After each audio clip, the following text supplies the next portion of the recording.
Welcome to the Ada K Show. I'm your host, Ada K, and I am a criminal justice major. I am also a deaf courtroom commentator, breaking down the gripping courtroom drama while providing full ASL interpretation, making justice accessible to everyone. Grab a cup of Java and let's dive in. Don't forget, comment, like, and subscribe. And if you love this channel, please become a member.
I just like that music this time of the morning. Good morning, everybody. I hope this finds you well.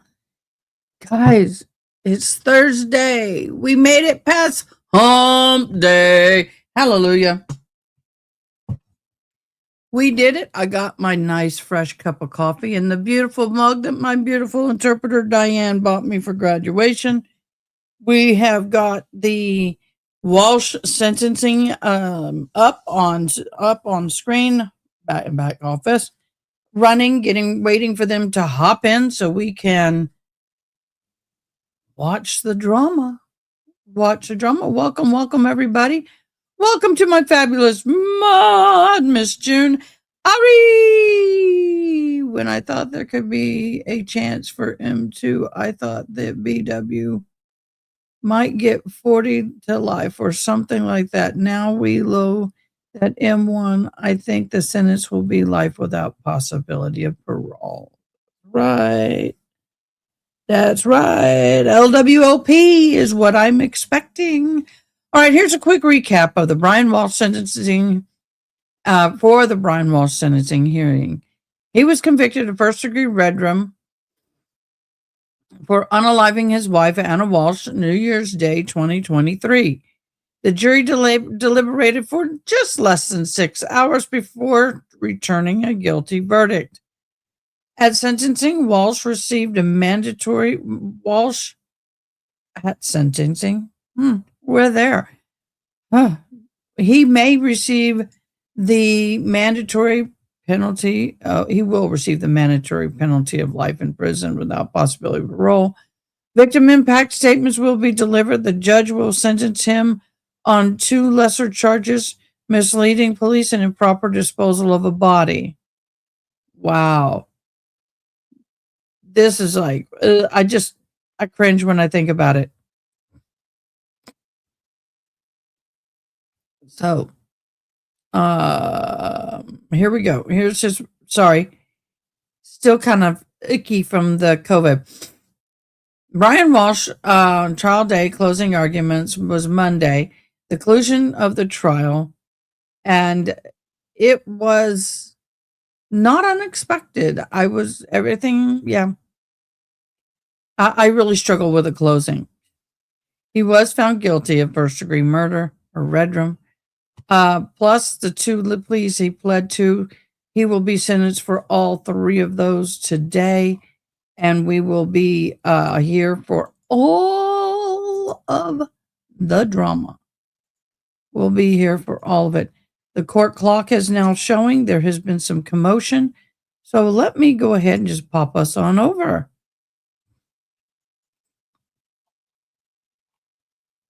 Do I still have Brian Walsh? I do. Hello, Mr. Sir Brian Walshe. While we wait on that, we're going to go to other breaking news. As per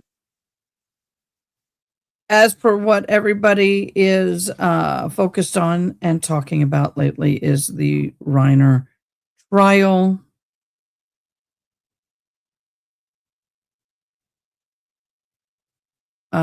June, I can't use that video.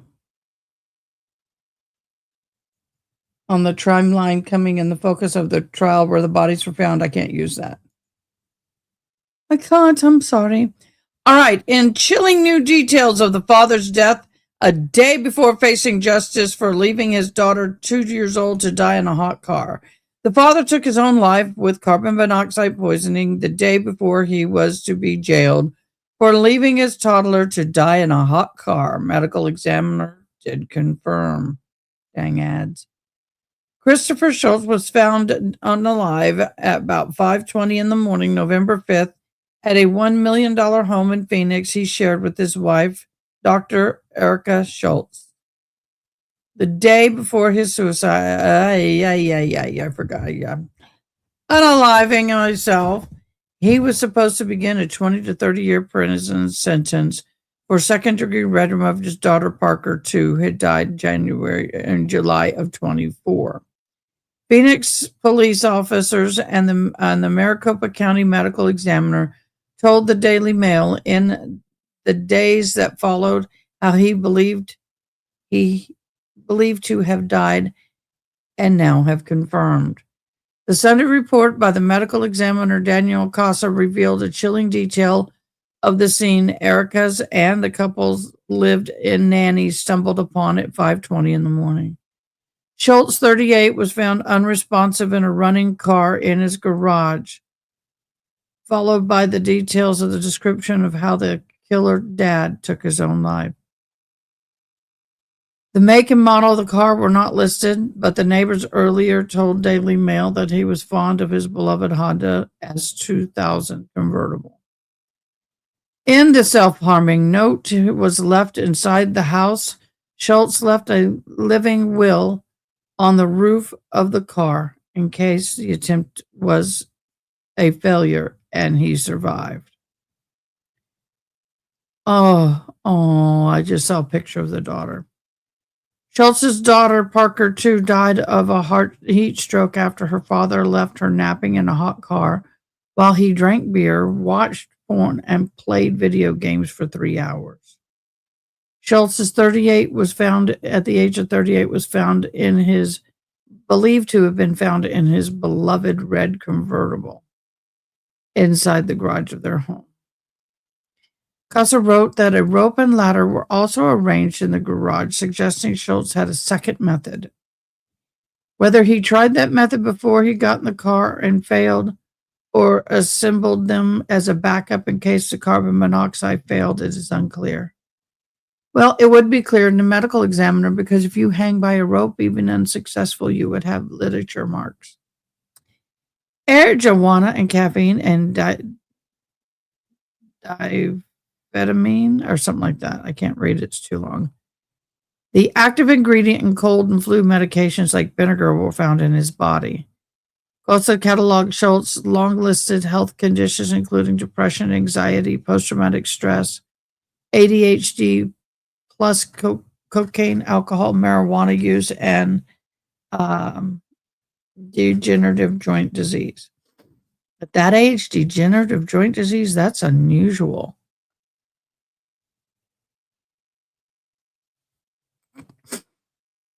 He had reportedly made self-harming statements after the death of their daughter, and he had recently exhibited depressive moods. He was under stress because of his criminal case, and he was expected to report to prison the day he was found. So They had other children, by the way. Schultz's family moved 94 miles from the house in Marina where Parker died after buying a 4-bedroom, 2,400 square foot Phoenix suburb home in April. Then he was found dead in that garage. They had 2 other daughters. Y'all, this is so tragic.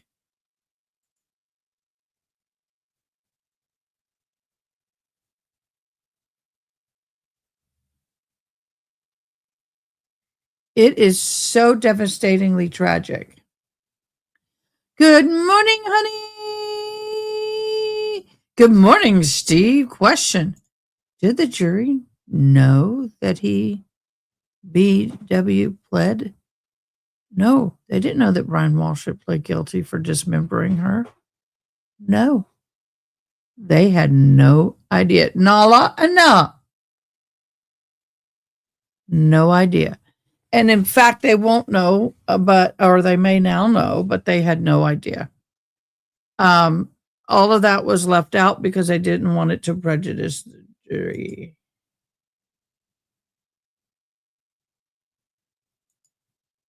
Yep. Yep.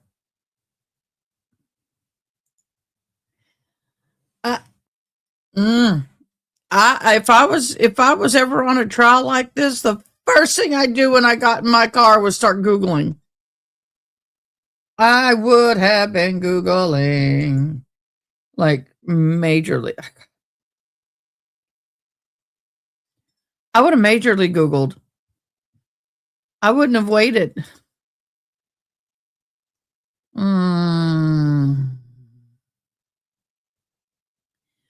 first cup of coffee is like the first sip of the first cup of the day is the best. And that's what I just had.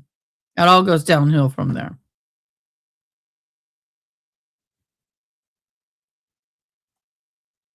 Oh, y'all. Thank you guys so much for viewing all of my shorts and my channel stuff and my YouTube channel. Thank you so much for supporting us. We greatly appreciate it. Only 2 likes on that? Man, I worked hard. Would help if I liked my own work, don't you think?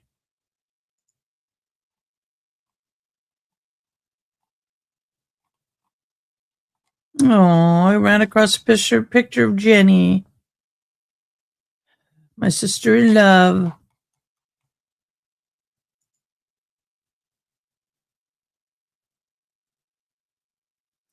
Everybody is ready for this. Come on, people.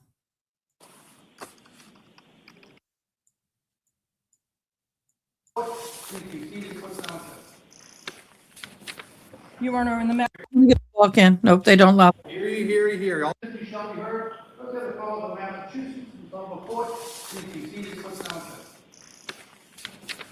Your Honor, in the matter of the Commonwealth versus Brian Walsh, Norfolk Superior Court criminal indictment number 2020. I agree. 0091. Defendant and counsel are present in court. Defendants represented by Attorney Larry Tipton and Attorney Kelly Porges. Commonwealth is represented. Hell no, I'd sit in the car without AC running and I'd just sit there and go. I wouldn't be driving, but I'd sit there and at least start Googling. By Attorney Greg Connor, Attorney Ann Yaz, and Attorney Tracy Cusick. Counsel, starting with the Commonwealth, kindly identify yourselves for the court. Oh, look how he's dressed today. Just a white shirt and a very high-end cardigan. I mean, a jacket. Your Honor, Greg Connor for the Commonwealth. Good morning. Good morning, Your Honor. Ann Yaz for the Commonwealth. Good morning. Good morning, Your Honor. Tracy Cusick He knows. He knows. for the Commonwealth. Good morning. Good morning, Your Honor. Good morning, everyone. Kelly Porges on behalf of Mr. Walsh. Good Good morning. morning, Your Honor. Good morning. Larry Tipton for Mr. Walsh. Please be seated.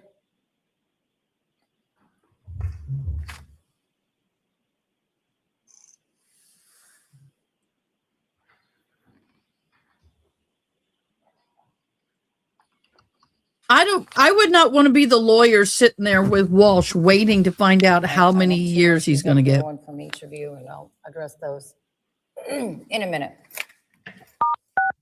You are unmuted. So let me start by, excuse me, taking a drink of water. Let me start by listing what the court has reviewed in preparation for this sentencing to make sure that everything you think that I have reviewed, I have in fact received and reviewed. So I've received the parties' sentencing memos. That comprises one sentencing memo submitted, I think, yesterday or the day before, late in the day before, from the Commonwealth. The defense has provided a sentencing memo along with a supplement that I received this morning. I think that was filed yesterday after the close of the business day. I also have received various victim impact statements in writing, to include victim impact statement on behalf of the 3 minor children from the Department of Children and Family Services, DCF. I've also received victim impact statements written from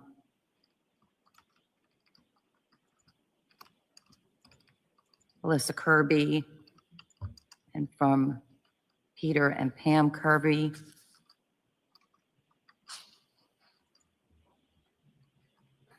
And I sought out and shared with the parties and have reviewed various sentencing commission information, as well as guideline calculation from probation, as well as Mr. Walsh's carry and triple I, which I'll talk about in a little bit.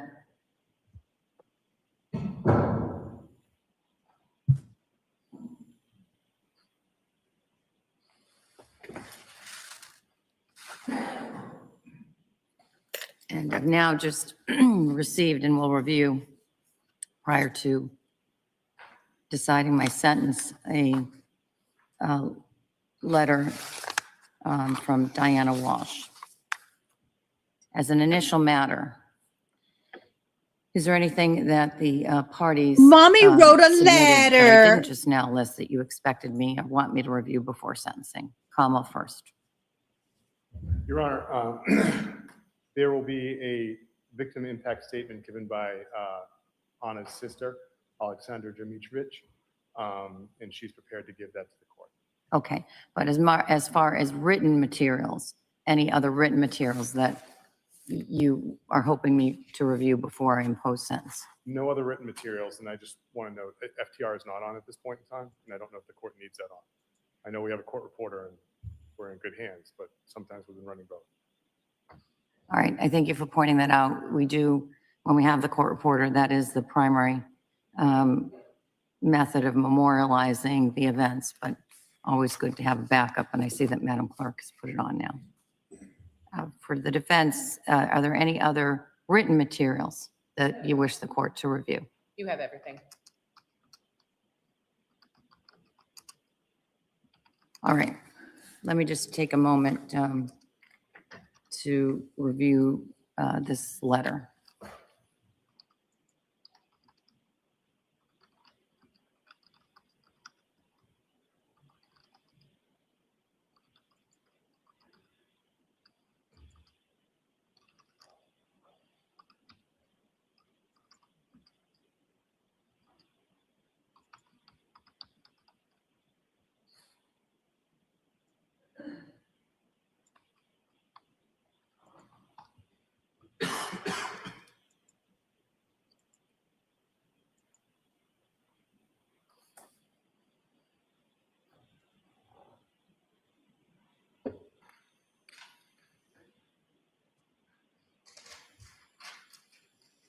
I have not, I glanced away, but I have not seen his mother.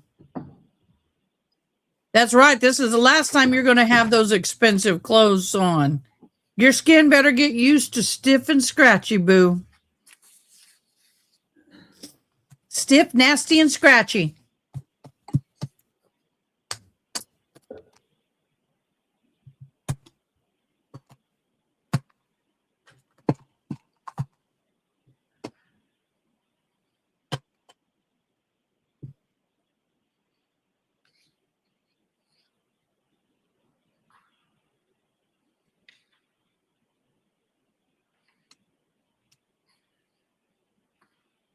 I forgot my iPad in my car, so I'm going to have to go get it in a minute.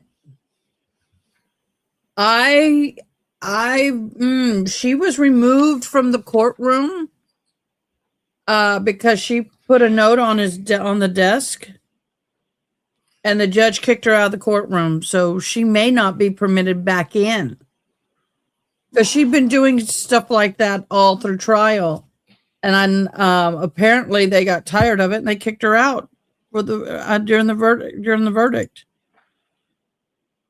No, he's come to grips with what's happening. He knows he's gone for life. He's just grateful he ain't going to be unalived.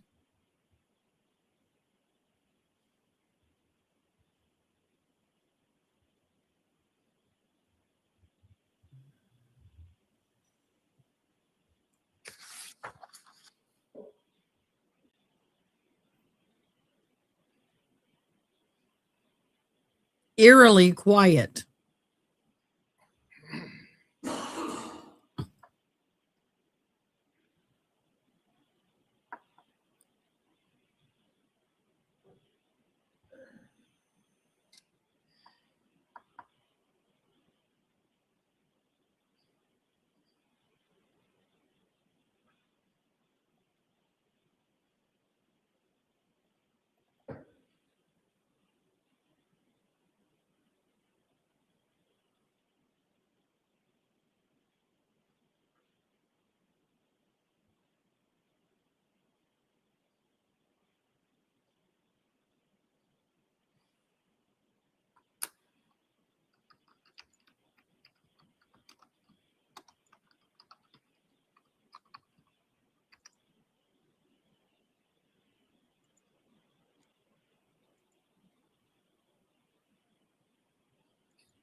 This almost feels like a funeral.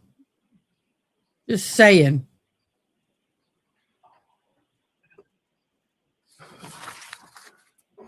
All right.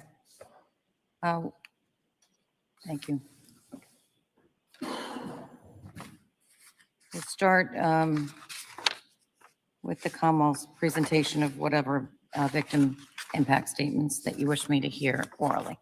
Thank you, Your Honor. The Commonwealth would ask Alexandra Dimitrovic to address the court. Would you like her at the witness stand or from the podium? In the witness stand. Thank you, Your Honor.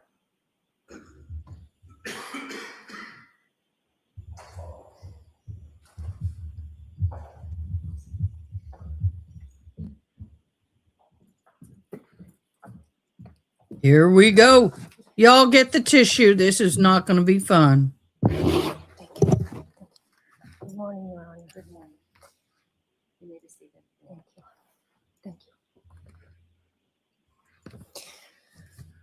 morning, Your Honor. Good morning, everyone.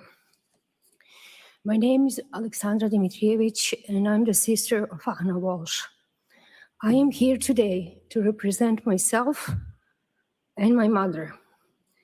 I want to share with the court how losing my sister in January 2023 has forever changed our lives and left us with an unbearable emptiness.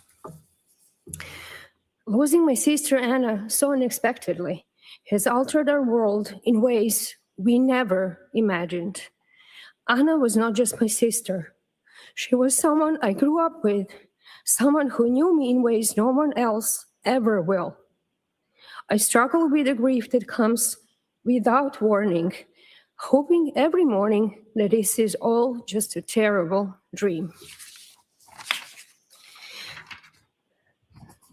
The most painful part of this loss is knowing her children must now grow up without their mother's hand to hold. They now face a lifetime of milestones, big and small, where her absence will be deeply and painfully felt. This tragedy has also devastated my mother. She has developed severe depression and chronic exhaustion. Every single day, she carries the weight of losing her daughter. Our entire family is still learning how to live with this emptiness.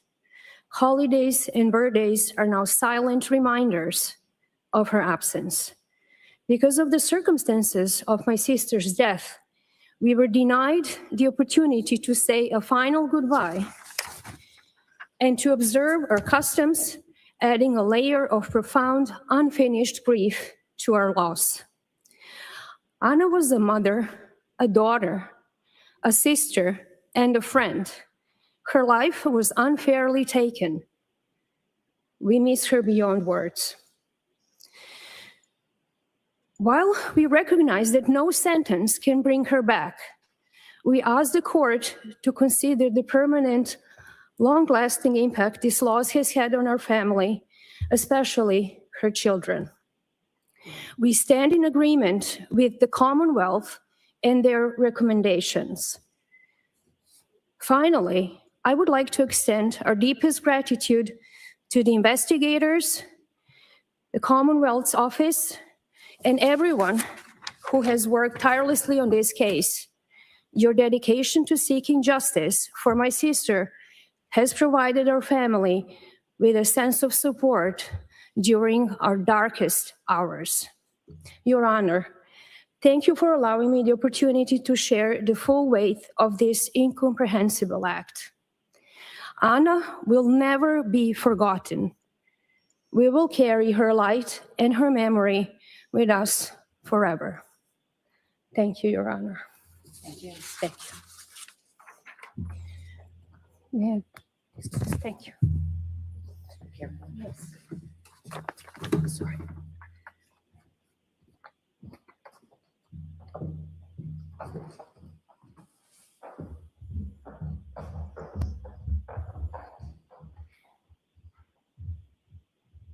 Your Honor, we have no other victim impact statements other than the ones that we've submitted in writing. All right, thank you.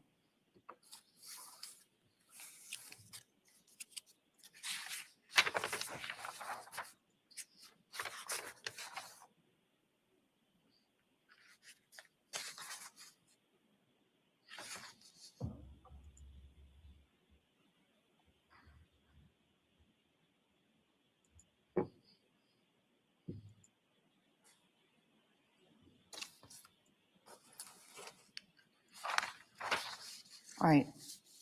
I have read the Commonwealth sentencing recommendation, the written recommendation, but I'll have you state it on the record. Thank you, Your Honor. The Commonwealth is requesting that the defendant be sentenced to a series of consecutive sentences on the charges to run from and after his federal case in which he received a sentence of 37 months in February of 2024. The first charge that the Commonwealth would seek an incarceration component on is count 003, and that the defendant be sentenced to 2.5 to 3 years. The second charge would be that he, on the misleading 002, to run from and after 003, that he receive a sentence of 18 to 20 years. And that the third charge, the murder in the first degree, that the defendant be sentenced to life without the possibility of parole to run from and after 003 and 002. And Your Honor, if I may be heard in our argument. Please. Thank you, Your Honor. When you look at the facts of these three charges, each one calls for a harsh penalty. If you look at the illegal conveyance of a body, the defendant did not just, the person that he illegally conveyed was his wife and the mother of his three children. And he did it by removing her remains from the family home and placing them in buckets, in garbage bags, and dumpsters around the Commonwealth. He denied, as you just heard, her family the opportunity to have any customs or burial. There is no grave, there is no memorial. And he did this all in an effort to destroy evidence. On the misleading component, Your Honor, while we do mention the potential of probation, we put that in there only as data so that you understand the efforts that went in to trying to find Ana based on the defendant's series of lies. These lies were all done in an effort to cover up his crime and destroy evidence. We're also, while we put in that, we are not seeking a probation sentence, but we put it in there so the court, if it wanted to contemplate one, understood there was an option to do it that would prevent the defendant potentially from trying to profit from this. So the only mechanism for me, as I see it anyway, the only mechanism for me under the restrictions of state law, Yes, Your Honor. it's an either-or situation. That is, either I incarcerate him for an additional period of time, either concurrent or consecutive, or I put him on probation following the life sentence, or maybe it even starts today. But the only way that restitution can be achieved on count 2 is through a probationary sentence. So I don't think there's any other mechanism for me doing that. So I don't know how you achieve that goal if without a probationary sentence and mandating it as a condition of probation. And so I want the Commonwealth to be clear with me. You're making note of it in passing, but you are not asking me to put him on a probationary sentence. Is that correct? We are not, Your Honor. It is data that you can use in order to determine the scope of his lies in which the police relied on them. And you can see the costs that went into investigating the disappearance of Ana Walshe, but we are not asking for probation on this matter. And the same question with regard to the issue of restitution that I heard rumblings of yesterday. Yes, Your Honor. Same result. Same result. It is, again, it's data for you in determining your sentence, but we are not asking for it. All right, just wanted to be clear on that. Thank you, Your Honor. And then on the murder, again, this was the murder of his wife and the mother of his 3 children. And the cover-up of this murder, Your Honor, deserves some analysis. If you look at the first internet search, which occurred at approximately 4:52 a.m. on the 1st, how to dispose of a body, and how they evolve into eventually 11:24 a.m., how to dispose of body parts after a murder, it appears the defendant at this point in time is committed to getting rid of evidence of the crime. And it leads to the shopping sprees later on that night at Lowe's and CVS and Stop and Shop. However, if you look at the internet searches on the second, how to dismember a body, and is a hacksaw the best tool to dismember a body? It's a reasonable inference he hasn't started the action yet. And it results in the second shopping spree to Home Depot that afternoon, which means that Ana Walshe has been dead in that basement for over 24 hours. The same home his children are in, the same home the babysitter's at, the same home his mother has come to visit. And in the evening between the second. And did he show Mommy Dearest the body? We know the babysitter and the kids didn't see the body, but did Mama second and the third is when the dismemberment occurs, and on the third, we see him going to dumpsters, getting rid of the remains.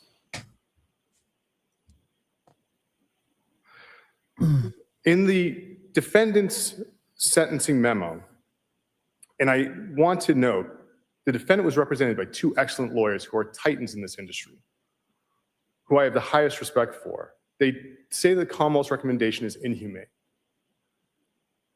I suggest that that's not the appropriate word choice, because if we were to look at that word, I would suggest that that describes the defendant's actions and the depravity of his actions of murdering his wife, dismembering her, and getting rid of her remains by throwing her away like garbage. The question might become whether or not this is a cruel and unusual punishment that the Commonwealth is recommending. And I direct your honor to one case. It's Cepulonis, CEPULONIS versus the Commonwealth, 384 Mass 495 at 497. It's a 1981 case. To reach the level of cruel and unusual punishment, the punishment must be so disproportionate to the crime that it shocks the conscience and offends the notion of human dignity. I don't know if that's possible in this case, Your Honor, because human dignity was completely offended by the defendant's actions and how he treated his wife, how he disposed of her, and how he robbed her family and friends of the opportunity to bury her. There is no death certificate. The church will not allow a funeral to go on at this point in time. We are working on trying to work with the ME's office to see if we can get a death certificate to issue now based on the conviction and based on the plea. And when I looked behind me after the closing arguments, I realized that that was the closest thing that those people had come to a wake, because they never got together to mourn her. And that happened 3 years later.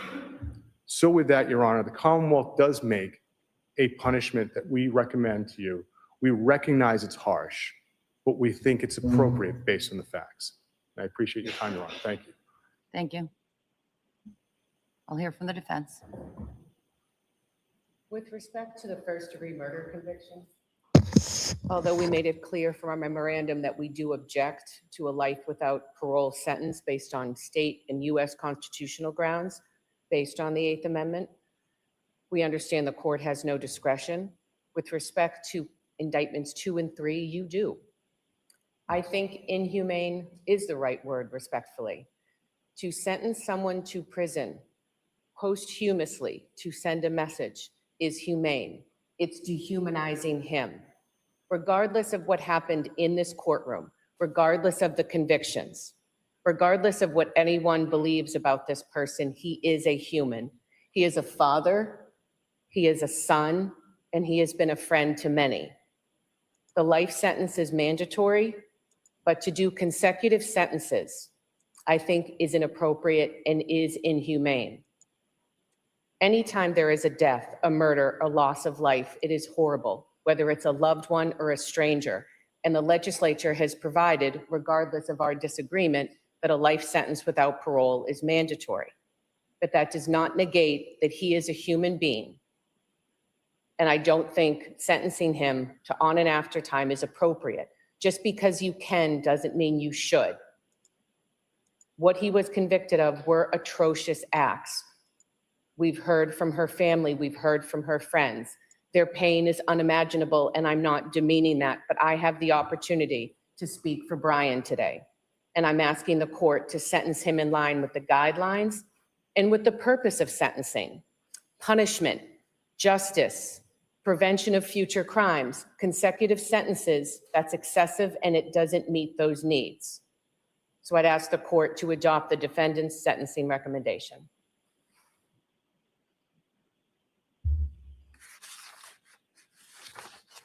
Just want to put on the record that the defendant, in making its argument with regard to the inhumane aspect of any consecutive sentences, cited to a case in its brief, Donovan. Donovan does not apply to this case.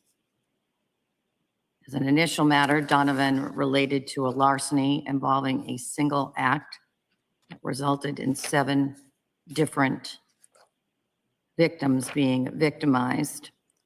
The SJC, that was I think a 1985 case.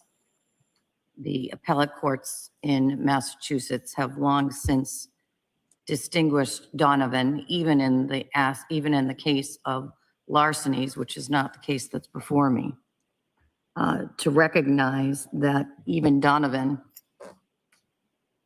relates only to a single act case and not one with one purpose. As you could argue, there was one purpose here, but more than one discrete offense. So I'm not persuaded by the logic of Donovan, even if it applied to this case, and even if it was as broad-reaching as the defense suggests in its sentencing memo, which the court finds it is not.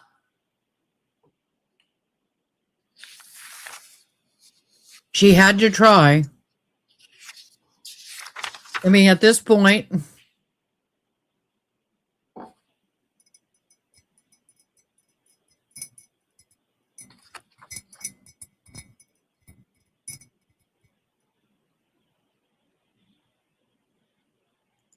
I will answer. I'm going to go into detail on the answer about restitution in a minute.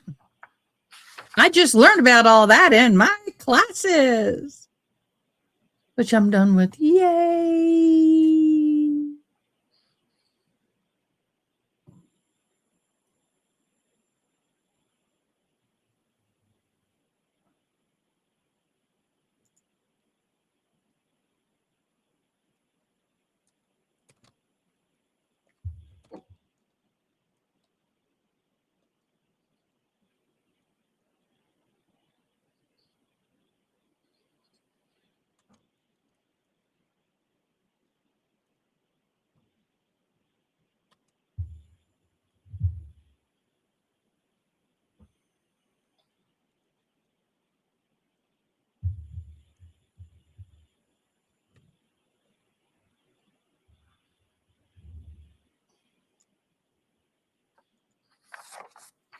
So we may not hear all the letters that were submitted in my ex's trial if they didn't read them out loud.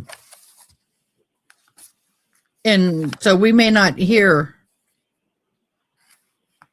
There is no task facing a judge that is more important or more difficult than crafting an appropriate sentence. The legislature mandates that the only appropriate sentence for the jury's verdict, murder in the first degree, is life in prison without the possibility of parole.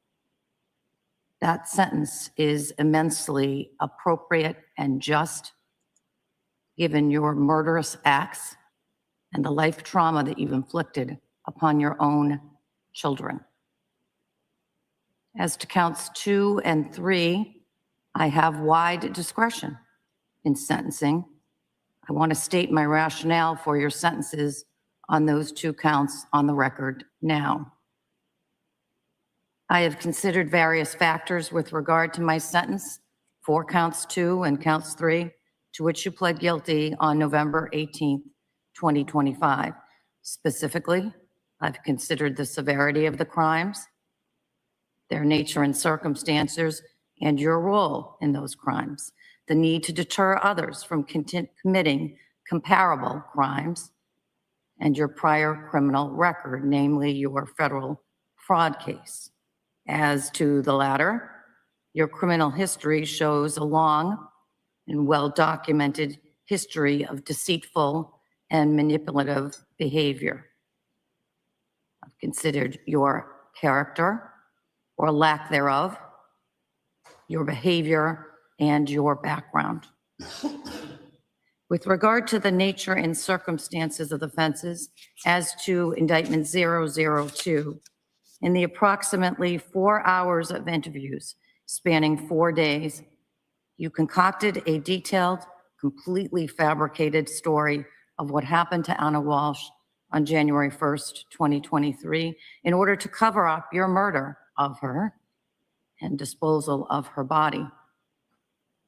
Your lies triggered a multi-day, extensive missing persons investigation. A command center was set up in Cohasset and was manned by various law enforcement, to include the Cohasset Police Department and the Massachusetts State Police. And local and Massachusetts resources were deployed to Washington, D.C. to investigate at Ana's home. Because of your lies, thousands of hours of investigative resources were wasted and diverted from other deserving cases and investigations. As to the nature and circumstances of count 3, the improper disposal of Ana Walshe's body, the seriousness of your acts cannot be overstated. Your acts in dismembering your wife's body and disposing of her remains in multiple area dumpsters can only be described as barbaric and incomprehensible. You had no regard Yes. for the lifelong mental harm that your criminal acts inflicted on your then 2, 4, and 6-year-old sons, not Yes. only in taking their mother, but also, as is specific to this charge, in never being able to properly grieve that loss, to say goodbye to their mom. And I hear today the same is equally true of a sister who never was able to say a proper goodbye to her sister, a mother who never was able to say a proper goodbye to her daughter, and many friends who had the same loss. As to indictments 2 and 3, I have considered the sentencing guidelines, the aggravating factors. There are no mitigating factors in this case. And I also sought out and considered information from the Massachusetts Sentencing Commission, again, which I shared with the parties earlier this week, in particular sentencings in 2022 and 2023 of defendants who were convicted of murder and/or voluntary manslaughter, along with a Chapter 268, Section 13B conviction. This is not a guideline case.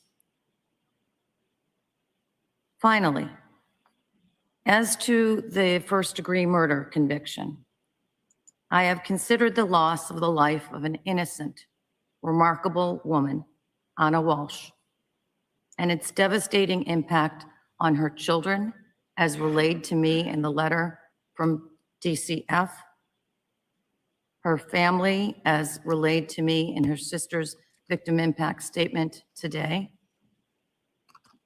friends in their victim impact statements, in the community. In the trial testimony of Jem Mutlu and Alyssa Kirby, a little bit of Ana Walshe, her warm, powerful, and embracing spirit came to life in this historic courtroom. I have carefully listened to the moving victim impact statement, to the oral written sentencing arguments made by the Commonwealth and by Mr. Walsh. It's clear to me that Ana was a bright light in the lives of many people. She lifted people up. I am sure that nothing I say and no sentence I can impose, even a life sentence, will lessen the grief that Ana Walshe's family, her mother, sister, and 3 boys, extended like family, confidants, friends, and others have endured and will continue to endure. Although I consider the letter of Diana Walsh, I simply cannot reconcile the person Diana Walsh describes in her letter with the person who stands before me for sentence. Mr. Walsh, you can stand.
Guys, I don't know why. I got you. Mr. Walsh, you will live with the guilt and burden of Ana Walsh's death for the rest of your life. As to count 1, the jury having convicted you of murder in the first degree, I sentence you to life in prison without the possibility. Okay, guys, As sorry, to Jim. indictment I didn't 2, realize. lying to the police in connection with the investigation of a life felony. I sentence you to no less than 19 years, no more than 20 years, the statutory maximum, in prison to be served consecutive to the life sentence in 001. The legislature caps the maximum sentence for the improper disposal of a body at 3 years in state prison. As to indictment 003, the improper disposal of the body of your wife, Ana Walsh, I sentence you to no less than 2 years, 364 days, and no more than 3 years in state prison to run consecutive to the sentences in 001 Yay! and 002. I want to make one other notation with regard to the sentences that I'm giving today. Earlier in this case, I identified that there was an error in Mr. Walsh's III. That error persists to today. Specifically, so the record is clear, as I understand Mr. Walsh's prior federal sentence, he was sentenced to 37 months in federal prison. That sentence was to run concurrent with any state sentence that was given in this case. This morning, I asked probation to run his III again, and it is still incorrect. It is showing a 5-year probationary sentence. At my direction, the probation department in the last month, or perhaps a little bit longer, contacted the federal probation office in Boston to correct what I think is an obvious error in his III. It has not been corrected, and it stands still today as showing 5 years of probation as the sentence. To the extent that confuses anything in my sentencing, I want the record to reflect that, again, it's my understanding he was sentenced to 37 months in federal prison to run concurrent with this sentence that I'm now imposing today. Madam Clerk, you may impose the sentence. Thank you, Your Honor.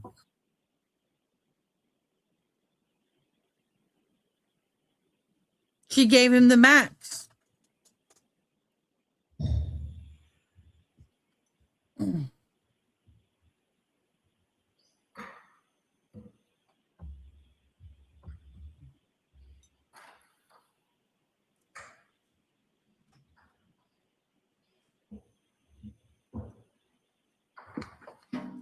Oh, he's in handcuffs.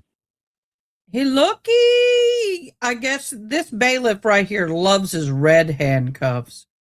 Look at that. He is in hip. Yes, justice is served.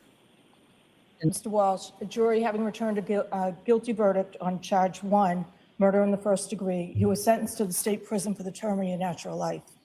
Count 2, witness intimidation, you having entered a guilty plea to that, sir, you're sentenced to 19 years, not less than 19, not more than 20 years, to run from and after your life sentence on count 1. On count 3, improper disposal of a body, you're sentenced to not less than 2 years and 364 days and not more than 3 years to run from and after the sentence on count 2. You will receive 1,076 days credit for time deemed served while awaiting the disposition of this matter. All fees and fines in this matter are waived. You're all set, Mr. Walsh. Thank you. Thank you. No Counsel. financial.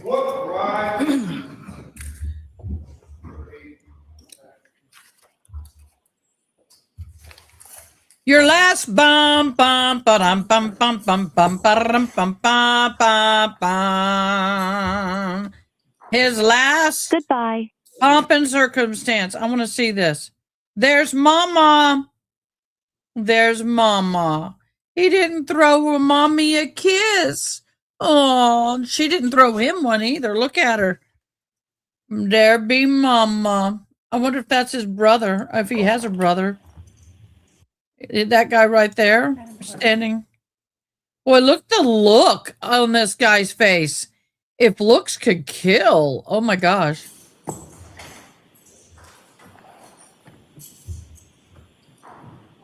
Goodbye. All right, that be it. He's done. We did not get to hear in the victim's impact statements other than the one. If it was written in a letter form, it was not disclosed, and that is not an uncommon thing. There was a question asked. I have an answer. Are y'all ready? In Massachusetts, restitution in any court order financials, which none was ordered, obligations can be deducted directly from the inmate's commissary or canteen account.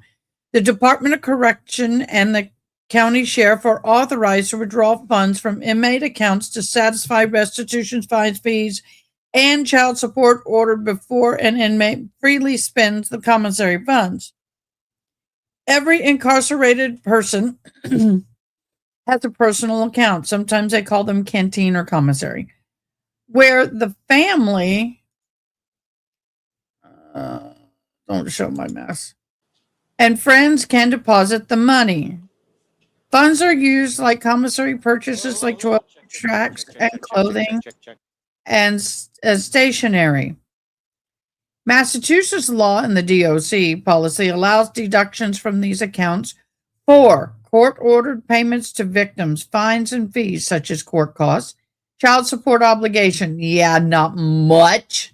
What, $5 a month, if that? It depends on how much gets put in there. Other legal financial obligations and priority, deductions are made before inmates may spend. For example, if $50 is deposited, a portion may be withheld automatically to cover restitution. Child support comes first.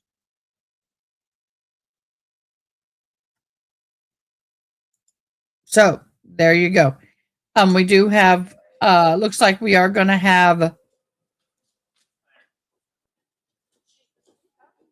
someone's going to come out.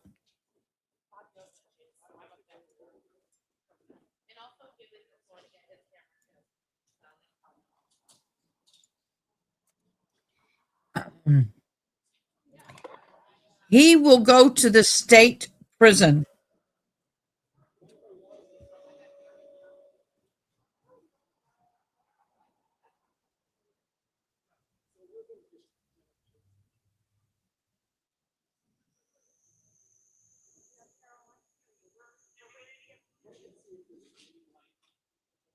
State prison.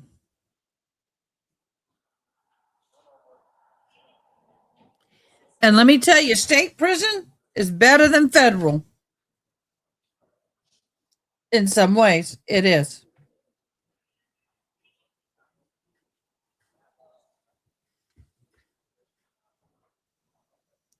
Well, let me think. Unless they're going to make him do the federal time first, then he'll go to state. Let me ask. Let me figure that out.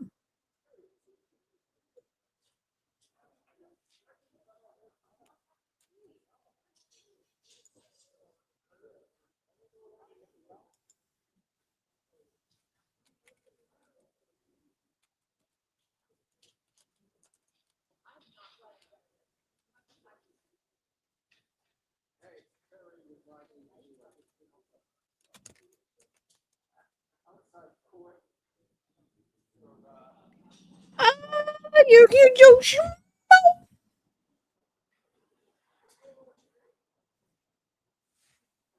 He will go to the state prison first. Let me give you the answer.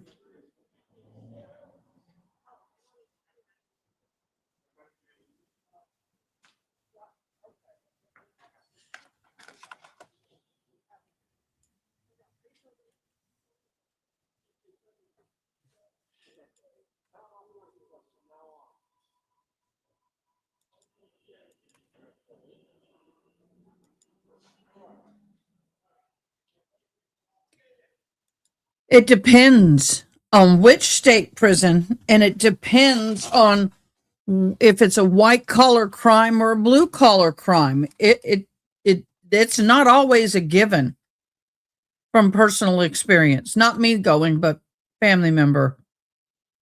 It depends on where, and it depends on what your crime is. I'll be honest on that one. All right, so the answer is Brian Walsh will serve his life sentence in Massachusetts State Prison first, because the conviction for first-degree murder was handed down in Norfolk County Superior Court under state law. His earlier federal art fraud conviction, 37 months, is secondary, effectively mute at this point, since the state sentence is life without the possibility of parole overrides it. So Walsh's conviction of first-degree murder in Massachusetts state law mandates life in prison without parole, and the sentence was imposed today. The federal conviction before the Dedham trial, Walsh was sentenced to federal court for art fraud schemes for 37 months concurrent counts. So someone faces both state and federal sentences. The jurisdiction that secures the most serious conviction usually takes first custody. In these cases, Massachusetts prioritized because the Dedham is a state crime that carries mandatory life sentence. Thus, he will serve it in a state prison.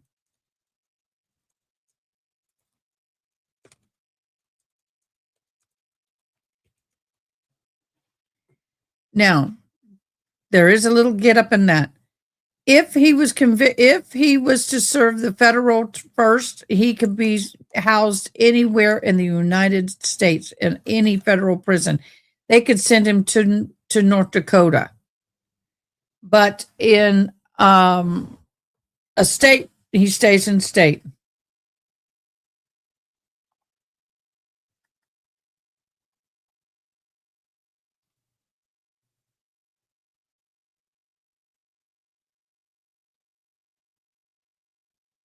Now, there are some pros and cons versus state and federal prisons. When I'm talking about whether the state is better than the federal, I'm talking safety and inmates and the chances of him getting his butt whooped. But as far as state prison versus federal prison and the types of crimes, the state prison holds convicted persons under state law, such as Dedham assault, robbery, all of that kind of stuff. Why do you do that? You give me. There we go. Okay, sorry, I saw something I had to deal with. But in federal, it's more fraud, drug trafficking across state lines, federal weapon charges, things like that. The sentence lengths often longer in the state, especially for violent crimes, and the sentences can vary in the federal side, but most of them are more the non-violent white-collar crimes. Now, the conditions, quality varies widely in the states. Some facilities are overcrowded and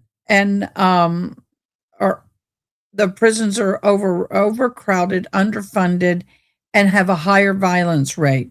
Whereas the federal prison, they're more standardized, supposedly cleaner, better funded, but extremely strict. And I did find that to be true in my ex's situation. He was in a federal prison. I tell you, the state wanted him so bad and they didn't get it.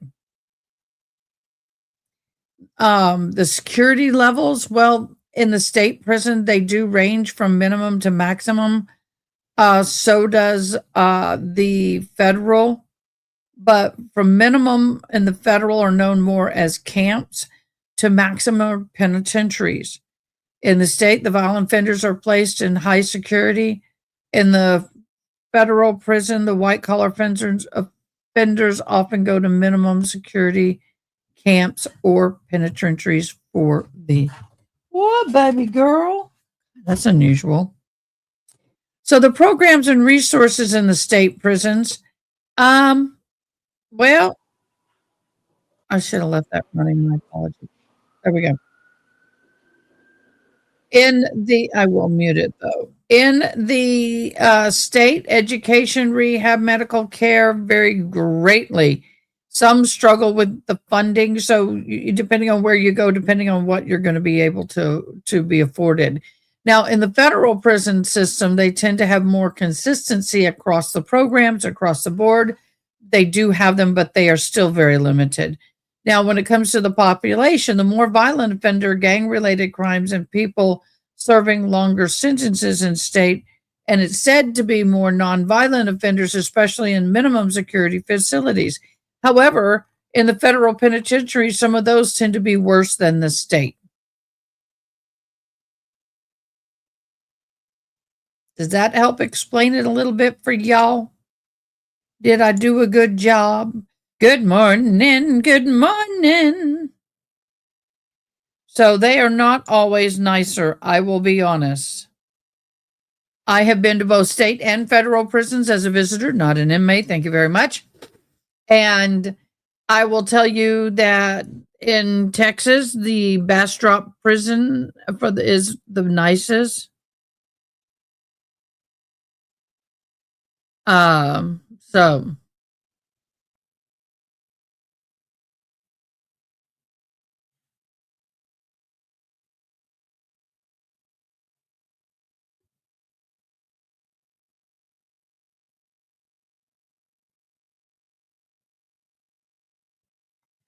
we got you, Joe. I am sending that message to my mods, Joe. Mods, go to our private 3.0 chat in Discord.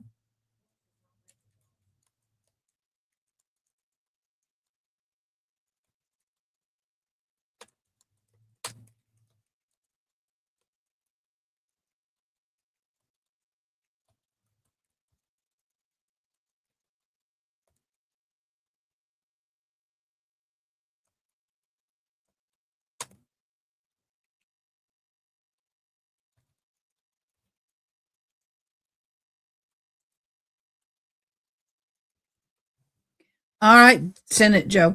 How to restart? Oh, had to restart. Yeah. Gremlins are attacking today. My apologies. I don't know why my live just dropped. It just earlier, but we got it. We're good. Miss June had my back. Miss June, I'm sorry when I came back in, you're on our what I call the film strip on the bottom. I didn't see that you had the live and I was hearing something different and I freaked out. So and then I just realized what I did. So my apologies. I took it over. I should have just left you with it. My apologies. So we are waiting. They are supposed to have some kind of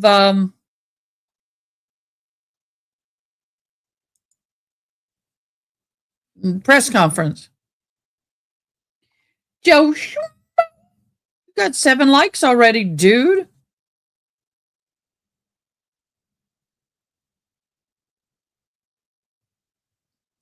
And so, June, can you go to private chat in Discord, please? I mean, in StreamYard.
I have not seen that movie in so long.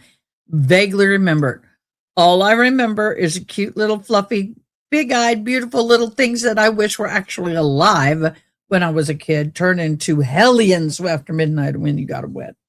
Was it after midnight or just when you got them wet? I don't remember. It's been that long. I really love the little gremlin fur babies. I did. It broke my heart. I cried when they turned into meanies. I did. And for y'all's born after what, the 80s, you wouldn't even know what the gremlins were. Eat after midnight. Okay, I knew it was something. See, that's how long it's been. Multiply when you get them wet. That's what it was. I knew something had to do with water. Oh yeah, so if I was to bathe them, they'd start multiplying. So they say nasty, stinky, skanky, dirty.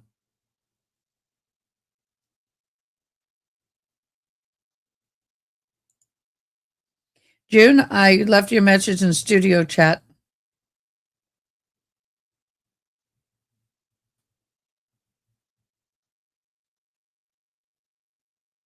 All right, sounds like a plan. Joe, are you still in the house? You got 12 minutes. Is it 12 minutes? Yep, 12 minutes.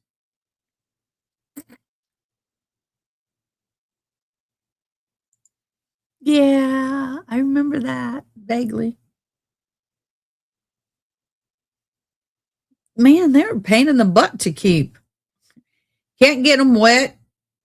You multiply. You get them in sun, they get hurt. And then if you feed them after midnight, they become hellions. And they don't go back to the sweet side either, I don't think. So does that mean that we're not going to have anything if he's taking his microphone? Or what is he doing? He's working on it. So, as Court TV says, did the judge get it right? Hell yeah, she got it right, in my humble opinion. In my humblest of opinions, yes, he did get it right.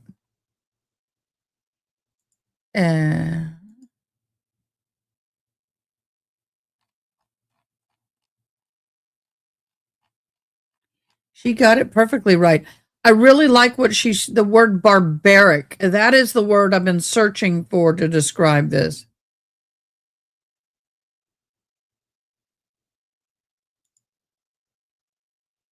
I know, right? Magway. Is that how you say it, Magway?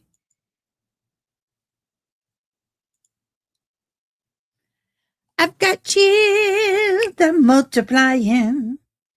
Do-do-do's in control. I don't want to sing anymore. I don't want to get in trouble. Green lightning. Go, go, go, go, go. Lightning. Joe, you're good there.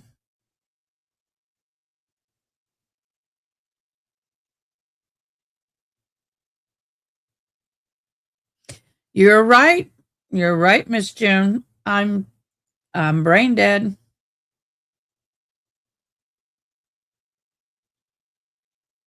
Let me see if I can find all these verdict watch for that.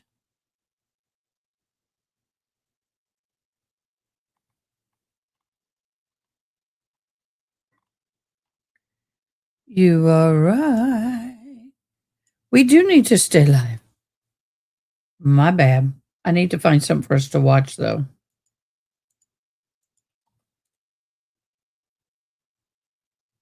Now, just so you know, we are waiting for the California versus the Hernandez verdict watch, and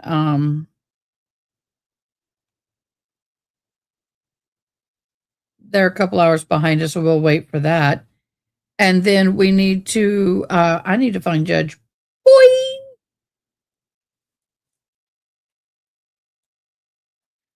I want to see, we need to go to Judge Boyd. Is she live right now? Yes, she is.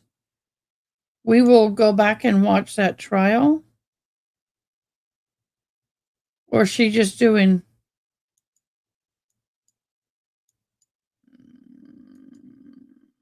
They're not quite live yet, but we're going to wait for a minute and we get an interview. And if we get an interview, we'll come back.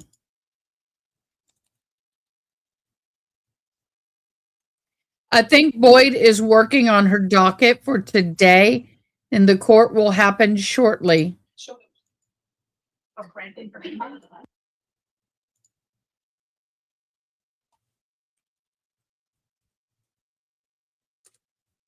June, I noticed you commented on her bangs. Her bangs are at her eyebrows, but then her glasses kind of merge into one. I get what you're saying. I get it. But yeah. See, they look better today.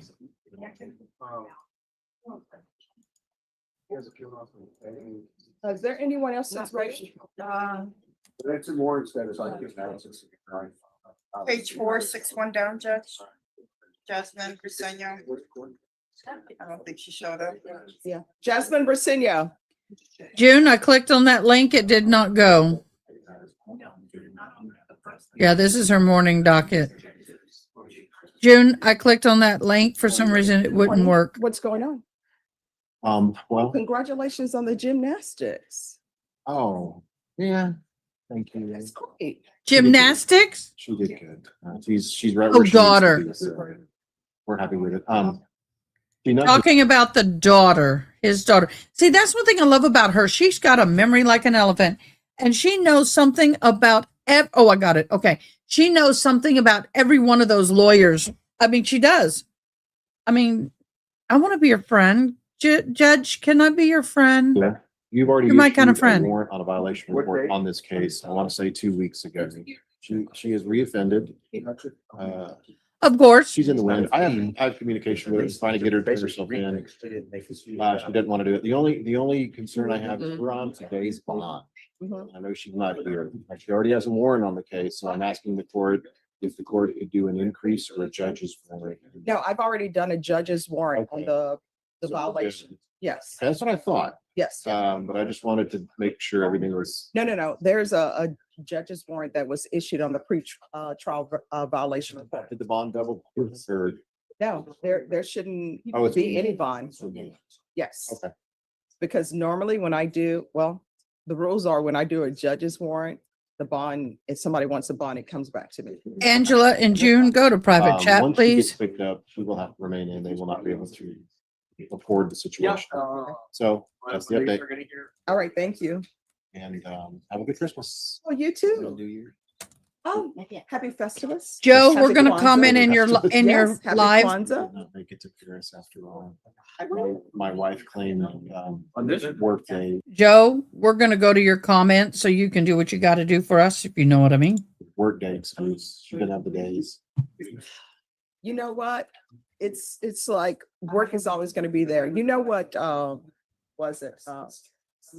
Cornelius Cox told me and Grantley Box Hill. You remember Grantley Box Hill? Everybody called him Box. He was an investigator. Had a beautiful Caribbean accent. Well, this is what they told me. Count, remember the count? Yes. I thought about that guy the other day. I don't know why. So as defense attorneys, you work. I wouldn't take time off. I would work. And they would tell me, Stephanie, even if it's a staycation, you gotta take some time off. And so I said, yeah, but I can't. They said, if you were to die tomorrow, you know what would happen? And I'm thinking, oh, are people gonna be crying in the streets, saying she was too precious for this world? They said, we will be sad that you're gone. But what's going to end up happening, people are going to take your cases. They're going to say, hey, we need more different attorney on all these cases. So that made me pause to remember to take care of self, sometimes you have to do self-help. And I don't think people realize how hard defense attorneys' jobs are, because you truly are the attorney, the counselor, you know, not just the counsel of law, marriage counselor, therapist, you have to do all of that. Then find your client. Then you have to be your client's secretary and manager, reminding them of the court dates. Wear a lot of hats. Oh, yeah, you do. So work will always be. I know, you're preaching to the choir on that here. Anyway, y'all have a good holiday, Bill. You too. See you in the And meeting. happy Hanukkah. Yes, And then ma'am. happy holidays covers everything. There's a microphone somewhere.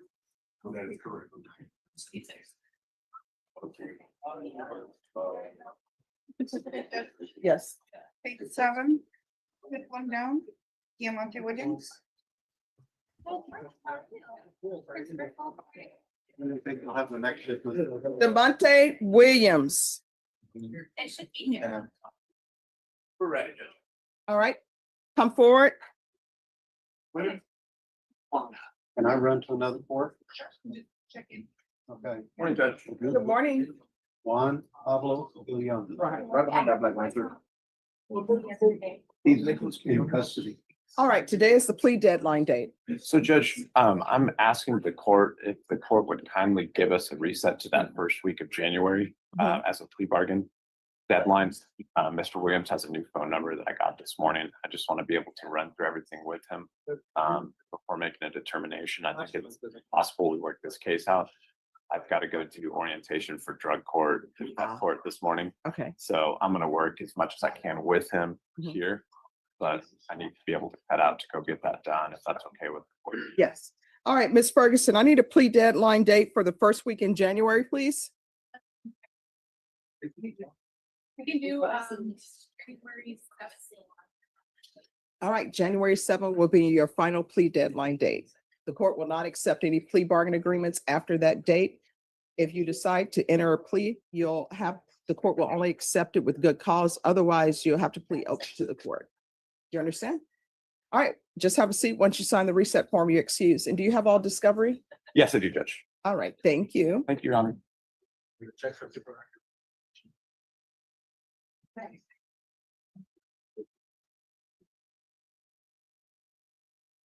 Just give me the ones that are on bond, just because the ones that are in custody still haven't. Haven't come up yet. I want some cake. I didn't get any cake for my graduation. I need some cake.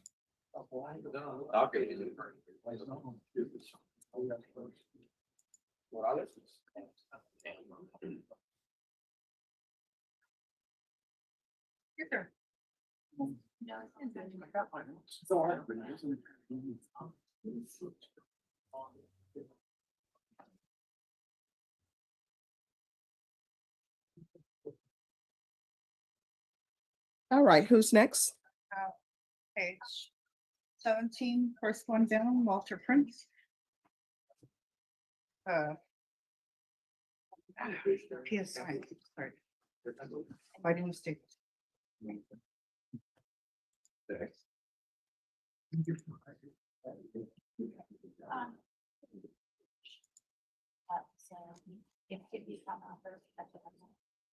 This was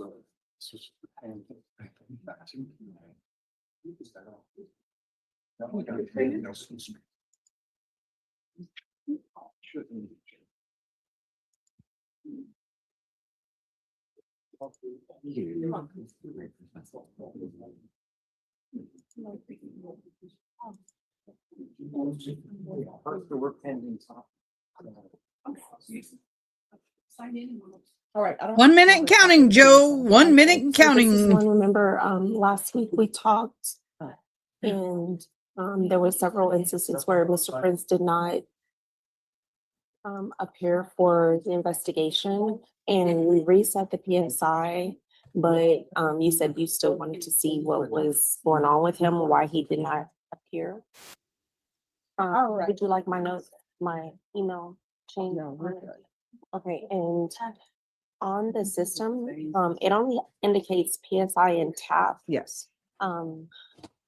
I don't know why they thought maybe that he needed a mental health evaluation. No, it said, I asked that and they said there's no No. request for it. Yeah, so they did say that he is scheduled for some kind of evaluation on Tuesday, but if that is the case where he does not need it, then we can take that off the calendar.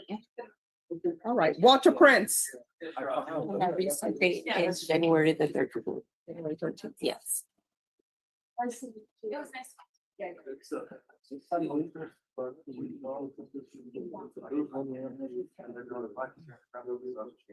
Hello, Mr. Prince. Hi.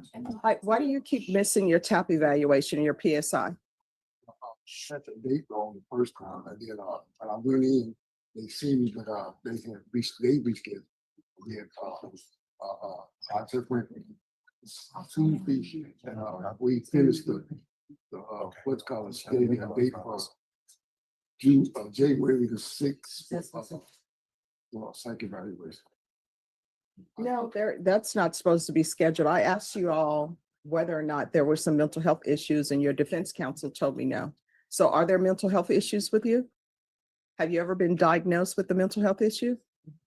Have you ever been on, you need to speak up, I can't hear you. Have you ever been on any type of medications? No, ma'am. The only medications he's been on, Your Honor, that I'm aware of is his cancer treatment. Okay. He has not informed me of being diagnosed with anything like bipolar or any of those other things with respect to any type of psychotropic drugs or treatments. So I do not have any knowledge. I only am basing what Mr. Prince has told me about his history regarding mental health. What cancer treatments? I have leukemia. Okay. Taking, got some medication for Okay, and do you have proof of that or are you just taking his word? If I may, Your Honor, I have about 55 pages of medical records. They're not exactly complete. They came from his mother. I can turn those to the court right now. Let me get to my file, John. All right. Mr. Prince, if you'll have a seat.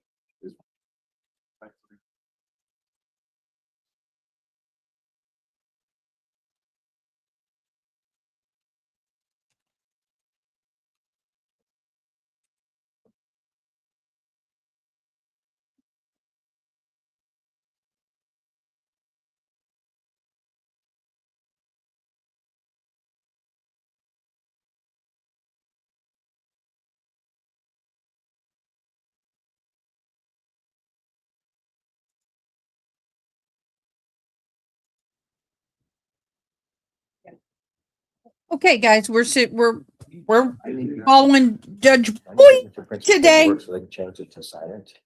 They just need to go on the record.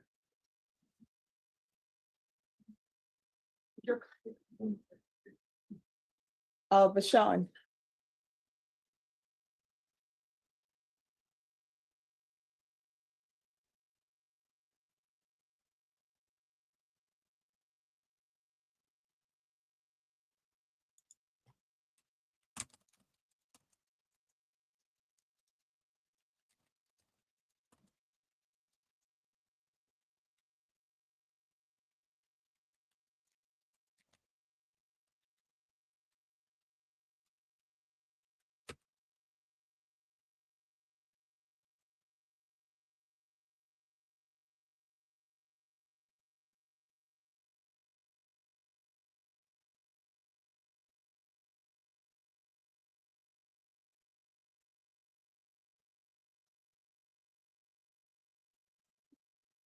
Butt shot. This is always what I call the lawyer butt shot.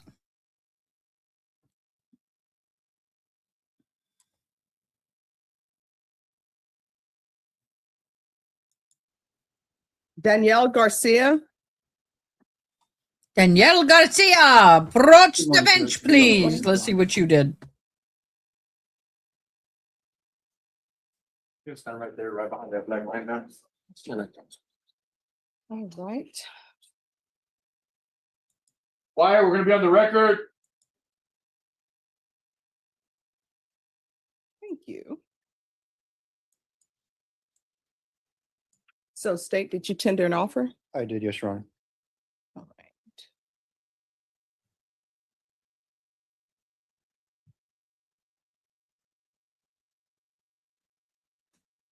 All right, Ms. Ferguson. Yes, ma'am. Set this for a plea deadline date, that first week in January. And I'll need an acknowledgement of discovery completed. All right, thank you. Appreciate it. January 7th is going to be your plea deadline date. At that time, you need to let the court know whether you're entering a plea or not. If you don't, then you're set for jury trial. Okay. All right, just have a seat. And once you sign the reset form, you're excused. Okay, thank you, Your Honor. You're welcome. My back ain't happy, y'all.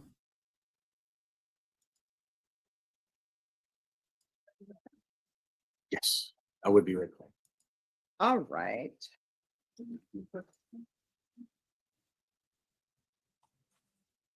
Man, a little cold breeze of wind just came from somewhere. All right. Yeah, Walter it's cold Prince. out there today.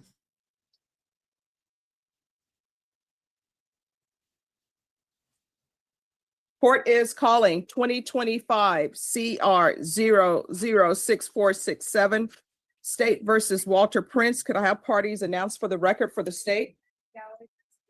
For the defense? Joseph Appelt. And you're Mr. Prince?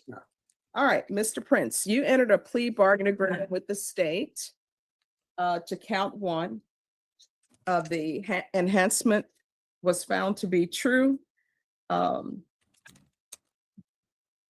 My understanding is that the plea bargain agreement, the state is to remain silent on your application, and punishment is to be assessed at a cap of 7 years. And there's to be no contact with UT Health Science Center except for medical treatment. All right, Mr. Prince. It appears you have a problem with stealing. So why, can you raise your right hand for me, please? Do you solemnly swear or affirm the testimony you give will be the truth and nothing but the truth, so help you God? Yes, sir. All right, you can lower your hand, state your name for the record. Walter Prince. All right, why do you steal? Why are you stealing?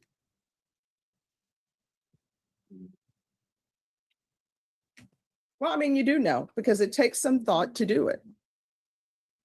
And let me just tell you, the only reason why the state is silent, the only reason why you're going to receive probation for this from this court is because of your medical issues. And I know that the jail and the prison system, they're not 100% equipped to provide you treatment you need for your leukemia. Otherwise, you should be going to prison. And obviously, maybe there's something mentally going on with you. Usually I know when people are going through treatment, sometimes they need therapists for mental health, because sometimes treatment is a roller coaster. You're doing great, you're not doing great. So I understand that. And your attorney has brought to the state's attention and to the court's attention the fact that it is true that that's your diagnosis, that you have been receiving treatment. And that is why you've been at the Health Science Center. So this is what I'm going to tell you. I'm going to grant your application. However, I will only grant your application if you're applying for deferred adjudication. And I do have your application for deferred adjudication. And I'm going to place you on deferred adjudication. And you know why I'm doing that? Because if for some reason you were revoked, you're subject to the full range of punishment, and that's up to 20 years in the prison. So you had better not steal anymore. You understand? If you want things, you need to work for things, and you can not use the fact that you have medical issues as an excuse to steal. All right, this is what the court is going to do. The court is going to sentence you to 6 years deferred adjudication. The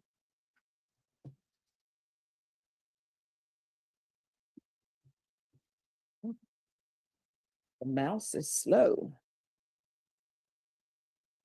One factor and component I think the court needs to be aware of as well, in his medical records, it does indicate that he has been diagnosed with partial idiopathic epilepsy with seizures. Okay. So that'd be a physical thing, not a mental issue. However, I'm not sure how that would be addressed other than through medical procedures and medical medication. Okay. All right, there's going to be 6 years deferred adjudication, regular reporting by Zoom or in person, regular random UAs. Are you employed? So how do you support yourself? I'm getting assistance from my family. Okay, I cannot hear you. You're going to have to speak up. Sorry. That's okay. I'm getting assistance from my family. Okay. And do you live with someone or you live by yourself? By myself.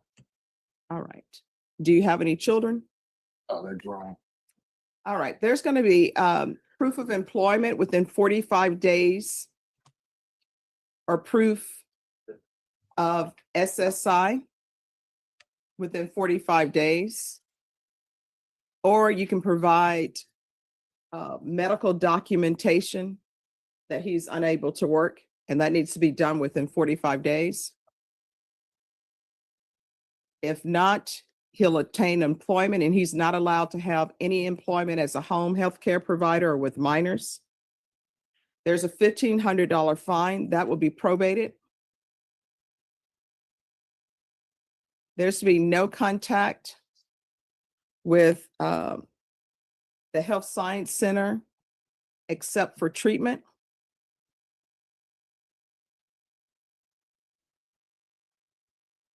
Restitution, if any, to Melinda Stelp, STELPFLUG.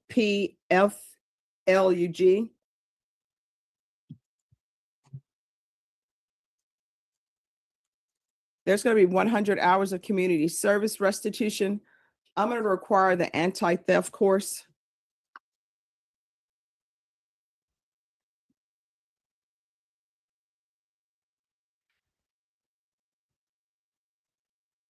And Ms. Abrams, when is his MIC evaluation scheduled?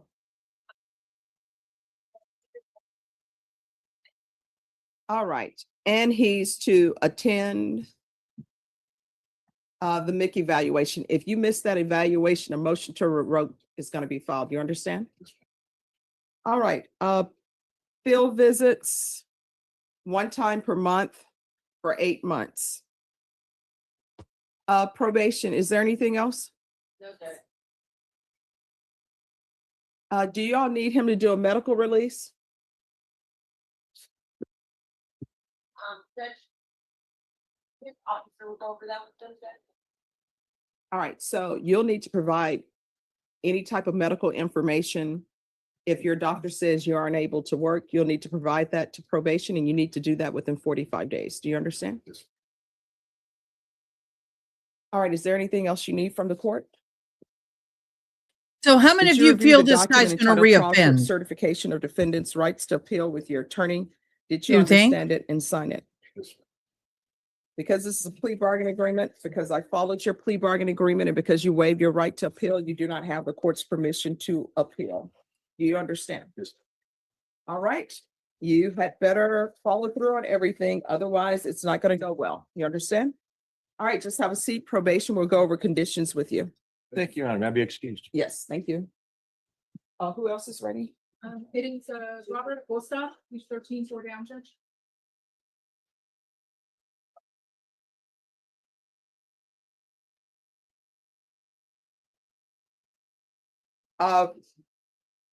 Alberto Acosta.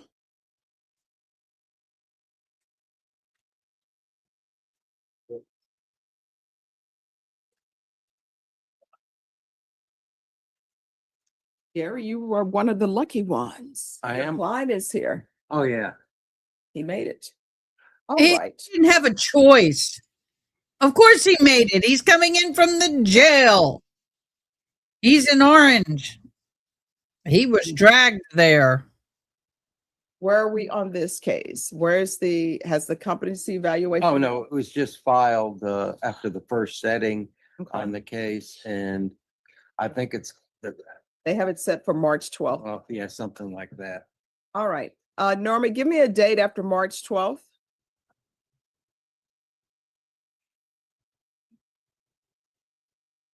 March 30th.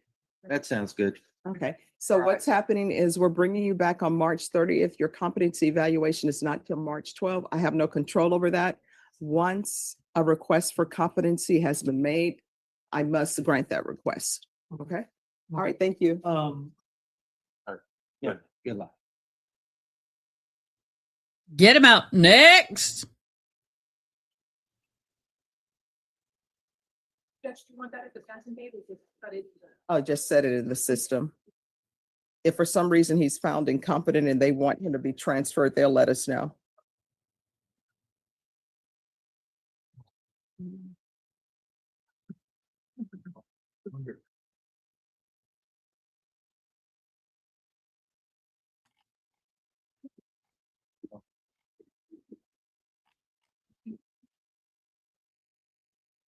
All right, Francisco Alvarado and Bob Behrens, where are you? True. No, not accommodating, Francisco especially when you Alvarado, got a lot of medical. Bob Behrens, last call. For present judge, I was held in the meeting room. All right, today is the plea deadline date. Yes, we'd like to talk to the prosecutor about getting the paperwork. Dude, turn off your All right, volume. so to the prosecutors, it's on page 13, Francisco Alvarado. They want to accept the plea. And if you could prepare the paperwork. All right, Mr. Behrens, if you can contact the coordinator, she'll need your email address and your client's email address. Yes, will do. Did these clean to both cases? And also what you're pleading to. All right. But I would need to talk to the state, see which one we're pleading on. All right. I'll place you in breakout room number 1, you and your client. Thank you. Well, can I speak to the DA? That's who I need to talk to. Yes, if you go to breakout room number 1, they will call you. All right. Thank you. David is here, judges.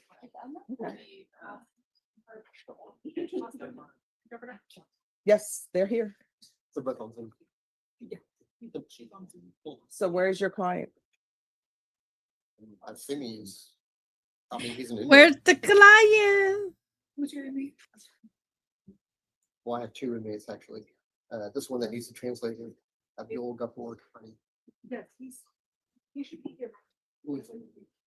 Well, he never told him. He's here. This one, right? This one's the one. Yeah, the one that needs to translate it. All right, to the interpreter, the person you're interpreting for will be here shortly. The deputies are bringing him up. Okay, thank you so much for letting me know. Thank you. Who else is ready? She's like, come on, yo, let's go, let's go. I got a case to finish. Down, Judge. Laura Cruz?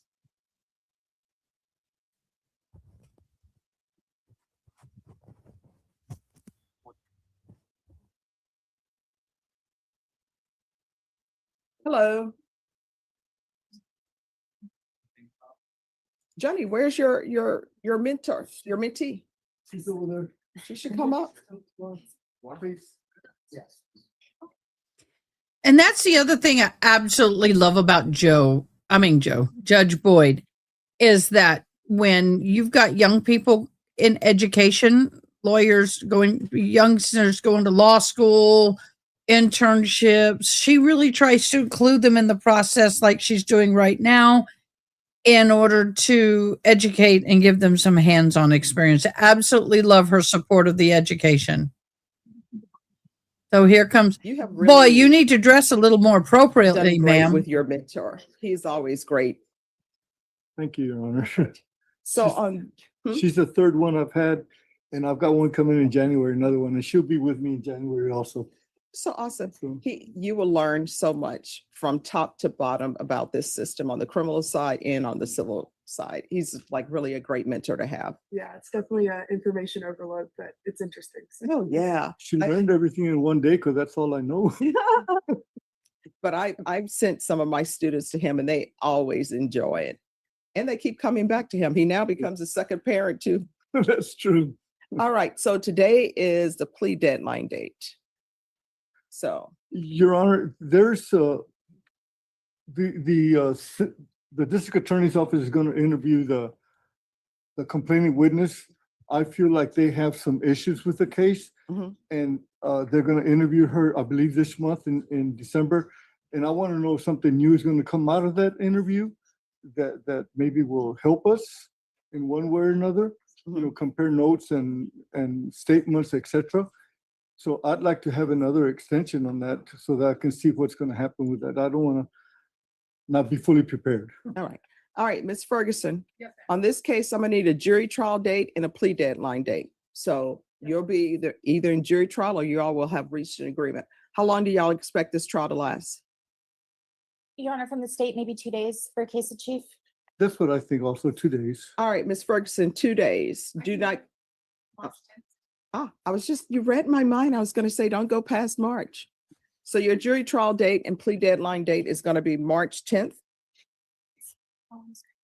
That's my anniversary, 53rd years, 53 years. Well, And I'd rather be here than there. Norman, you can't break up his marriage. No, I've had a happy marriage. Yeah. Oh my gosh, So I what- can't believe he said that. We were gonna give you another date. Yes, ma'am. Oh my God, I can't believe he said that. Sugar Roll, we were going to move it for you, boo. And he's like, nah, we're good. March the 10th, and Oh, you're fine with March the 10th? that's fine. Oh, okay. Fine. All right. His wife will know that Yeah. we offered. All right, we'll see y'all. She be going like, boo, you did what? You could have gotten out of court for me? And you chose not to put me over court? Nah, I bet they're going to do something on the weekend. If it doesn't go into the evening, I'll be okay. Okay. Once y'all sign the reset form, you'll be excused. Thank you, Judge. Oh, yeah, I do have that. Who's next? It is. Y'all might.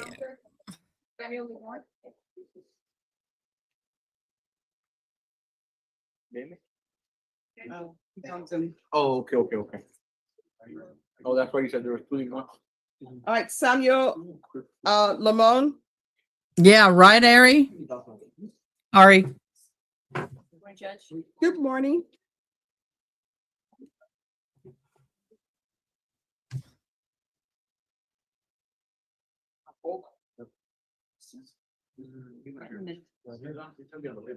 Just give me a moment. Odyssey is doing its thing. Somebody's waiting. Now, I'm bringing him out this.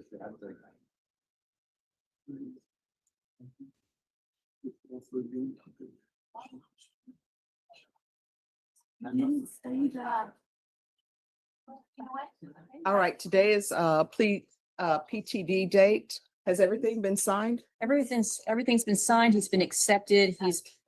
I had him do it again this morning, called orientation, and left a message. Okay. All right, Ms. Ferguson, I need a PTD date. Yes, ma'am. 22nd, January 22nd. All right, January 22nd. Once you sign the reset form, you're excused. Make sure you follow through on everything, all right? All right, just have a seat. Your attorney will bring the reset form to you. Thank you. Thank you.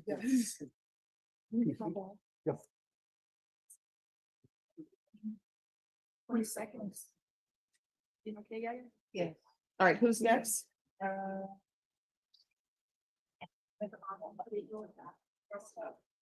Page 14, first one, Judge. Gabriel Carvajal. Gabriel Carvajal.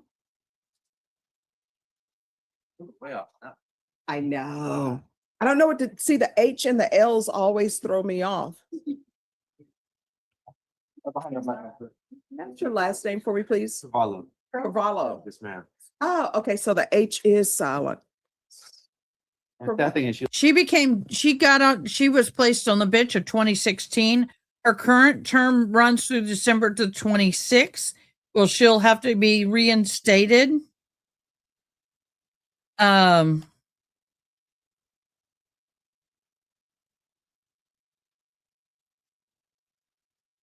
She got her JD degree from the University of St. Mary's School of Law.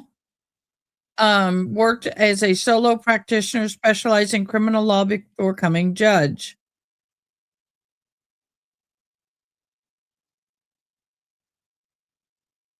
Despite controversy, she remains the central figure in Bexar County Judge criminal justice system. Graduated from law school in 1997.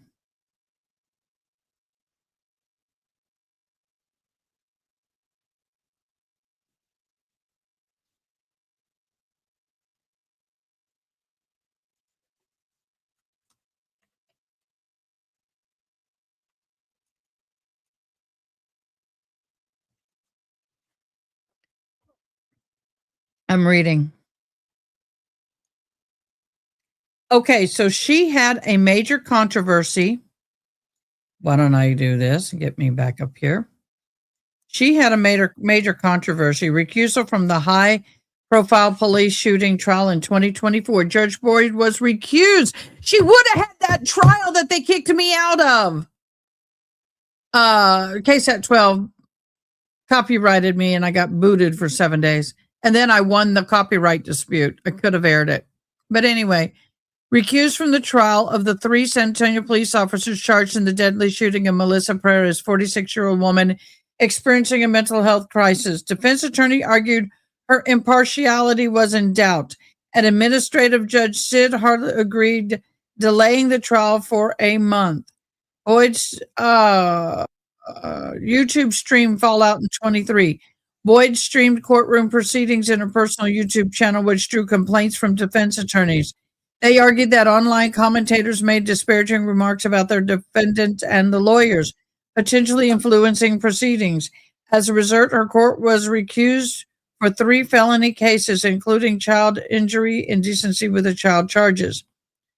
Defense attorneys in multiple cases claim Boyd demonstrated judicial bias, leading to her removal from sensitive trials. In the Perez case, the attorney cited concerns about her impartiality after complaint in an unrelated matter.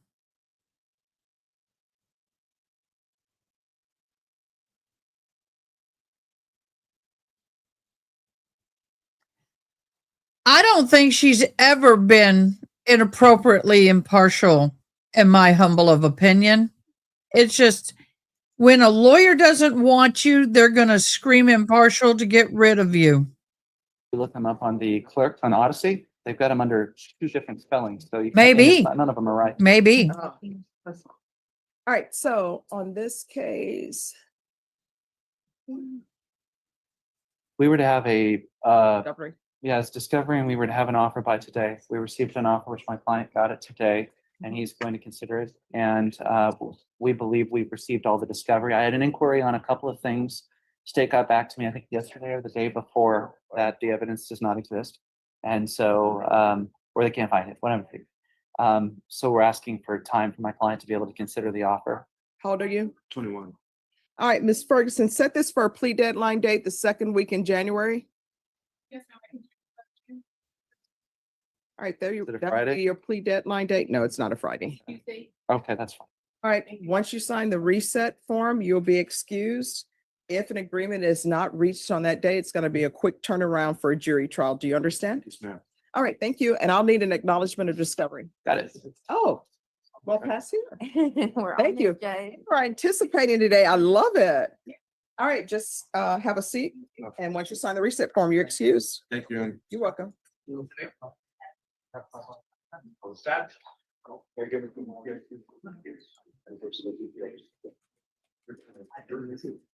Excuse me, guys, excuse me.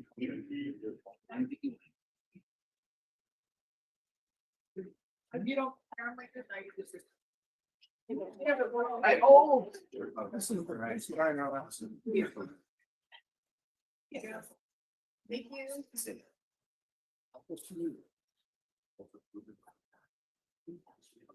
All right. Ari, Are the I'm sorry. parties ready on the case with the interpreter? Ari, don't get mad. Dyslexia in a name the way yours is spelled runs my brain freaking into a tailspin. I am so sorry, Ari. Forgive me. I got it now. David Rodriguez. Somebody please get him here.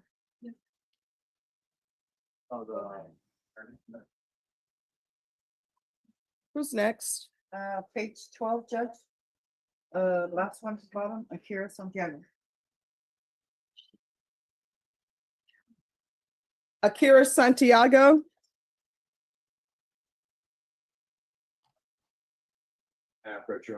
Yes.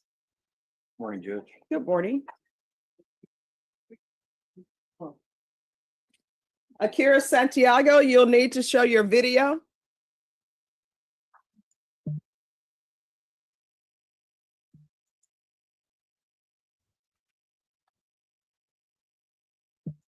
Step out and call him. Yeah, I don't. Oh. Akira Santiago, you'll need to show your video.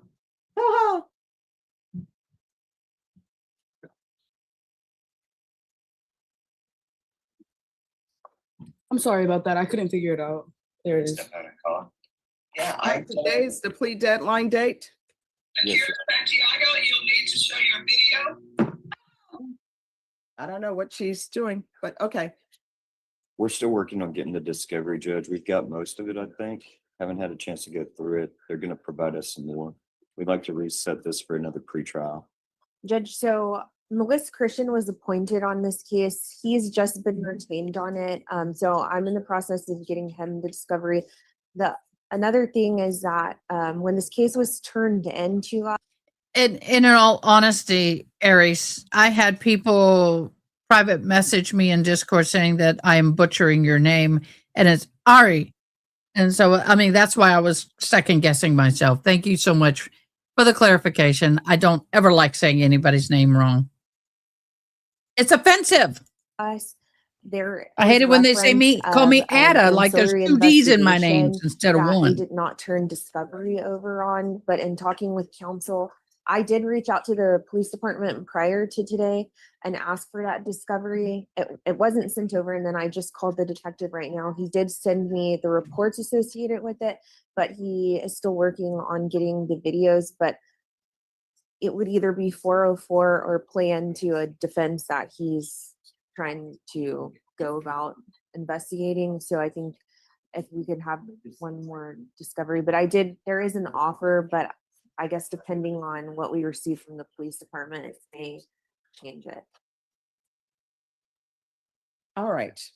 Your plea deadline date, your final plea deadline date is going to be the second week in January. It would not be further extended. If an agreement is not reached, your next court date is going to be a jury trial date, and she'll need to appear in person for that jury trial date. Ms. Ferguson, I need a date, second week in January, please. All right, January 13th. Yes, Your Honor, at 9 a.m. Yes, Thank you, Judge. Are we excused? yes, thank you. And that was the deadline, Judge? Yes, Thank you. January 13th, right? yes, Thank you, Judge. you're welcome.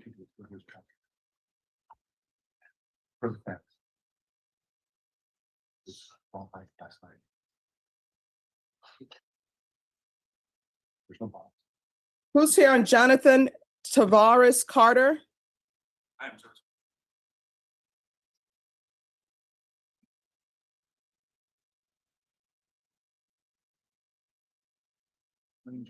Morning. Will be a victim. Okay. And let me see, what page is he on? What page is Carter on?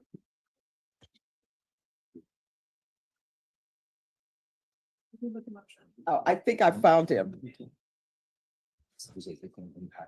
You don't take your pretty Judge. Oh, towards the bottom. And Norma, can you please find, oh, there's David Rodriguez.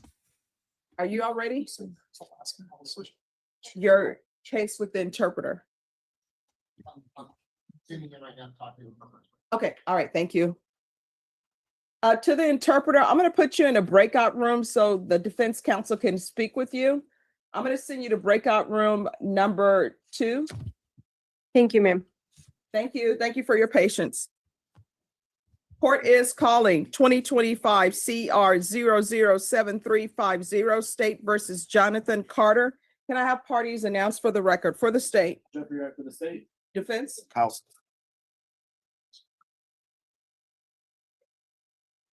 And are you Mr. Carter? Yes, ma'am. Counsel, you received all discovery. Did you review it with your client? Yes, Your Honor. Court will find that the state is in compliance with discovery. On this system, it has his attorney as Caitlin knows. She's in the same firm I am, and I'm covering for her. All right, any objections? Mhm. All right, did you review the document entitled Application for Deferred Adjudication with your attorney? Did you understand it and sign it? Yes, ma'am. Did you review the true bill of indictment with your attorney? Did you understand it? Yes, ma'am. Counsel, do you waive the reading of the indictment? I do. State, are you proceeding on the indictment as presented? Yes, sir. All right, did you review the court admonishments with your attorney? Did you understand it and sign it at all the appropriate places? Yes, ma'am. All right, we can go off the record. All right, with your plea bargain agreement, this 2 years, that needs to be below the line. Because there needs to be no confusion that his receiving 2 years deferred adjudication, you all cannot agree to that. And these other conditions, that needs to be below the line. Okay. So if y'all want to just write that in below the line and, well, state, are you all able to just print out a sheet that's the plea bargain page, just that one sheet? Yes. All right, they'll print it out, so y'all need to redo this part and then you can attach it.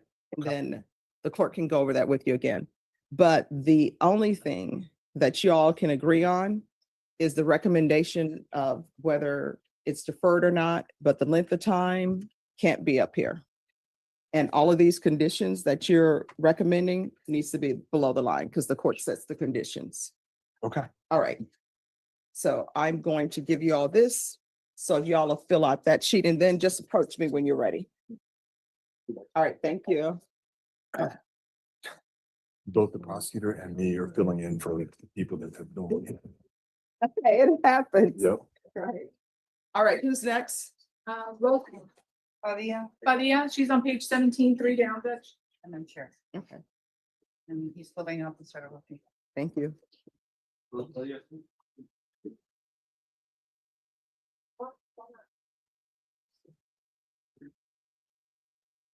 Just calling me.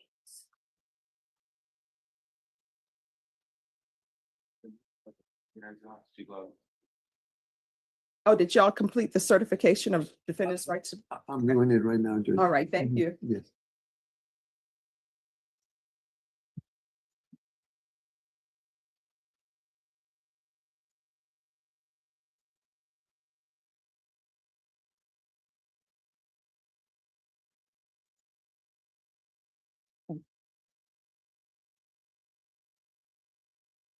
All right, the court is calling 2015 CR 3473 State versus Rose Padilla. Could I have parties announced for the record for the state? For the defense? Robert Valdez for the defense. And are you Miss Padilla? You need to, okay, everybody is whispering. Why is everybody whispering? You need to speak up so the court can hear. Yes. All right, did you review the document entitled Motion to Enter Adjudication of Guilt and Revoke Community Supervision with your attorney? Did you understand it? Yes, ma'am. Are you the same Rose Padilla who's placed on deferred adjudication for the offense of aggravated assault That's with sweet. a deadly weapon on September 9th, 2015 for a period of 5 years and extended for a total of 5 years? Is that you? Yes, ma'am. All right, state. Judge, if I could have just some.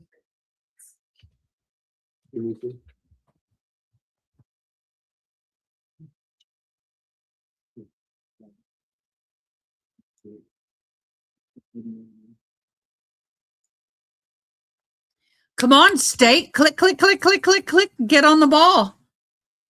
The defense attorney's older than dirt's got more pep than you do. Judge, I'm sorry, can I have the record? Sure. Because All right.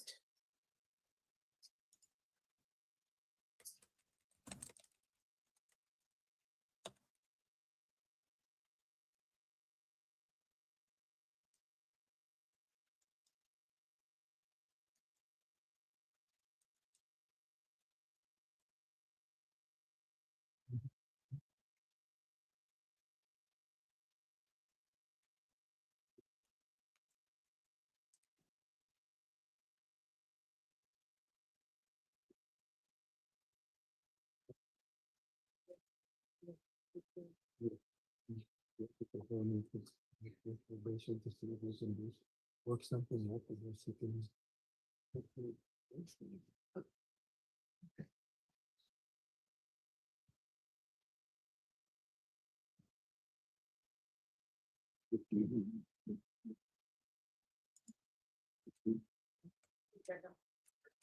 Yes. I will go back on the record. She's going to be being not true to the violations. All right. All right, we're back on the record. You may proceed. Violation of condition number 10 in Bear County, Texas, between the date of Rose Padilla was placed on community supervision and the date of filing hereof for restitution, the defendant should have remitted $81,135.98, but has only remitted $2,504 in violation of condition number 10. How do you plead to that? True or not true? Not true. Violation of condition number 21, on or about the 17th day of June 2025 in Bear County, Texas, the defendant Rose Padilla did then and there fail to complete GED as instructed by the court in violation of condition number 21. How do you plead to that? Not true. And violation of condition number 23 in Bear County, Texas, the defendant Rose Padilla did then and there fail to make payments of $100 every 2 weeks in violation of condition number 23. How do you plead to that? True or not true? Not true. All right. Will you all be ready to proceed on a contested hearing the second or third week in January?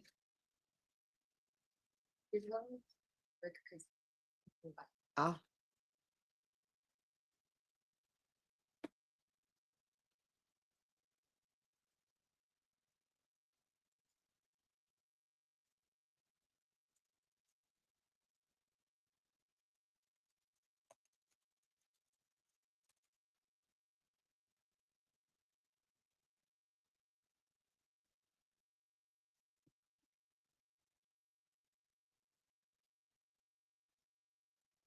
Judge, you said the second week of January. Second or third week? Yes. All right. Oh, we can bring it. No, I'll do it. It's fine.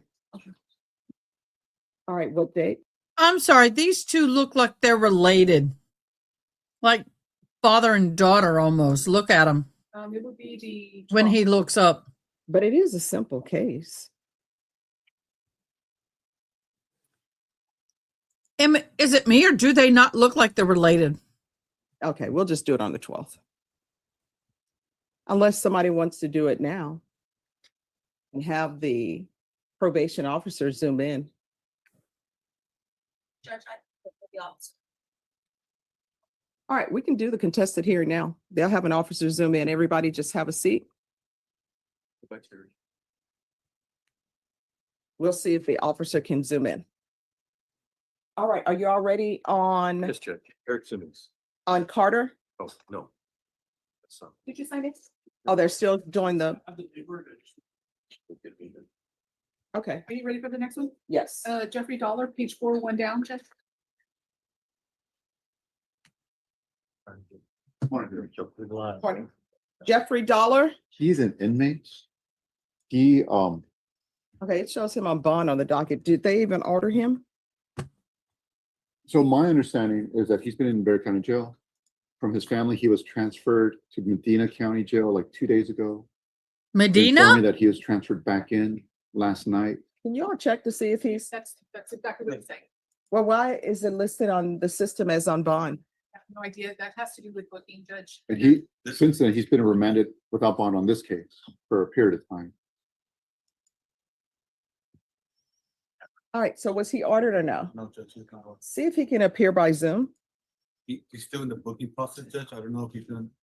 It said booking not completed. That's strange. All right. So they So what is transferred him happening from with this Medina case? County Jail? I've met with him. I've gone over discovery with him on the video. I'm in the process of filing pretrial motions. He had asked me to present a motion to set bond today to the court. I presume we'll wait till he makes an appearance. Mhm. At the moment, we do seem to have a good working relationship. That's where we're at right now. This is my first setting. I don't have an offer yet. I think it's an older case. I think Robert Mauer was on the case, but I don't have an offer yet. So that's where we're at. Okay. Judge, he was supposed to hire an attorney, but he wanted to hire his own attorney. I don't No, know. I already, yes, he wants to stay with him.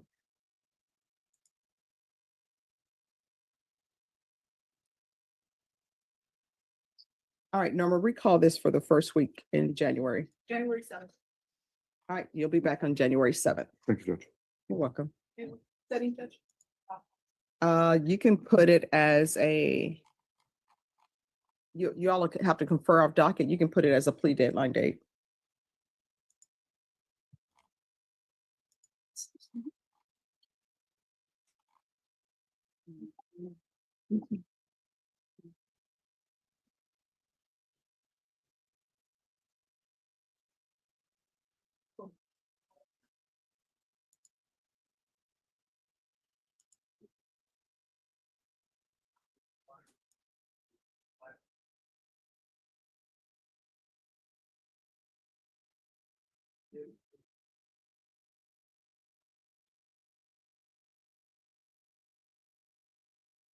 And Norma, put a hold on him so he doesn't get sent anywhere else. All right, who else is ready? Page 18. Okay, I want to explain that. Let's explain that. So say he committed a small crime in Kerr County and then another one in Medina County, and he has got a court case in San Antonio County, and they're bouncing him back and forth, and she can't snag him. She can put a hold on him, and that's what she just did, which means Kerr and Medina cannot snag him, can't pull him without her consent. So that's what that means. He's been a bad boy all over the place. Last one at the bottom, Rolando Gomez. Rolando Gomez. Judge, we're present here. He been bad boy. So, Your Honor, we're set for a contested hearing today. I know the discovery showed up in Veripic on the 15th. I'm not sure if Can I see the file on that, please? Wait a minute. 1 second. I'm not sure if defense has had time to review, but also additionally, one of our main witnesses, the one that was undercover, is unavailable today to appear for that testimony. So I was going to ask the court if they would please reset this hearing so that we can have resolution. Because it is the new number one is the only allegation in the MTR. And it happened less than a month ago. He's like, Ms. Ferguson, reset this for a contested, what date? I can do the January 7th. Is it possible a week, that's a very busy week, maybe the week after? Thank you. he's like, All right, thank no you. boo. He's like, no boo. Once your client signs the reset form, he'll be excused. Thank you, Judge. All right, who's next? Page 15. At the bottom, Eddie Dacey. Have to motion. Eddie Dacey. And counsel, I'm still waiting. If you want to call that attorney and find out where he is, I'll take your matter up.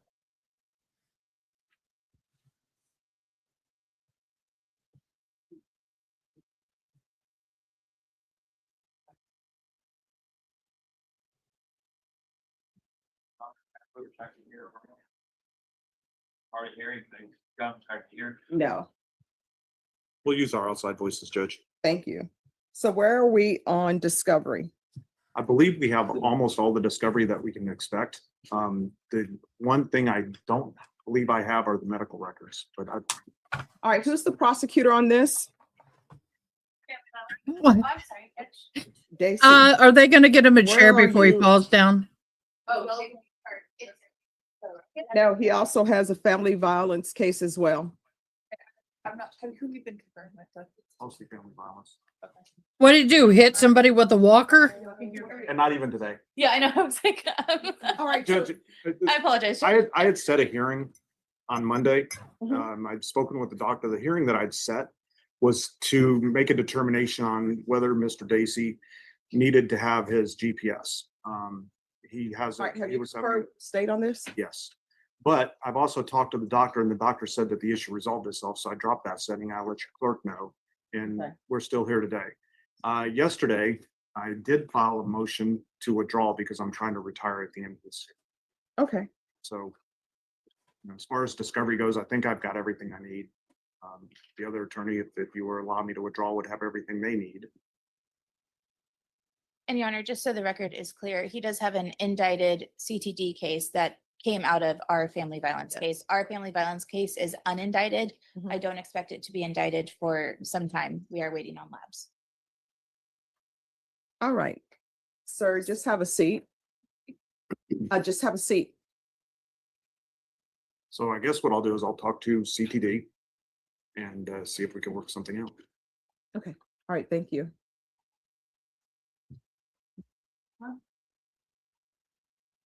Norma, see.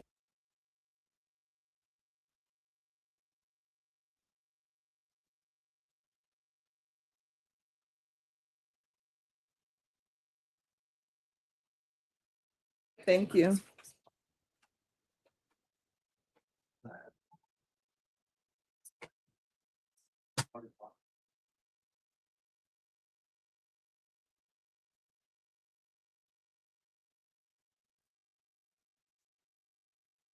And we reapproach your Just give me a moment.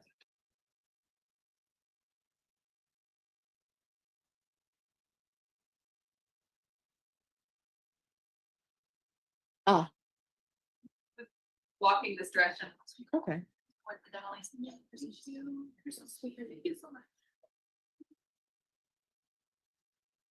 All right, Mr. Campbell, just give us a moment. Who's next? Page 8, first one, Judge Eric Sims.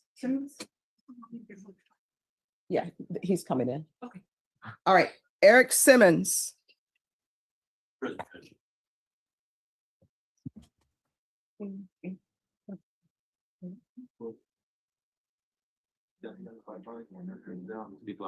Hello. How you doing? Oh, I'm doing okay. Counsel, you're on the other side. All right, today is final plea deadline date. Jury trial, or are you all reached an agreement? Jury trial. All right, how long do you expect this trial to last? No more than 2 days. 3 days. All right, Ms. Ferguson, I need a jury trial date, criminal trial, I'm sorry, family violence, 3 days. March 24th. All right, once you sign the reset form for March 24th, you'll be excused, and I'll need an acknowledgement of discovery done. Okay, Judge. All right, just have a seat. Thank you, Judge. Thank you. And Norma, I'm sorry, you said March 24th? Yes, ma'am. You said that was at the jury trial. correct? Yes. Mr. Bond? Yes, Judge. Hey, Judge, I'm sorry, you said jury trial and plea deadline or just? No, jury trial. Just jury trial. Thank you. Oh, could you come forward, Mr. Bond? Yes, Judge.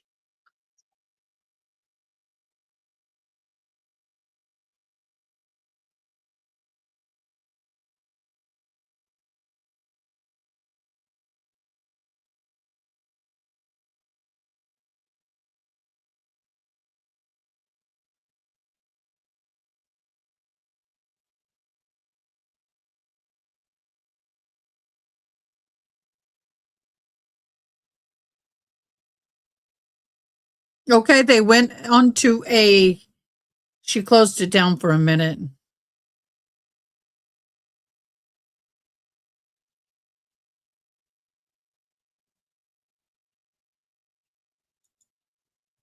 So we got a break. We will be going to the Hernandez trial as soon as it comes alive. We are in a verdict watch for the Hernandez trial. They will be going live at 35 minutes. So 11 o'clock our time. It's 9 o'clock California time. We will be going live with them. My front door. Sorry. All right, they're back.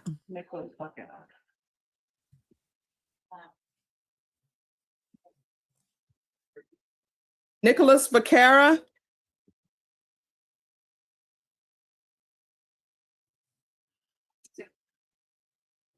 Who's the attorney on Nicholas Vaquera? All right, so yeah. That's okay. Who's next? Next, we have page 4, fourth one down, Antalia Cifuentes. Antavius Cifuentes.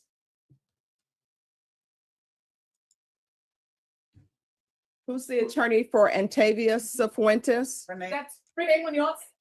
Oh, just have a seat. He'll be back. Oh, Anyone else ready? not right now, Judge. Antavius Cifuentes. Present, Your Honor. Thank you. Morning, Judge. Good morning. Hello, why were you late? I was late. I think, Judge, he stated that his name was not called initially, and then you brought it to the court's attention, and they went ahead and marked you down. No, I called his name. Oh, you didn't hear it then? I said, Octavius Cifuentes, and you said we'll work on it. Oh, she was talking, you were talking to the guy behind him, Judge. Ah, I think that's who. okay. Oh, Where are we on this case? Yes, Judge. So you were not paying attention. You were too busy visiting. You're not in court to visit. You sit down, you face forward, you shut up, and you listen for your name to be called. This is not some high school classroom, dude, where you turn around and ignore the teacher and talk to your I friends. was appointed on this last week. I did peruse the discovery, and there is an IDR as well as a body cam that I cannot access at this time. So I did bring that to the attention of Mrs. Espinosa. So we're going to work on getting that together. I did forget my portable drive. I apologize, so I cannot get it today, but I'll get that soon. I'm sure Mrs. Espinosa, I think, can even put it on a disc for me, and then I can get that and to review before a potential next setting, Judge. All right. And how old are you? 19. 19. All right. Make sure you stay in contact with your attorney. You understand? Yes. All right, Ms. Ferguson. Yeah. I need a reset for discovery 30 days. I can do the 20th. That'll be fine, Your Honor. All right, so we'll be back on January 20th. Yes, ma'am. Are you Thank in school? What are you doing? For work, Are you work? I trade stocks. I'm sorry, what? Trade stocks. Trade stocks? I hope that is being very lucrative for you. It is. Okay, all right. Good luck to you. Once you sign the reset form, you're excused. Thank you. All right, you're welcome. Good day, ma'am. You too. I'll get to the reason. All right, who's that? We're just waiting on Mr. Hagee for Nicholas. Are you all ready on Padilla? I'm sorry, Jonathan Carter?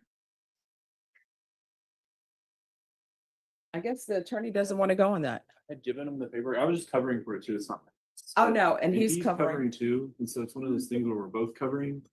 And so he's sort of going over the plea still, but I did give him the paperwork. Okay, all right, awesome. Just let me know when you're all ready. Okay. At the end of my Okay.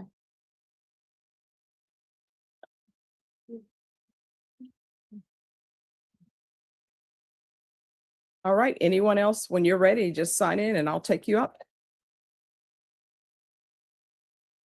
You go, Renee. Thank you. Finish for discovery. Yes, ma'am. Thank you.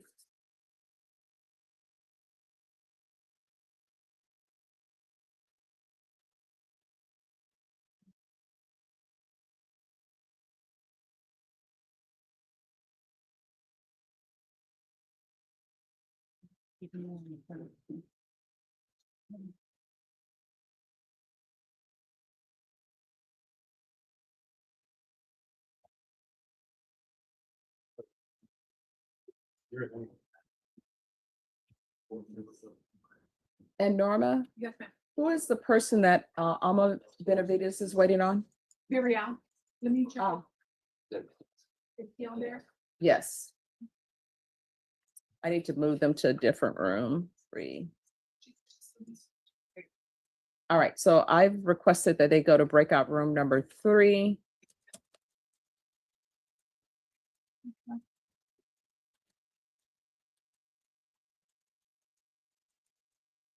And what page is he on? That is on page 17, second 125.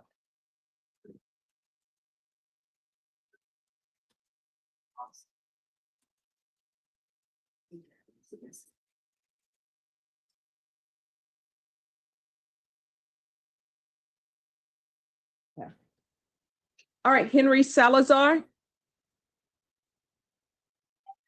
Yes. All right, who's the prosecutor on Salazar? Do you want my client to come up? Yes. Thank you. All right, so this is set for a contested. Judge, it is set for a contested, so the defendant was indicted on a new charge that the state was intending to prove up. There are a couple of body worn cameras that were too big for defense counsel to pull.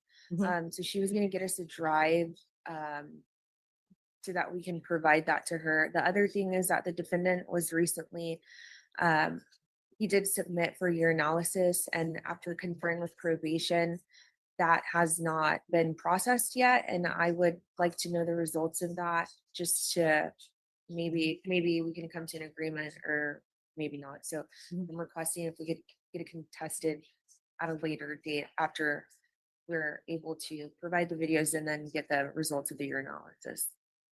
All right, Ms. Ferguson, Yes, ma'am.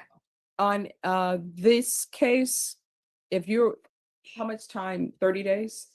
That should be sufficient. All right, if you'll set this for a contested hearing in 30 days, Yes, ma'am. I can do, January 22nd. That should work. Let all me, right, once you sign the reset form, you'll be excused. Thank you for dressing appropriately for court. thank you. Just have a seat. Your attorney will bring the reset form to you. Once you sign it, you'll be excused. Thank you. All right, thank you.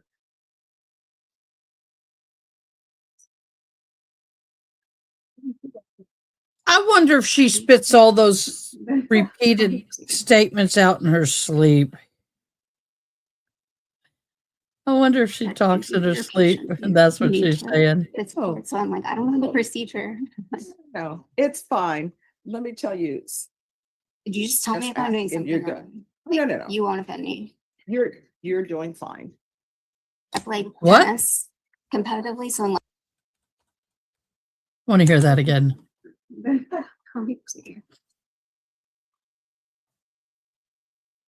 She has some procedure. Judge, thank you for your patience. I'm new to this court, so I'm like, I don't know the procedure. No, it's fine. Let me tell you. Could you just tell me if I'm doing something You're good. wrong? No. You won't offend me. You're doing fine. I play tennis competitively, so unless you make me do push-ups, like you're really not gonna. offend me. Okay. Just happens.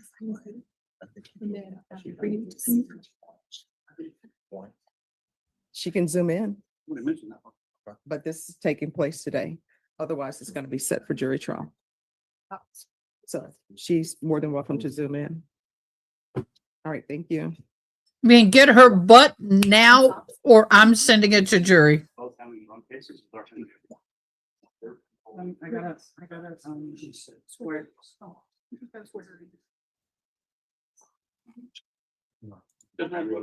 She's Yes, like, just give me we're one. done. Let me put this in the system.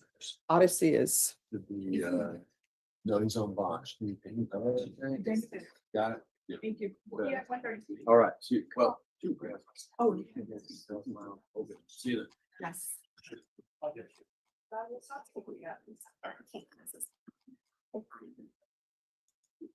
Have an issue. Email me, then I'll forward it to you. Pretty sure. Just keep- So I'll get this right out. Yeah. Are you guys ready to something? Judge, no, she's good.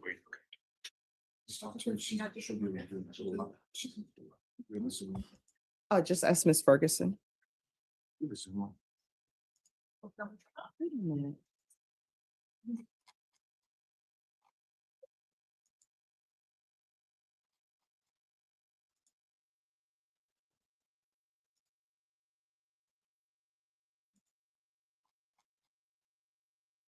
Y'all, Discord's got a lot of people active today. Next 3 months.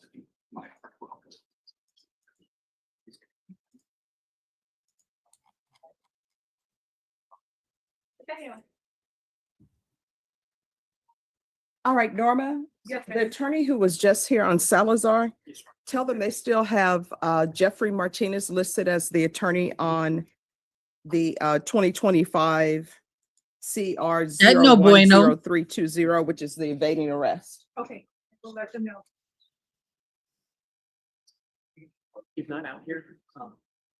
Seems really 63 degrees. Hey, we don't say that out loud because they'll change it. Doesn't feel that cool. All right. Oh, I so- thought she was gonna jump him. Okay, so I spoke to Mr. Dacey.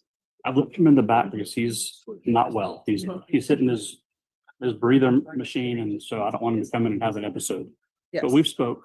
I've introduced myself. I've got his information. I'll reach out to the state. I guess they're waiting, like you said, some labs and some ballistic reports or something. Yes. Have an asthma attack. All right. So Ms. Ferguson, on Dacey, Yes, ma'am. Mr. Bonk is going to be his new attorney. Okay. And then if you can give 45 days for discovery. Do you still have the motions he filed on yeah, you want? No, if she still has them, I'm gonna ask her if she, could we, 3 seconds. that's fine. Okay.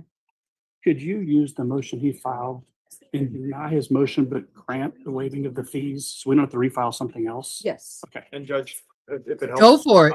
I did talk with Ashley Jones, Mhm. and the state is not opposed to waiving his fees on. Oh, I always do that if it's clear that a person can't afford. Okay, thank you, Judge. Fair enough. All right, so this is the new attorney. Discovery is going to be set for February 2nd. Okay. And that's on your case as well, whether it's indicted or not. Okay. Okay, Judge. All right, Thank you. thank you. Thank you. Okay.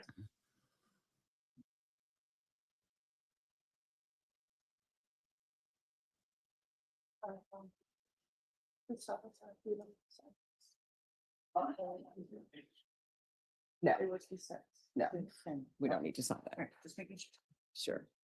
That was on page 17. Yeah, the other case. Um, The invading was an NCR as well.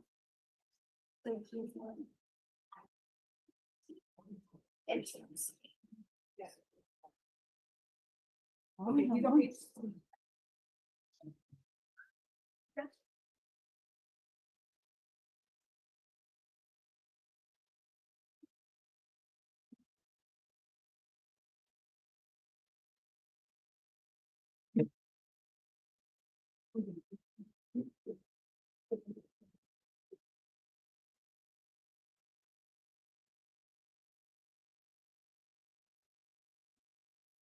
Okay, awesome. Thank you. Thank you. She'll file it today.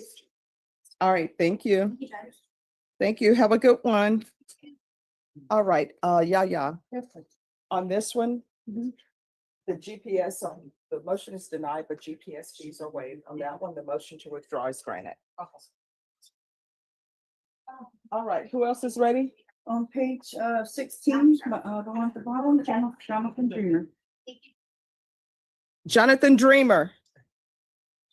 Judge, apparently I've been informed, Mr. Dreamer, I guess they're looking for him.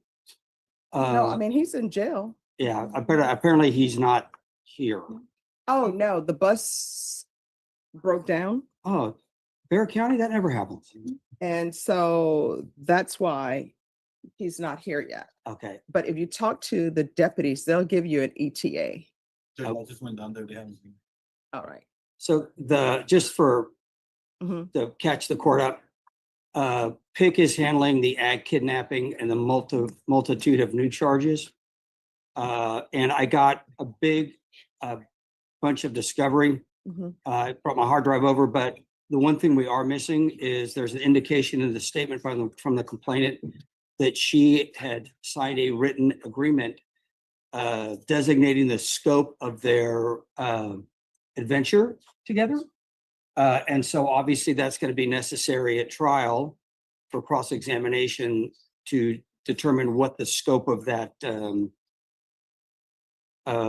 playtime activity would be. So do you have the contract that they signed to enter into their contact? Sarah with was each other? looking for it. The regular prosecutor. Judge, but I can write everything down that we need to get on it, and then. Yeah, I talked to her as soon as I looked at the discovery and I saw the indication that the lady said, yeah, I may have signed a written agreement. Sarah was gonna look for it because it's not contained in the discovery, and I don't know if the detective was overly thorough, because you'd figure if you, particularly on this case, that's gonna be the key to whether or not there was actually a crime or just breach of contract. All right, so you'll need to make sure, I'm gonna recall this in 20 days. And you'll need to make sure that any contract that was entered into between the Okay, guys, we have something that's popped up and we're going to go look at it. Thank you to my fabulous mod for finding it. So do y'all remember Colin Gray? Well, there was a motion here and focused on whether the investigators lawfully searched his phone and obtained warrants, as well as a challenge to the indictment.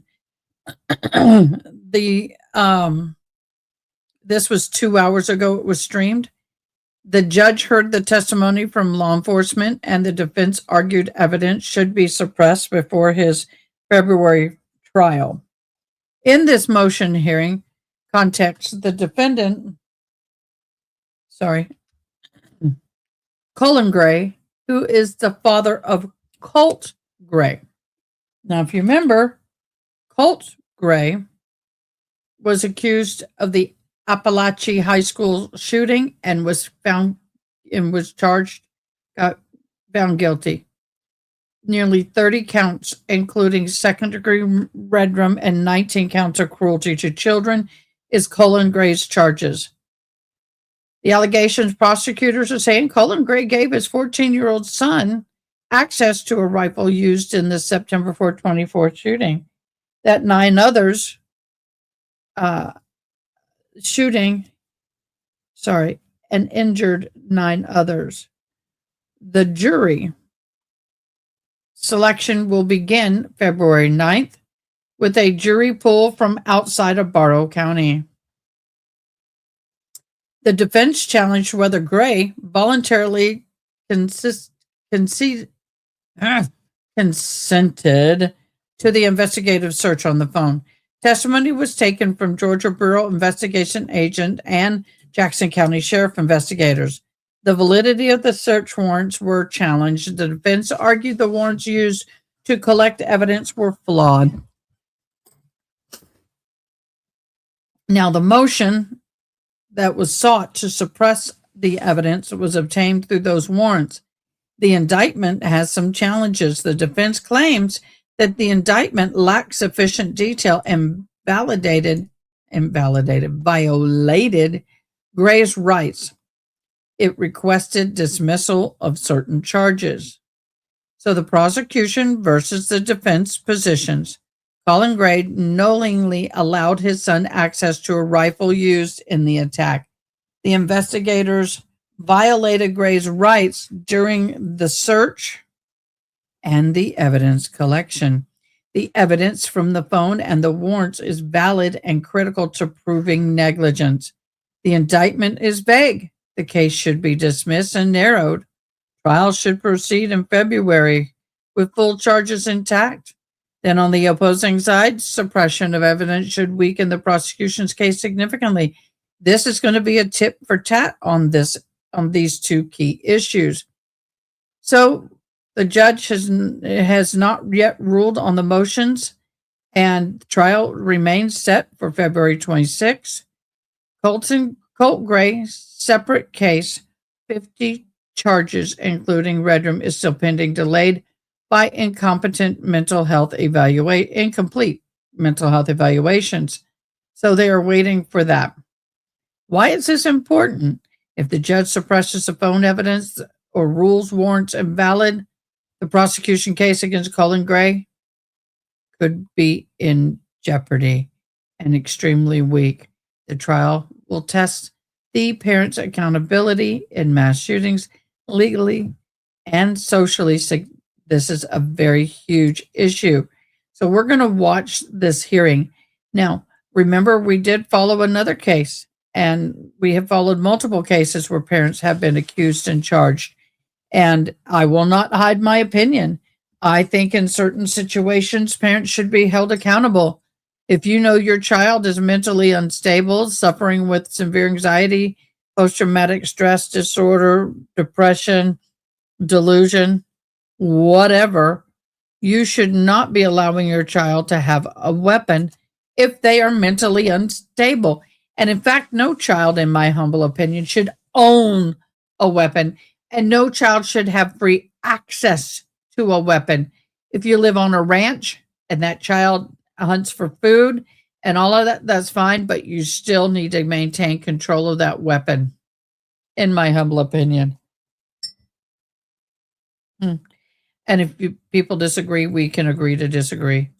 But that's my channel. I'm going to say that. Did you see that Lugrini case? That the chance for so-called backpack evidence to be thrown out because it was obtained before the search warrant? No. We need to do I think we need to investigate that. Let me do that. Let me get this up and running. Get bigamous. Here we go. Now this is where it opens up. We don't have anything before this, as you can tell by the little, well, you can't. Right down here, this is where it starts. I can't go back any further. But there's no marking that signifies it's a law enforcement vehicle. Okay. So at that point, you, Special Agent Maddox, and Mr. Gray got into the Tahoe. Yes, sir. During your interview with Mr. Gray, was he asking questions about your investigation, trying to gather information about what was going on with his son? Very limited, actually. He asked me initially when I walked up, which you can hear on the footage, if there's anything I can tell him about what's going on. And I let him know that this is a evolving investigation and there's not much information I can give him at that time. I did let him know that his son was in law enforcement custody. And that was at the beginning stages of your Yes. conversation with him, is that correct? That was when I walked up to the truck. Before even you got to the Tahoe? Yes, sir. All right. So you've given us the orientation of where everybody was sitting in the Tahoe. And presumably at that point, you still would have had your firearm on, is that correct? Yes, sir. As did Special Agent Maddox. Yes, sir. And to refresh my memory, I apologize. Mr. Gray was in the back seat or was he in the passenger seat? He was in the front passenger seat next to me. Okay. And you stated that at some point he voluntarily offered to show you text messages and emails on his phone. Is that correct? Yes, we were discussing this and he said, I'll show you. And he showed me text messages and emails that were on his phone. And the emails were in regards to what again? They were different communications with individuals about counseling that was in reference to Colt Gray. Such as mental health counseling? I believe so. I don't have them in front of me, but yes, I believe that's what they were. That's fair. I guess it was quite a lengthy investigation a while ago. So if you recall, how did that topic come up? Did you ask specifically about that type of information?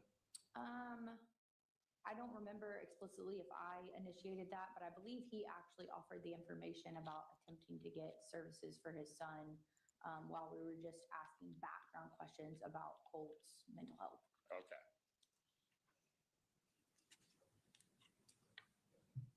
And you stated that this interview was about, you say an hour and a half? It was about an hour and a half, Okay. yes. And it took place exclusively within the confines of your vehicle? Yes, inside my vehicle and right on the outside of my vehicle when got out. And Special Agent Maddox, was she there the entire time of the duration of the interview? Yes. Okay. And you stated that after the interview had been concluded, you made a decision to see if Mr. Gray would be willing to sign the consent to search his cell phone. I did. How soon after if you can recall, or best estimates, how soon after the interview concluded before you made the decision? Well, the time that he signed the consent form is at 3:06 p.m. Right. And I ended my recorder at 3 p.m. So 5 to 6 minutes. So 5 to 6 minutes, Yes, literally. almost immediately after we got out of the car, I made the decision to ask him if I could take his phone. Okay. And just to clarify that, was the decision, he had already exited the vehicle at the time you asked him for consent, if you recall? I do believe he was standing, I think we were all standing on the driver's side of my vehicle because we were just going over some logistics information and I was getting his ID data. So like his name, his address, his date of birth, that kind of stuff. Okay, just the basic identifiers. Correct. Was Special Agent Maddox there at the time you had that conversation? I Mr. think she Gray? was in the general area, but I don't believe she was directly involved in the consent to search. Right, okay. And it looks like on that consent to search, there is a line where a witness could sign. It doesn't appear anyone signed. Were there any witnesses to that other than yourself? No, I mean, because nobody was directly listening to us, I didn't want anyone to sign that, witnessing it, that they had seen that, because it was just he and I really speaking. So it was really just the two of you talking at that point? Yes, sir. Okay. And at the time he gave consent, law enforcement was still at the home? Because now it's an hour and a half later. Yes, I do believe they may have entered the home at that point to execute a search warrant of the residence, but they Okay, were still on scene. so the investigation was still in the Yes. stages of happening, for lack Yes, of a it better was way of putting it. definitely still evolving. Okay.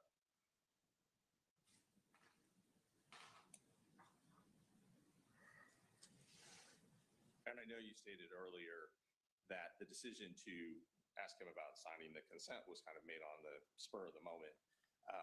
But you did still have your digital recorder, correct? Yeah, it would have been in the car where I left it with my notebook. Okay. But you could have gotten your recorder and recorded that if you had thought to do that at the time. Yeah. Okay. Can I have 1 second, Judge? Yes, sir.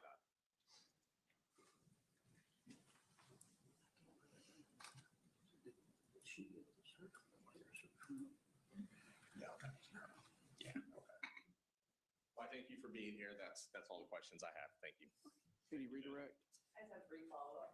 All right. You mentioned the search warrant being executed. Prior to you interviewing Mr. Gray, had you been inside that house? I had not. Did you know anything about what was inside the house, or did you discuss that at all with him? No, I did not. Okay, nothing further.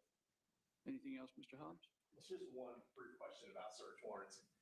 Ultimately, a search warrant was obtained to search Mr. Gray's phone. Is that correct? I do believe so, yes. But you wouldn't have been the officer that obtained that search warrant, or the agent. I apologize. I was not. Okay, thank you. All right, is she free to go? Yes, ma'am. Thank you, ma'am. No.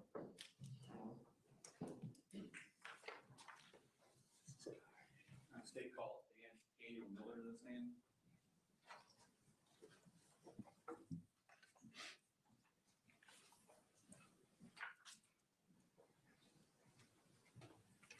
And is this on a separate This is a completely separate motion? Yes, Let me ask, did the defense have any witnesses on the motion that the prior witness was for? No, Your Honor. Okay.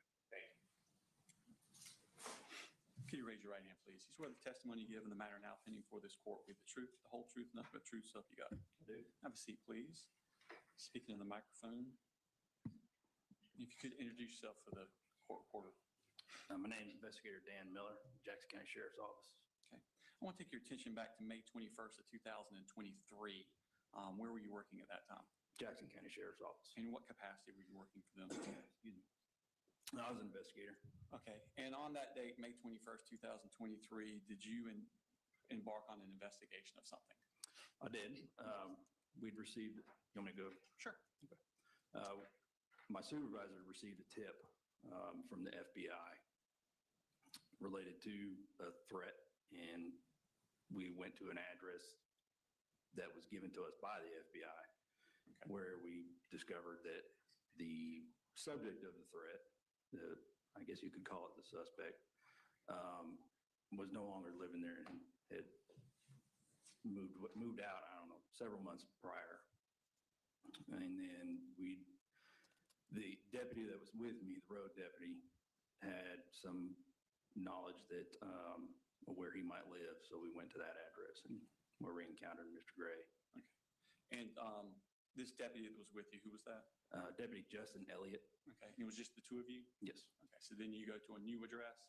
Yes, And did you speak to Mr. Gray? yes. Tell me about that, how that happened. I knocked on the door, and he came to the front door, and I informed him why we were there and the purpose of our visit. Okay. And did you identify yourself as law enforcement? I did. How were you dressed? I was wearing I guess what you call an outer carrier, a bulletproof vest, quote unquote, and it had sheriff written in, I believe it was yellow letters on the top, and I was wearing my badge and my gun. I had a hat on. Okay. Was Deputy Elliott with you at this point? He was. Okay. And was he dressed similarly? A little bit different. He was wearing a road deputy's uniform. I don't know what class specifically it is. Is a button-up shirt with outer vest carrier type thing. But did it identify him also with Jackson County Sheriff's Office? It did, yes. Okay. And what was your tone when you were speaking with him? Was it aggressive, authoritative, or conversational? I would call it conversational. Okay. And did he agree to speak with you? He did. Okay. And was he free to leave at any time? Yes. Okay. And was he handcuffed in any way? No. Was he restrained in any way prior to the conclusion of the interview? No. Did he agree to speak with you? Yes. Was this interview recorded? It was. And how was it recorded? Body cam, and I used my county issued cell phone to record the conversation. That was a regular practice. Did the Deputy Elliott also have a body cam? He did. It was his body cam. I wasn't issued one at the time. And have you reviewed what's marked as State Exhibits 3A and 3B yes. before your testimony today? Yes. And what was that? It was the body cam video of our interview, and I think that was it. What was it? There was two separate videos. Mm-hmm. It was the initial conversation, and then a follow-up conversation, but on the same day at the same place. Okay. And are they a fair and accurate recording of the interview with the defendant? They are. Huh? Yes. Okay. And were they material additions or deletions to it? No. Your Honor, this time I tender states this number 3A and 3B. Hobbs. No objection, Judge Steiner. Just for the record, Your Honor, it's one continuous. It's just broken up into two parts when it was recorded. Okay. So one is 15 minutes and the other is 4 minutes. So Okay. 2 minutes. All right. 3A and 3B are admitted. During the course of the interview, defendant, did you promise him anything in return for making a statement? No. Did you provide him with any hope of benefit if he provided you with a statement? No. Did you coerce the defendant into making a statement by way of threat or force? No. Did you maintain a conversational tone throughout the interview? Yes. Did you raise your voice with him during the interview? No. In your training experience as a law enforcement officer, have you had the occasion to come into contact with individuals under the influence of drugs and alcohol? I have. And did the defendant appear to be under the influence of any alcohol or drugs? Not to my recollection. Okay. Did he appear lucid and able to understand the questions you asked of him? Yes. Was he able to answer those questions? Yes. To the best of your knowledge, were the defendant's statements given freely and voluntarily? Yes. At any point, did he ask to end the interview? Not to my recollection. Okay. And at the end of the interview, was he free to leave? Yes. Did you leave him at his house after the interview concluded? I did. Just saying, please. All right. Morning, sir. Good morning. Is it Deputy Miller or is there Danny Miller. I'm not a stickler with pomp and circumstance. Gotcha. Well, I'll stick with deputy just for decorum. That's fine. So I represent Mr. Gray. If I ask a question that doesn't make any sense, please let me know and I'll try and rephrase it. Fair enough. All right. So you work for Barrow County Sheriff's Department? I work for Jackson County. Thank you, Jackson County. Yes. And how long have you been with Jackson County? The county for 18 years. The sheriff's office, 17 of that. Okay. And where were you at before the sheriff's? United States Marine Corps. Okay. And how long were you in the Marine Corps for? 4 years. And did you have any experience in the Marine Corps as that you would suggest or that you would believe would be the equivalent of a law enforcement officer? I did. And what kind of experience was that? It was about 9 months as a military police officer. Okay. And when you said you received a tip. Mm-hmm. Is that right, from the FBI? Yes. Okay. Well, my supervisor received the tip.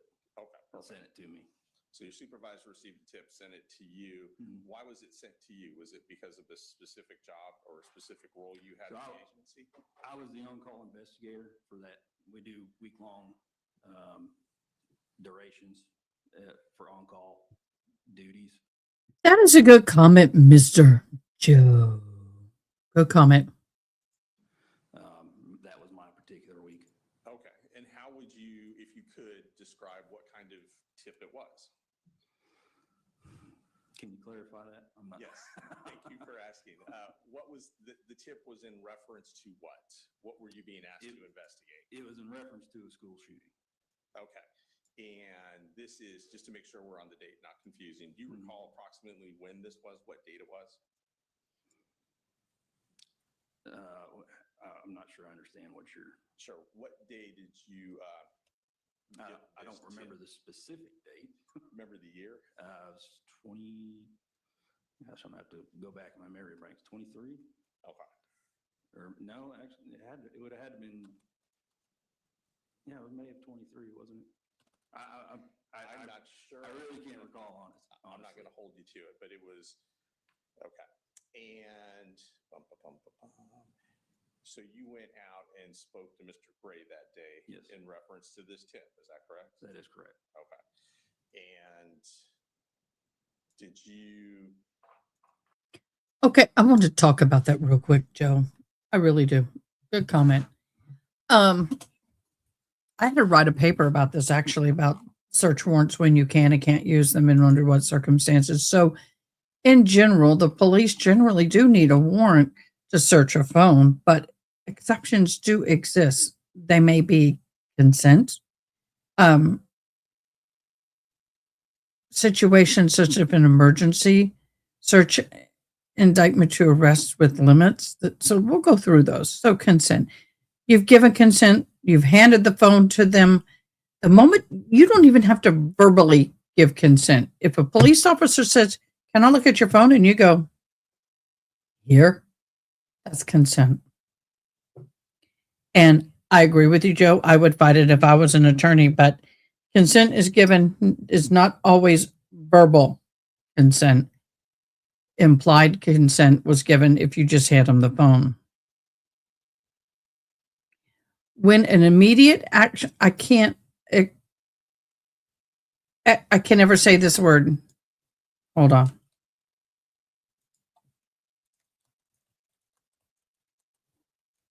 I struggle with pronunciations.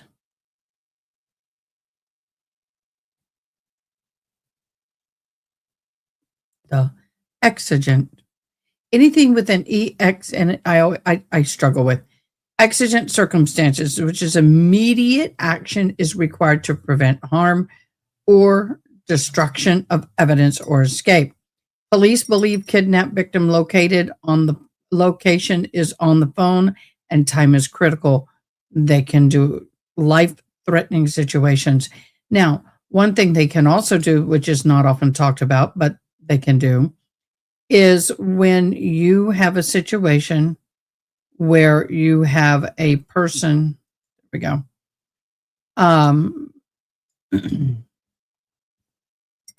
No, that's speech and surgery. That's another one. No, it bleeds into something else. But anyway, if they believe that a life-threatening situation is underway and that they need to have that evidence in order to prevent death or harm to somebody else, then they can definitely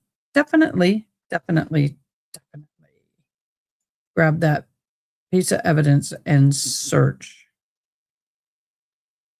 Where did it go?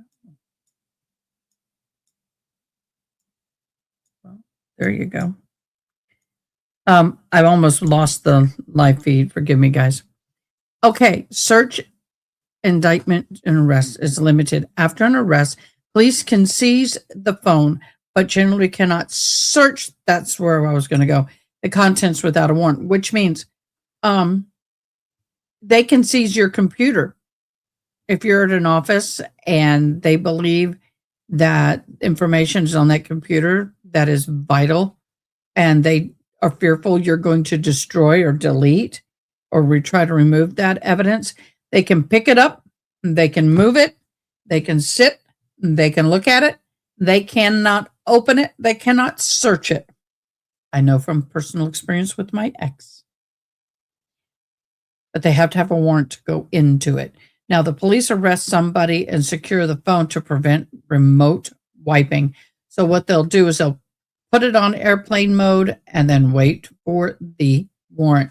Now, plain view doctrine. If incriminating evidence is visible without unlocking or digging into the phone, it may be seized. So say they walk in and they say you looking at inappropriate pictures that is illegal to look at, and it is actually on the phone. They caught you in the act. It is on the phone live. They can then take it and seize it. The lock screen notification shows illegal activity. Probation or parole. If you're on probation or parole, individuals under supervision have reduced privacy rights, allowing warrantless searches require submission of the phone data to the officers. Broader searches, customs and border searches protect officers' broader authority to search devices in U.S. at the border and airports. Travelers' phones are inspected at the international customs. So, under the Fourth Amendment, it protects against unreasonable search and seizures. Phones are treated as highly private devices because they contain vast personal data. Now, in Riley versus California in 2014, the Supreme Court ruled that the police generally need a warrant to search a phone seized during an arrest. However, the court acknowledged exceptions for emergencies and consent. Okay? Did that help y'all? Good afternoon, Sarah. Thank you for that comment. We're back. Did you have any special training? It sounds like you were the on-call No, that week. Was there any special training you had that made you? Now, Miranda's different, but, this was a part of a case locally, and I actually had to do a paper I drew this situation. And when I graduated, can't believe I'm graduated, but while writing the paper, my topic was a cop asks for your cell phone and you hand it to him. Does that mean you have given him permission to search? And the fact is that when you hand somebody a device and say, here, they say, can we look at your phone? And you go, here, that's consent. Miranda's a whole nother ball game, y'all. Whole new ball game. Whole new ball game.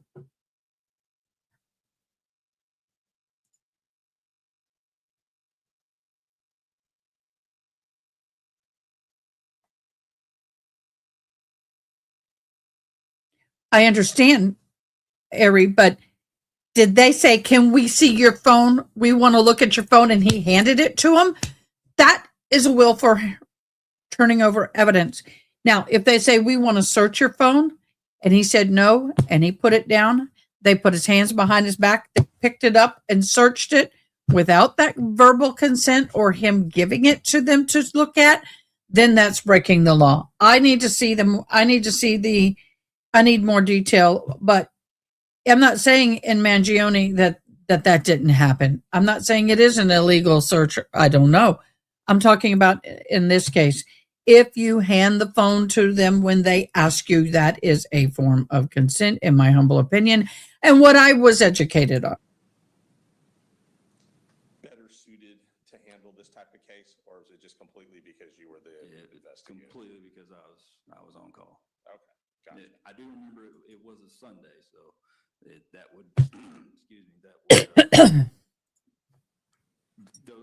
anything that would happen on a Sunday that required investigation would be assigned to whoever was on call. Okay. And after that particular interaction with Mr. Gray on that day, did you? Joe Schmo, that's a difficult situation. But again, it may not be. Let's think about this. They say, can we search your phone for a specific message? They didn't say, can we search your phone for everything? So it was challenged. Well, here's the problem. In searching for a specific message, say they came across messages that showed that someone red-roomed somebody. So say they told me, we're accusing you of red rooming somebody. You're like, okay. And,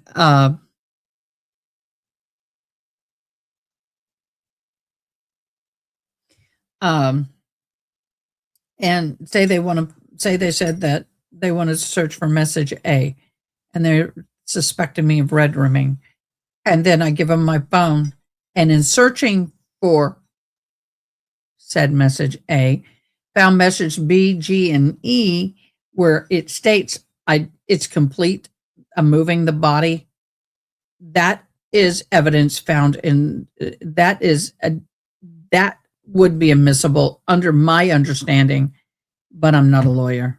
Ever have any other interaction with Mr. Gray? Phone calls, anything like that? Was there, when was the follow-up phone call? Like the next, not the date, but the next day, 2 days later? It was either Monday or Tuesday of that same week. Okay, so within a week of the initial Yes. meeting. Okay. Can I have 1 second, Judge? Yes. I'm almost done, Deputy.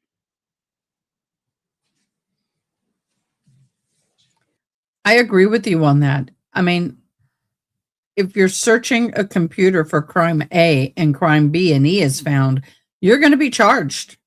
That's simple. They're going to use it. When you have consent to search a phone, a computer, or some kind of media format, iPad, any kind of device, and you come across another crime, you search the device. You're searching for, but when you've gained more information or you find out there's more crimes committed, yeah, that search is still valid. And that's just the way it goes from my understanding.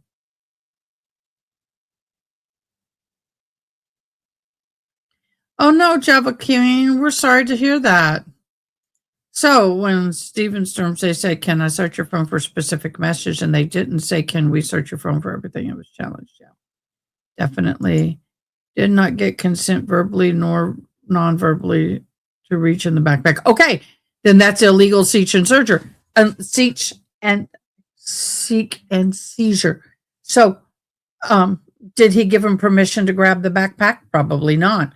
I would disagree. I would say that evidence needs to be thrown out, in my humble opinion, but that's only with the extreme limited information you've given me that I make that decision.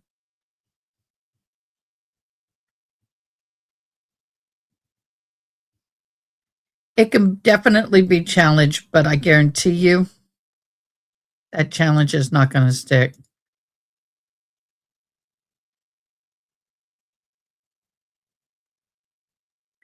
Well, there you go. Stearns allowed them to go through the phone because he thought his factory reset got rid of all of the CSAMs. He forgot to delete everything from the cloud. Well, guess what? That's on him, boo. Then it's all on him. The challenge in that defense is that the attorneys present was the consent to search his phone was specific to searching a specific data, not all inclusive. I think it's going to have to be adjudicated.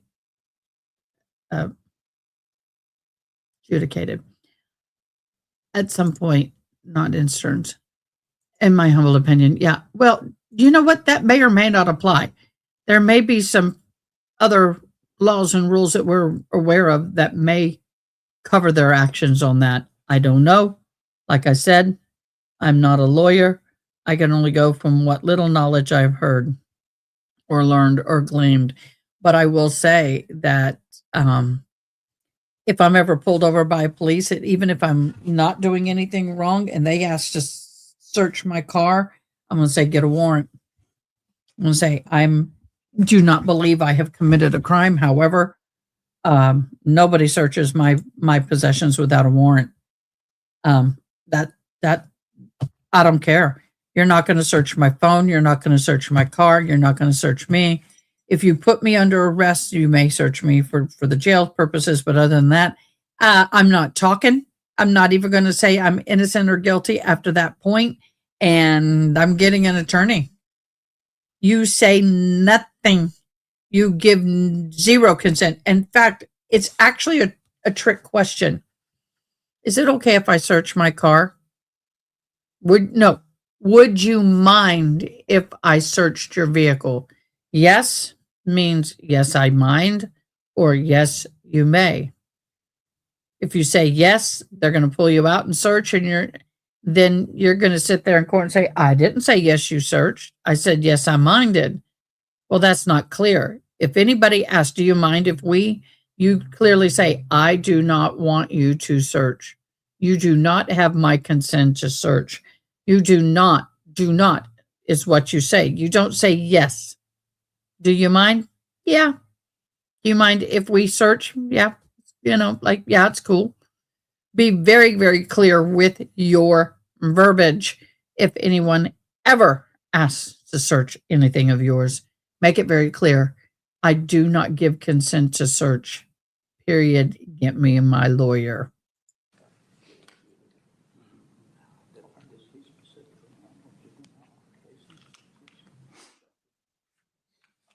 So the tip was in reference. I won't argue that. I believe it was, yes. Who would have been a juvenile at the time? Correct. Do you have any special training for dealing with juvenile offenders? Not particularly, no. Just more of a generalized? Yes. Okay, perfect. Thank you, sir. Yep. Very intentful. You need very, very, very intentful with your words when speaking to the police. Remember, they are not the law itself. They're doing a job. They're investigating. They're asking questions. You are not obligated to talk to them. You are not obligated to say a boo to them. You're obligated, if they have a warrant, to let them in. They may pull you over and enforce a speeding ticket. They may do that. But even then, do you know how fast you're going? Here's my driver's license and registration. Where are you going? I'm just out. You're not required to tell them you're going home, you're going to work. Where are you coming from? I'm just out running errands, whatever. Or you don't even have to say that. Just you give them your ID and say, what law have I broken, officer? What have I done? You can do things like ask them questions, but and sometimes officers get really mad if you don't tell them where you're coming from, where you're going. That can escalate it. So sometimes you may want to kind of de-escalate it if you feel comfortable in doing so. But I'm just saying, really, I wish we had a class on how to not answer questions for police officers. We may do that. Hey, Joe, New Year's Eve, you're the bad cop. I'm the driver. You want to do a role play and let's have fun with that? What do you and do you not do when being pulled over by a cop? Good topic. But just know that you have a lot more rights than they are letting you believe. Hanging with my mom's family, parents. Oh, I'm sorry. It would. All right, may he be excused? Please.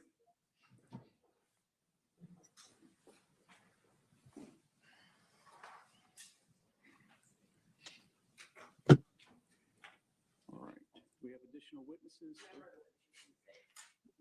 Any witnesses from the defense? No, sir. All right.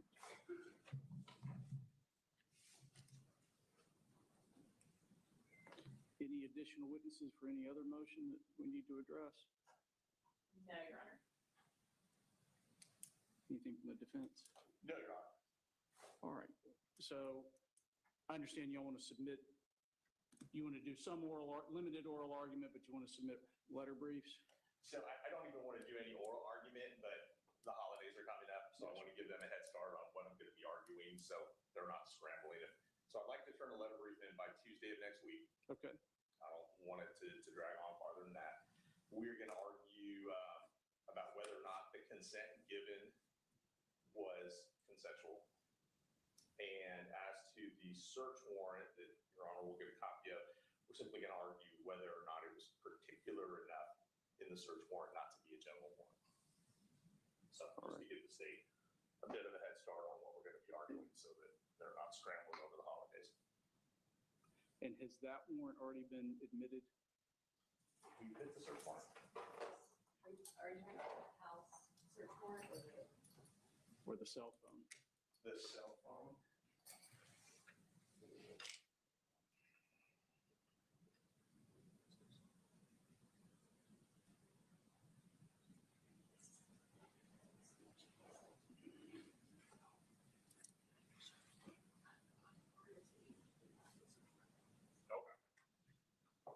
So it turns out the search warrant we have on the black iPhone is a different black iPhone.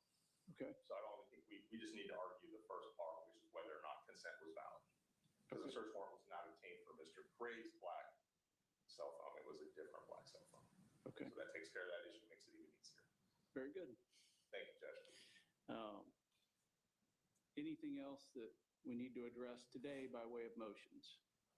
I don't know that we have another motions day scheduled between now and early February.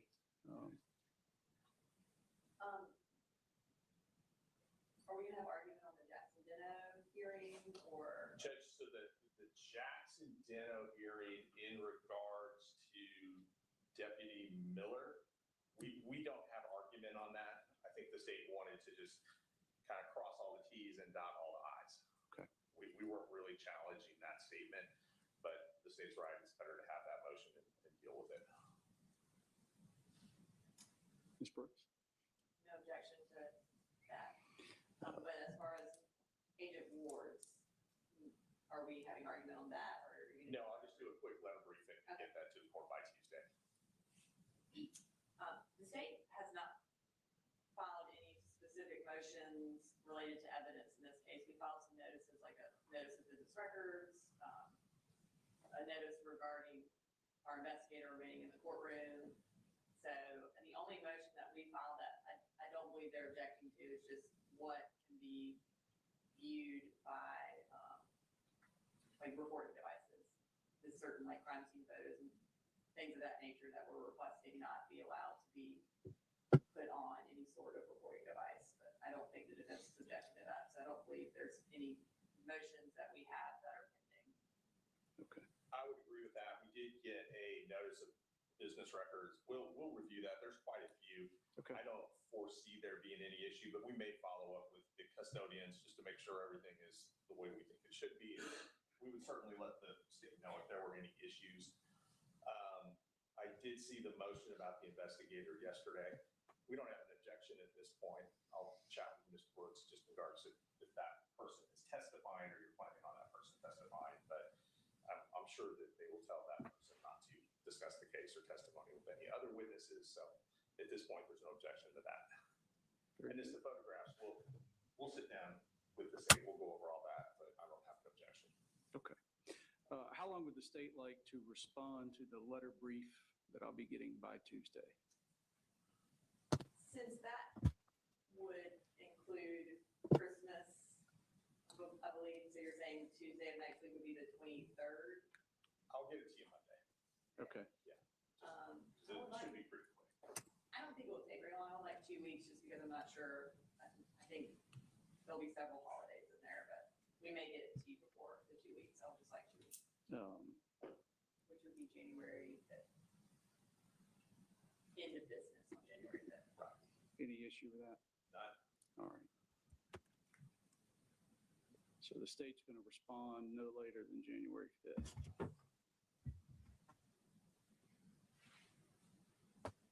All right. Now, I know with the scheduling order, the state's supposed to have submitted a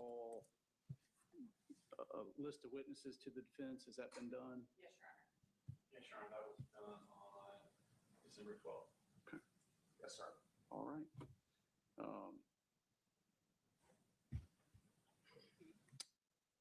So we're on track for, I think it's February 9th. I know Mr. Berry, you still have that trial in Cherokee County? I do, Judge, that we had motions on that about a week and a half, about 2 weeks ago. So we're still on track for that. We hope that we will be through by the 9th. We do have some witnesses in that case, so it's going to take us a minute. Okay. I'm sure Mr. Hobbs will be ready to go in your absence. I don't know about that. Do my best, Judge. We'll get through as quickly as we can. All right. But one other issue, Judge, I don't know when we've gonna sit down and talk about the voir dire process and how we're gonna kind of go through the jurors as to their knowledge of this case. Okay.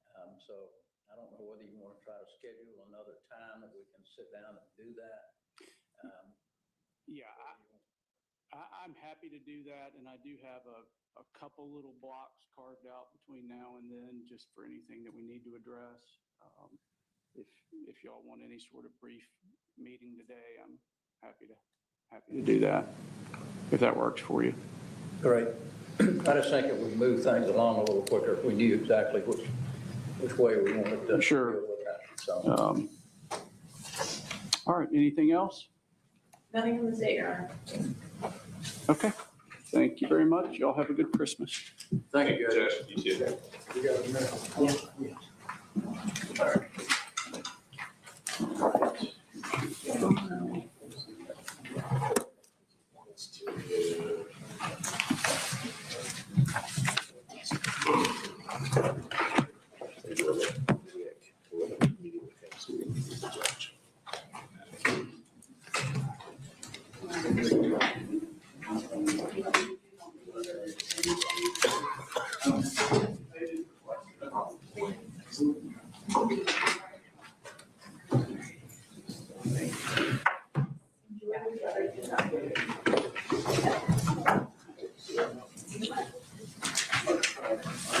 What's your name?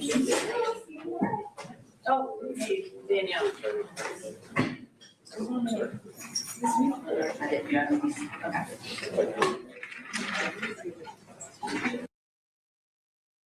Okay, we have a break. Dang it, I'm so tired of this. Give me a minute.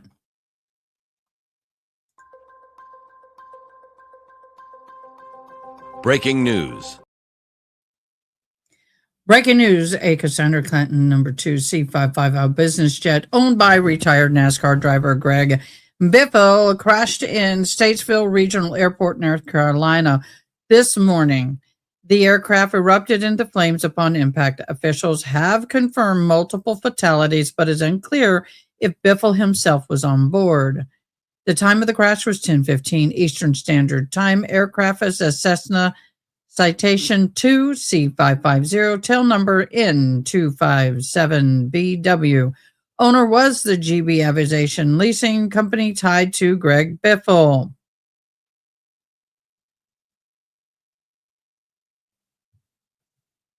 Hold on, I just got something from, I got a unexpected update.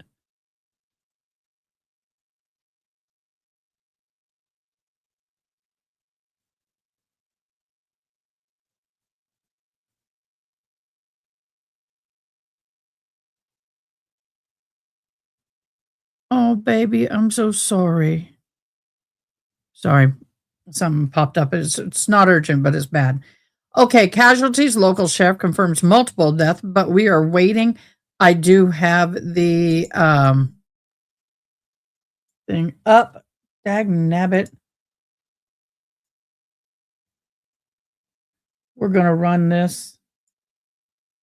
Okay, we got multiple things that we can watch and view. Give me a second.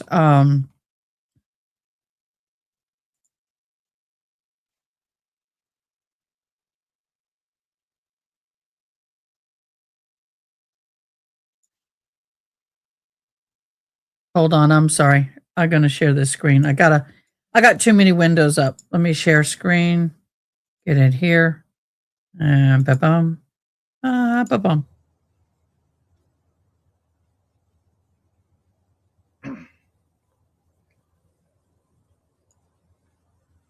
Dude, you're live. Start talking. Fortunately, the cloud looking at, you can see multiple emergency crews there on the scene, including fire, including medic, and several police officers. It's hard to make out the plane at this point. We're still trying to figure out exactly where that plane may be, but we're going to stay on this story. I know Katie Salk is on the other side of the airport gathering information as we go, and we will bring the very latest to you as soon as the information comes available. Live in Statesville, I'm Ron Lake, WBTV, on your side.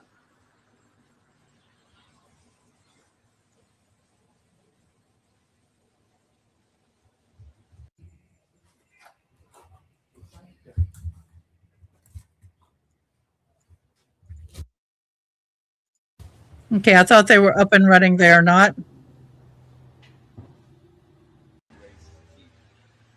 Yeah.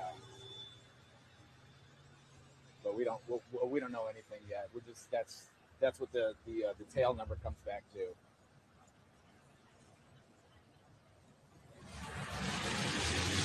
Was it on a scene? I wish you the best.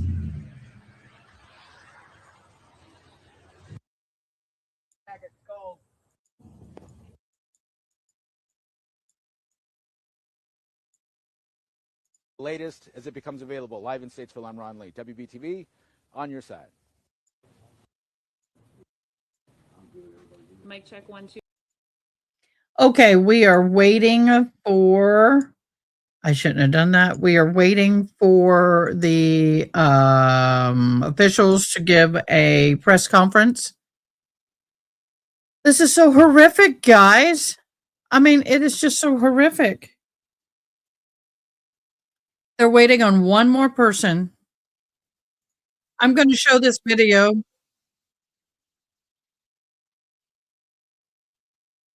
Um,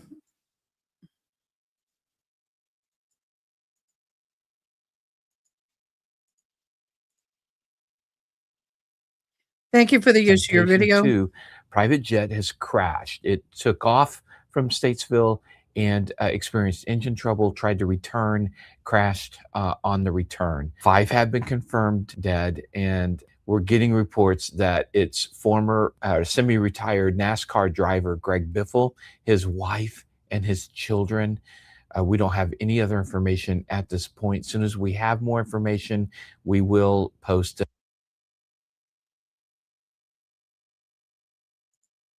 Incident that happened this morning. At the end of this briefing, we will not be taking any questions. Just want to give you the heads up on that. So I'm going to introduce you to Ron Smith, City Manager for the City of Statesville. Good morning. My name is Ron Smith. I'm the City Manager in Statesville. To my left is John Ferguson, our Airport Director, Jody Smyer. He's with Iredell County Emergency Management. Chief David Only, Police Chief, and Chief Glenn Curfew is our Fire Chief. So we don't have a lot to share this morning as this is still an active event, but I just wanted to let you know that the city did respond to a crash here at the airport this morning at about 10:15. It's been a multi-agency response. We've had city, county, state, feds are here. So we have had, again, everybody is here on site at this point, and we anticipate that this is going to go on for quite some time. Since we don't have a lot of information to share today, and since this is evolving, either the city or other agencies will take the lead in putting out more information as the day goes on. And with that, I'm going to turn it over to John Ferguson, our Airport Director. Thank you. Good morning. Like we said, approximately 10:15 a.m., we got a report of a corporate jet that crashed off the end of the runway on the east end. When actually I came out, it was already fully involved. Arrived about 12 o'clock today. They're taking over the scene. They're taking over the investigation. We have no information on any cause. The airport now is closed until further notice. It'll take some time to get the debris off the runway to get it safe again. At this time, I'm also still don't have any other information than what we've already said. I'll turn this over to, oh, go ahead, you do it. Again, we'll provide updates as soon as we have them, either by us or other agencies. And if you have direct questions that you want answered, you can email those to me, and we will try to get these back to you as soon as possible. Again, my name is April Nesbitt. It's ANESBIT at statesvillenc.net. Thank you all. No number of people on the plane right now? It happened during landing?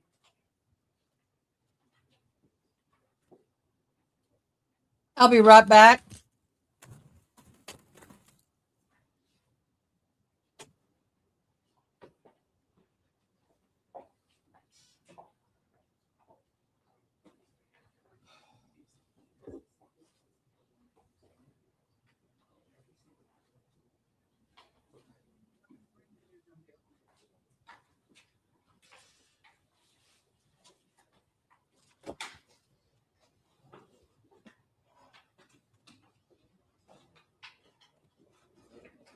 Don't you love it when they bring you something without a straw? Go figure. Okay, this is horrific, guys. We're going to go back. David Only.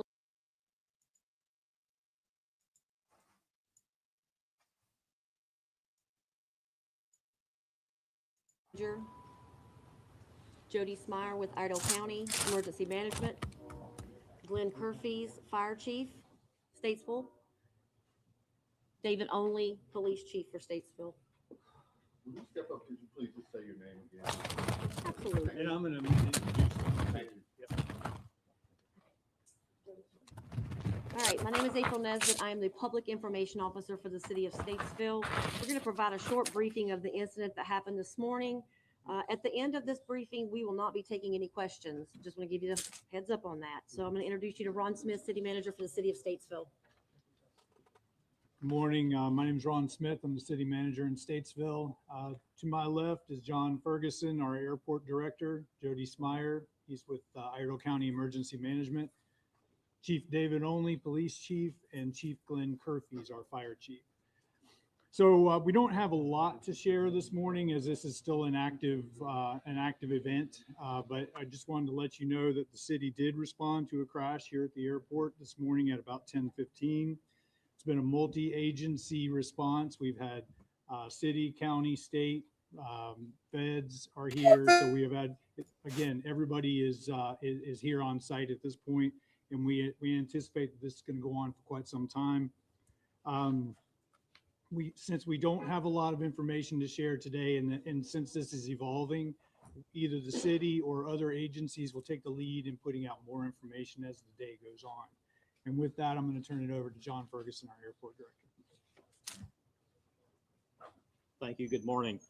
Like we said, approximately 10:15 a.m., we got a report of a corporate jet that crashed off the end of the runway on the east end.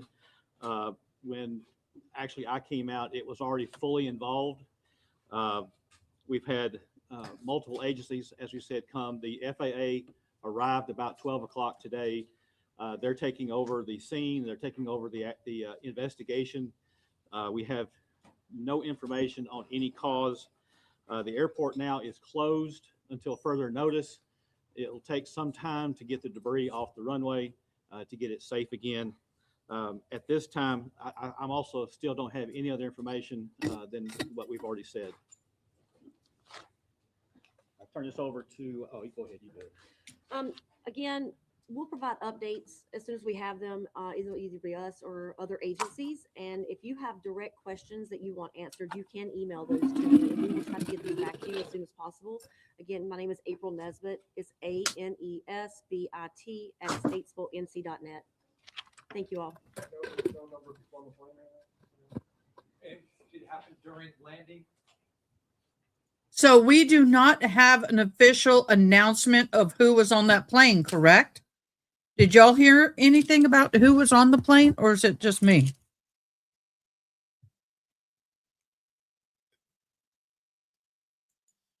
Okay, we're going to get back to the other case. Just so you know what Our hearts and prayers go out to the families involved, no matter who was on that plane. That's a horrific thing for a family to go through. Lord, give them mercy. we're going to be arguing in that letter brief. Okay. Yeah, not an issue. Thank you, sir. Otherwise, we agree with what's left. All right. Go ahead. State calls Agent Kelsey Ward.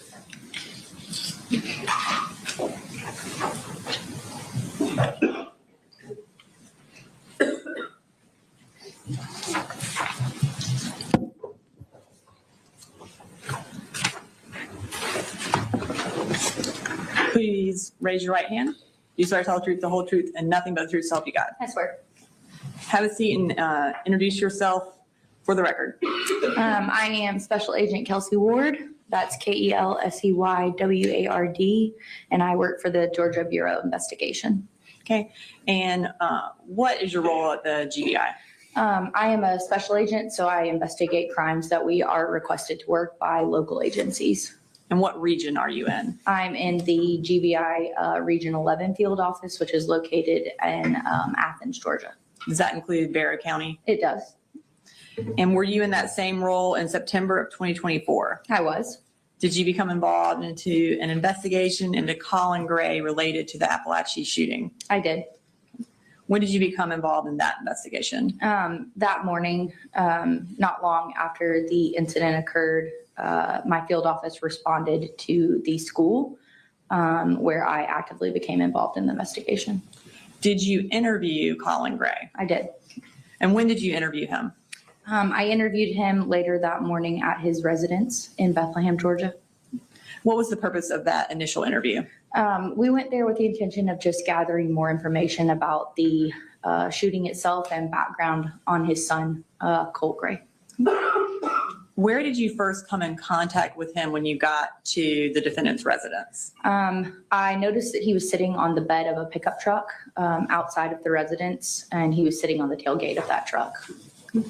And did you approach him? I did. Tell us about that initial interaction with him. I approached him. I introduced myself to him. I explained that I was a special agent with the GBI and that I wanted to conduct an interview with him, and would he be willing to speak with me? And he asked me if I could provide him with any information about what had happened at that time, and I told him I didn't have very much information to provide. Did he agree to speak with you? He did. And was that initial interaction where he was sitting on the bed of the truck, was that recorded on body worn camera? It was. Was it recorded on a body worn camera that you had? It was not. Okay. Does the GBI have body cameras? No, I'm not issued a body camera with the GBI. Whose camera was it recorded on? It was a Barrow County Sheriff's Office deputy named Anthony Townsend. And have you had an opportunity to review that recording of your interaction with Colin Gray on September 4th? I have. Is it a fair and accurate recording of that initial interaction with him? It is. Have there been any additions or deletions? There have not. And at this time, Your Honor, I would like to introduce into evidence State's Exhibit 2, which is a small clip of that initial interaction between Agent Ward and the defendant. Mr. Hobbs? No objection, sir. All right, two's admitted. Okay, and we're going to publish that for the court. Do you need the, We need, all right, it's on The your TV. table, you need the TV. yes.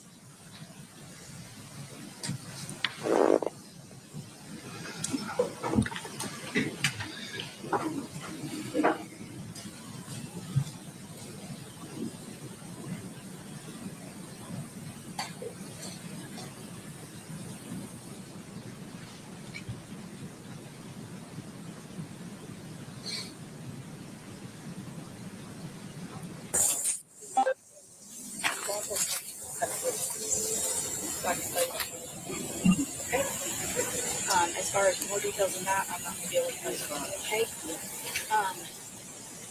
Is this okay for us to interview here? Would you like to sit in my office so that it's a little personal? Why don't we do that?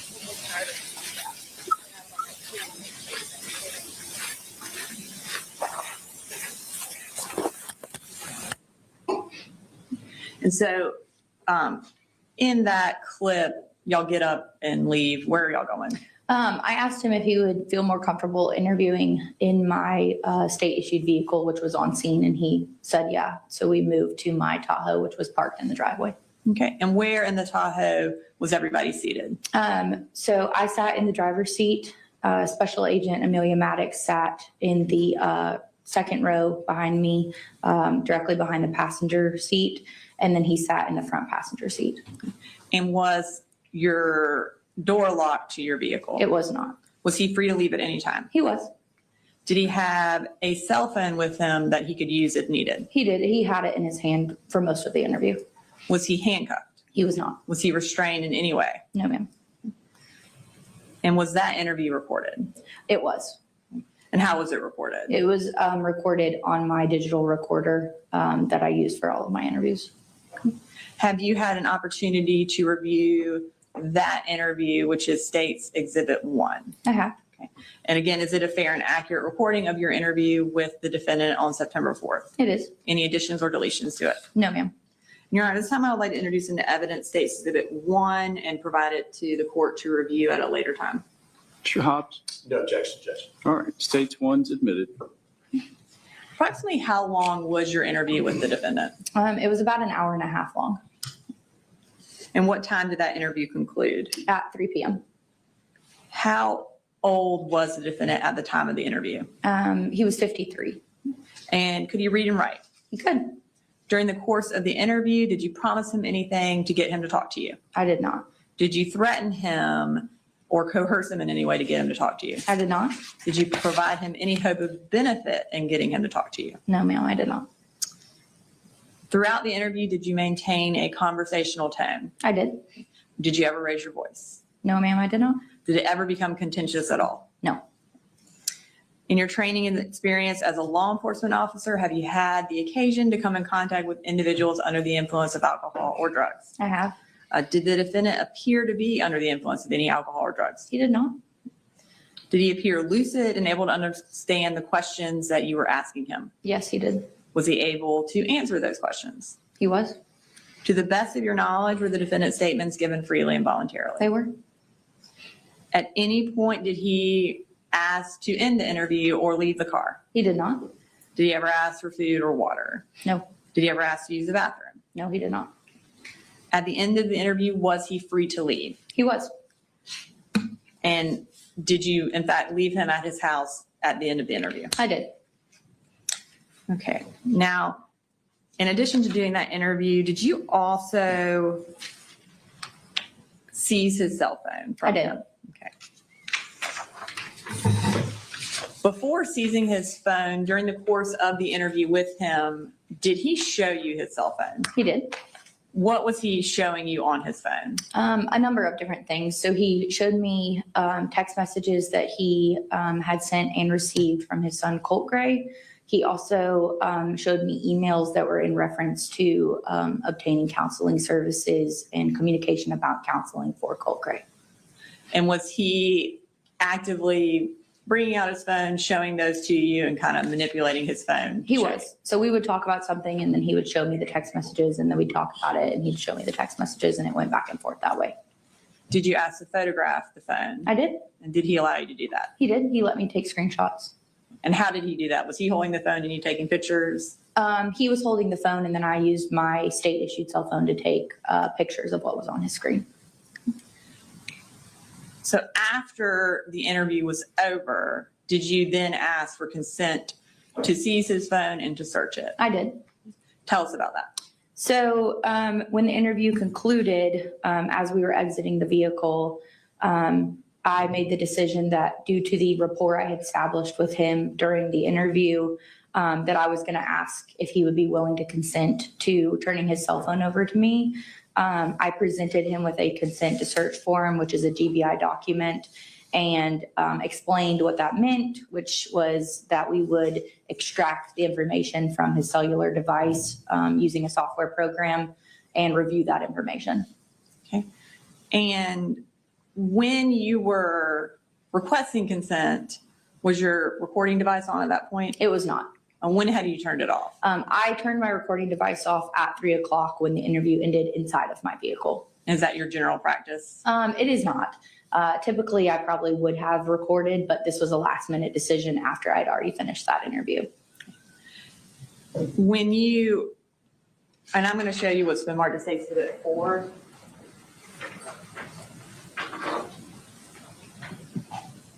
Do you recognize that? I do. What do you recognize that as? This is the waiver of constitutional rights to a search warrant of an electronic or cellular device. And is it a fair and accurate copy of the waiver that you provided the defendant? Yes, it is. Okay.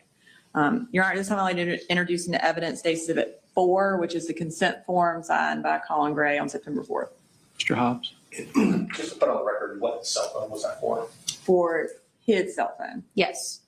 It was his black and color iPhone 14. Perfect. No objection, Judge. All right, stage 4 is admitted. When, kind of take us through how you showed him the form. Did you read it to him? Did he read it? Yes. So I discussed with him that he was going to be signing this if he gave his consent, and that it allowed me to seize and then search the electronic device without a warrant. and that he had the right to refuse to consent to that if he did not want to go along with that. And then I put in here the description of a cell phone, which was, I believe we determined it was an iPhone 14 in a black OtterBox. And then he signed it, printed his name, and then I put the time and date on there so that he would know what time this consent form was filled out. And then I also asked him for his password, which he did provide to me and is written on this form. And that was the password associated with the phone that he provided you at that time? Yes, the black iPhone. Did he have, in there, you mentioned that it told him about his right to revoke consent. Yes. Did he have the means to be able to revoke consent? Yes, so I made sure that since I was taking his electronic device, that he had my phone number so that he could reach out to me at any point to communicate with me that he did not want us searching that phone. And then I do believe he also provided me with his daughter Jenny's phone number at that time so that I had a way to reach him as well, as she would still have her cell phone. In order to get him to give you his phone and to allow you to search it, did you threaten him? I did not. Did you coerce him in any way? I did not. Did you offer him any hope of benefit to give you that phone and allow you to search it? I did not. Did he voluntarily provide you the phone? He did. Did he freely and voluntarily agree for you to search his cell phone? He did. At any point during your interview or during your discussion with him about the phone, did he have any questions about consenting to search, or did he express any reservations about giving you the ability to search it? No, the only thing he asked is that he take some phone numbers off of his phone before I took it, which he did.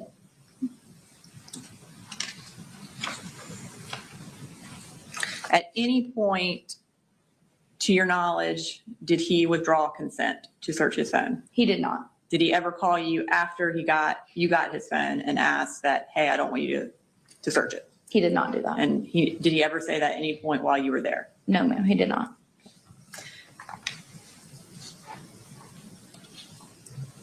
I don't have any further questions at this time. Okay. All right, Mr. Hobbs, cross. Yes, sir. Good morning, Special Agent Ward. Good morning. My name's Brian Hobbs, and I represent Mr. Gray. If I ask a question that's not artfully stated or is confusing and ambiguous, whatever, just let me know and I'll try and rephrase it. Yes, sir. Okay. So you arrived at Mr. Gray's property around 3 o'clock in the afternoon on that day? No, I arrived at his property around 1:35 p.m. Okay. Can you describe the scene when you arrived at the property? There were multiple law enforcement personnel at the scene. There were deputies, and then I also believe there were some federal agents there with the FBI. And then myself and Special Agent Amelia Maddox with the GBI. Okay. When you say multiple, if you're able to estimate for me, how many law enforcement officers would have been there? I'm going to say anywhere from 10 to 20. Okay. And I assume they were all in uniform? Uniform, not necessarily. So every agency has a different criteria for what you wear to a scene. And since this was a situation where lives were at risk, you responded in whatever you were wearing at the time. Okay. So some of the agencies wouldn't have necessarily been wearing uniform, but they would have been wearing something that signified they were law enforcement. Something that would have identified them to a normal person that they were law enforcement. That's correct. Okay. And did any of these law enforcement agents that were there, were they carrying firearms to your knowledge? They were. Okay. Were you carrying a firearm? I was. Was Special Agent Maddox carrying a firearm? I do believe she was. That is typical of us to carry a firearm. Gotcha. Now, it appears from the video that we saw, and I know that may not be inclusive of everything that happened with your participation, but it appears that, was it you and Special Agent Maddox that approached Mr. Gray when he was sitting in the back of the pickup truck? It was. Okay. And was that the first time you had spoken to Mr. Gray that day? It was. You asked him if he'd like to talk to you, presumably. Yes. And then asked him if you would like to do that someplace more private, which ended up being your Tahoe, it sounds like. Yes. Okay. And you and Special Agent Maddox, I don't know if that would be your official uniform, but it did appear you were dressed in something similar to each other. Yes, so that is typical of what I would wear on a day-to-day basis, either a blue t-shirt that says GBI agent or a blue polo that says GBI agent, or something that says GBI agent, and then tactical pants. Gotcha. And when you took Mr. Gray to the Tahoe, is the Tahoe marked as a GBI vehicle? We drive unmarked vehicles. Okay. But there is a light bar that is obvious on it. You can see the lights in my push bumper on the front of my vehicle, but there's no marking that signifies it's a law enforcement vehicle. Okay. So at that point, you, Special Agent Maddox, and Mr. Gray got into the Tahoe. Yes, sir. During your interview with Mr. Gray, was he asking questions about your investigation, trying to gather information about what was going on with his son? Very limited, actually. He asked me initially when I walked up, which you can hear on the footage, if there's anything I can tell him about what's going on. And I let him know that this is a evolving investigation and there's not much information I can give him at that time. I did let him know that his son was in law enforcement custody. And that was at the beginning stages of your conversation with him, is that correct? That was when I walked up to the truck. Before even you got to the Tahoe? Yes, sir. All right. So you've given us the orientation of where everybody was sitting in the Tahoe. And presumably at that point, you still would have had your firearm on, is that correct? Yes, sir. As did Special Agent Maddox. Yes, sir. And to refresh my memory, I apologize. Mr. Gray was in the back seat or was he in the passenger seat? He was in the front passenger seat next to me. Okay. And you stated that at some point he voluntarily offered to show you text messages and emails on his phone. Is that correct? Yes, we were discussing this and he said, I'll show you. And he showed me text messages and emails that were on his phone. And the emails were in regards to what again? They were different communications with individuals about counseling that was in reference to Colt Gray. Such as mental health counseling? I believe so. I don't have them in front of me, but yes, I believe that's what they were. That's fair. Yeah. I guess it was quite a lengthy investigation a while ago. So if you recall, how did that topic come up? Did you ask specifically about that type of information? I don't remember explicitly if I initiated that, but I believe he actually offered the information about attempting to get services for his son while we were just asking background questions about Colt's mental health. Okay.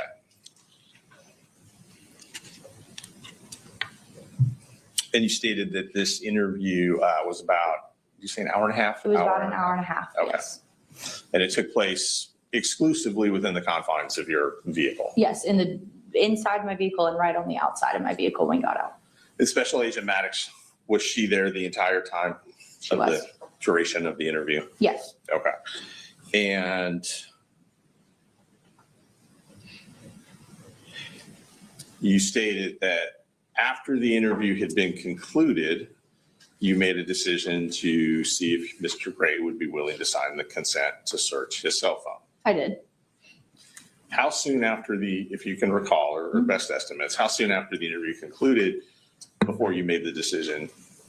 Well, the time that he signed the consent form is at 3:06 p.m. Right. And I ended my recorder at 3 p.m. So 5 to 6 minutes. So 5 to 6 minutes, Yes. literally. Almost immediately after we got out of the car, I made the decision to ask him if I could take his phone. Okay.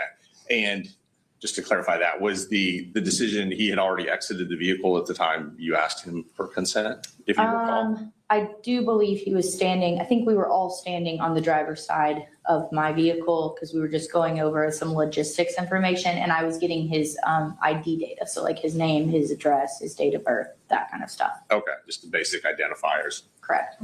Was Special Agent Maddox there at the time you had that conversation? I think Gray? she was in the general area, but I don't believe she was directly involved in the consent to search. Right, okay.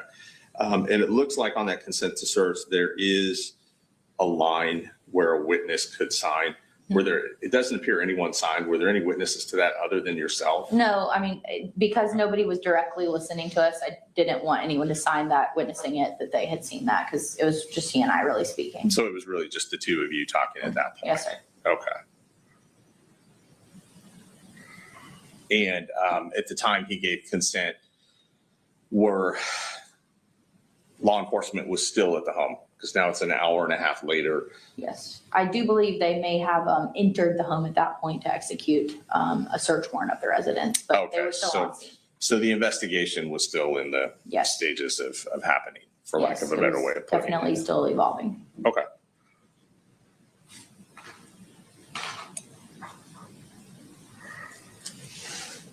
And I know you stated earlier that the decision to ask him about signing the consent was kind of made on the spur of the moment. But you did still have your digital recorder, correct? Yeah, it would have been in the car where I left it with my notebook. Okay. But you could have gotten your recorder and recorded that if you had thought to do that at the time. Yeah. Okay. Can I have 1 second, Judge? Take a Yes, sir. shot.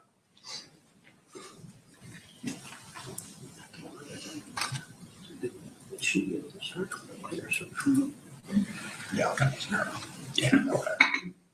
Well, I thank you for being here. That's all the questions I have. Thank you. Any redirect? I just have 3 follow-ups. All right. You mentioned the search warrant being executed. Prior to you interviewing Mr. Gray, had you been inside that house? I had not. Did you know anything about what was inside the house, or did you discuss that at all with him? No, I did not. Okay, nothing further. Anything else, Mr. Hobbs? It's just one brief question about search warrants. Ultimately, a search warrant was obtained to search Mr. Gray's phone. Is that correct? I do believe so, yes. But you wouldn't have been the officer that obtained that search warrant, or the agent. I apologize. I was not. Okay, thank you. All right. Is she free to go? Yes. Thank you, ma'am. You're welcome.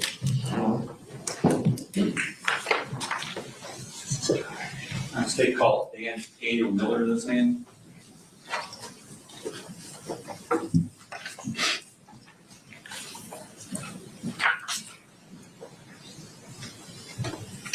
And is this on a separate This is a completely separate motion? day. Yes, Let sir. me ask, did the defense have any witnesses on the motion that this, what the prior witness was for? No, Your Honor. Okay. Thank you. Could you raise your right hand, please? You swear the testimony you give in the matter now pending before this court will be the truth, the whole truth, nothing but truth, so help you God. I do. Have a seat, please. Speaking in the microphone. If you could introduce yourself for the court reporter. My name is Investigator Dan Miller, Jackson County Sheriff's Office. Okay. I want to take your attention back to May 21st of 2023. Where were you working at that time? Jackson County Sheriff's Office. In what capacity were you working for them? Excuse me. I was an investigator. Okay. And on that date, May 21st, 2023, did you embark on an investigation of something? I did. We'd received, you want me to go? Sure. Okay. My supervisor received a tip from the FBI related to a threat, and we went to an address that was given to us by the FBI, Okay. where we discovered that the subject of the threat, I guess you could call it the suspect, was no longer living there and had moved out, I don't know, several months prior. And then the deputy that was with me, the road deputy, had some knowledge that where he might live. So we went to that address and where we encountered Mr. Gray. Okay. And this deputy that was with you, who was that? Deputy Justin Elliott. Okay. And it was just the two of you? Yes. Okay. So then you go to a new address? Yes. And did you speak to Mr. Gray? Yes. Tell me about that, how that happened. I knocked on the door and he came to the front door, and I informed him why we were there and the purpose of our visit. Okay. And did you identify yourself as law enforcement? I did. How were you dressed? I was wearing I guess what you call an outer carrier, a bulletproof vest, quote unquote. And it had sheriff written in, I believe it was yellow letters on the top. And I was wearing my badge and my gun. I had a hat on. Okay. Was Deputy Elliott with you at this point? He was. Okay. And was he dressed similarly? A little bit different. He was wearing a road deputy's uniform. I don't know what class specifically it is.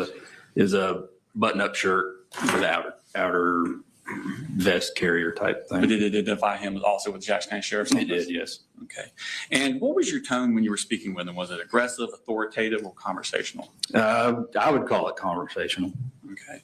And did he agree to speak with you? He did. Okay. And was he free to leave at any time? Yes. Okay. And was he handcuffed in any way? No. Was he restrained in any way prior to the conclusion of the interview? No. Did he agree to speak with you? Yes. Was this interview recorded? It was. And how was it recorded? Body cam, and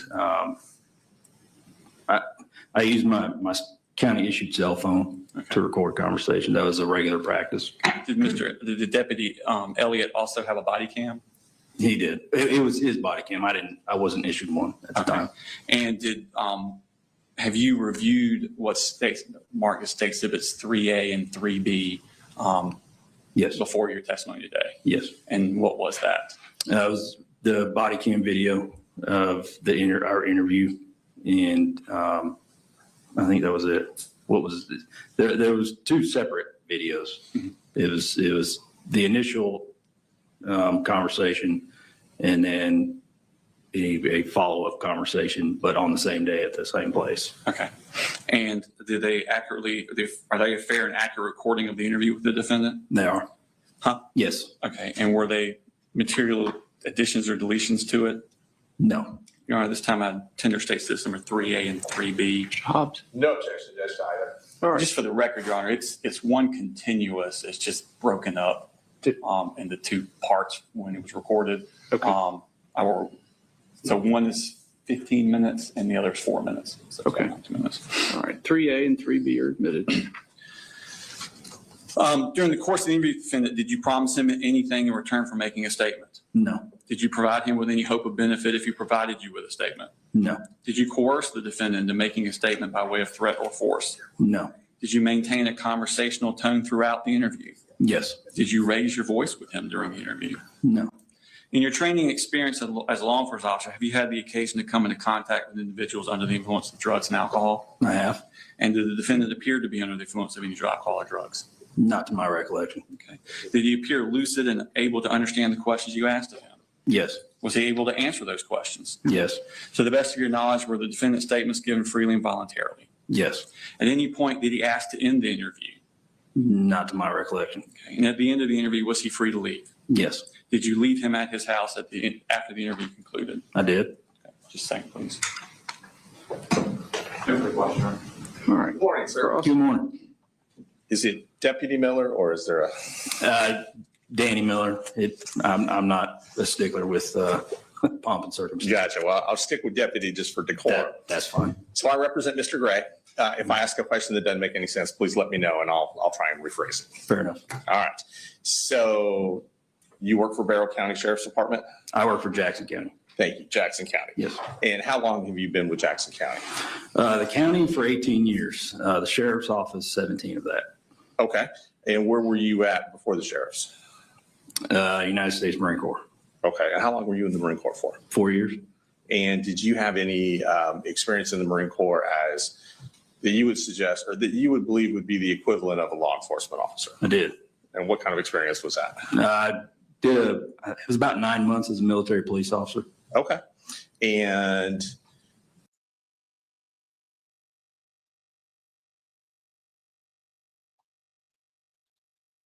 Guys, we got verdict.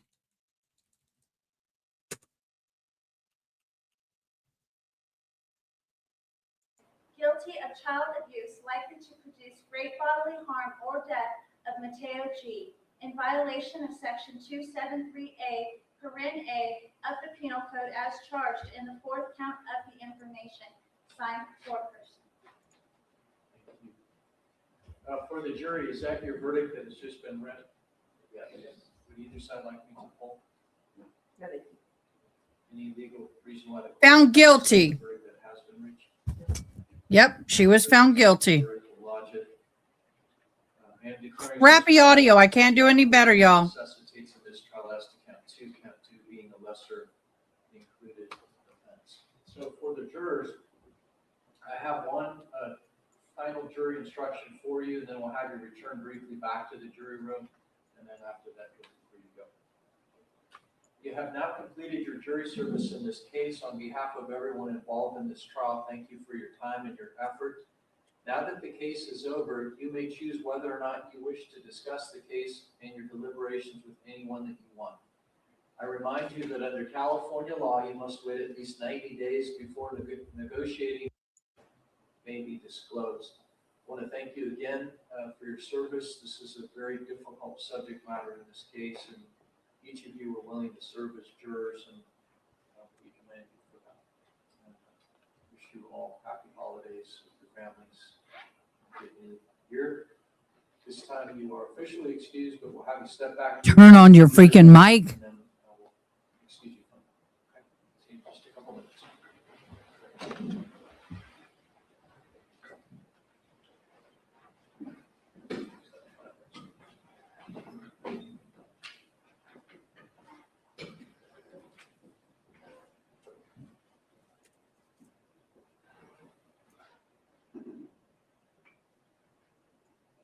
In this case, counsel can have a seat. In this case, we do have a conviction on 2 counts plus the finding. Okay, that's it. She was found guilty. I am a little frustrated, but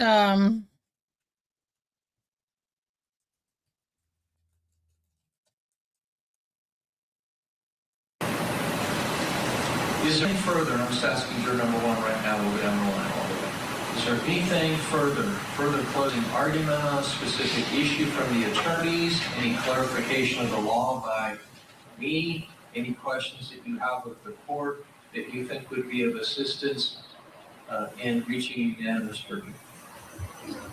2, 3, 4, 5, 6, 7, 8, 9, 10, 11, 12. Counsel satisfied? Yes. You have reached a verdict as to counts 3 and 4. Is that accurate? Yes. my God, so second-degree murder, they were deadlocked. Take the verdict on those 2. They were deadlocked. The jury deadlocked on count 1. So count 1, that's basically a hung jury on count 1. I mean, the first count, which was second-degree redrum. So they were deadlocked. Then involuntary manslaughter and child endangerment are what they're going to read into verdict. Oh, Lord.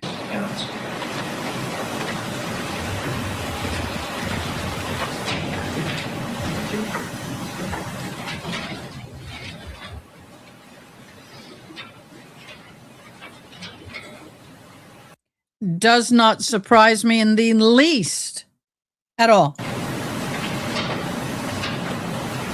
At all. Doesn't surprise me at all. So the one thing I'll just need you to do is even though you didn't fill out anything for count 1 because we know why, we just need a date on that first page. So we'll hand that back. You have a pen with you? We'll give you a pen or bailiff has one. You just fill in the date. Today's date is the 18th.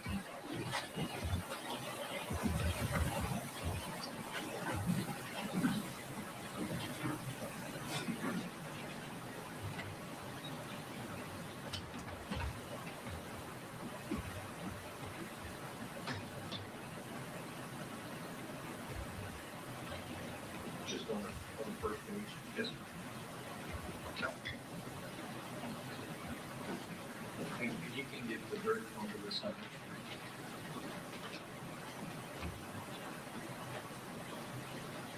Superior Court of California, County of Kern Metropolitan Division. The people of the state of California versus Maya Hernandez, case BF 205702A, verdict. Bakersfield, California, December 18, 2025. Third count.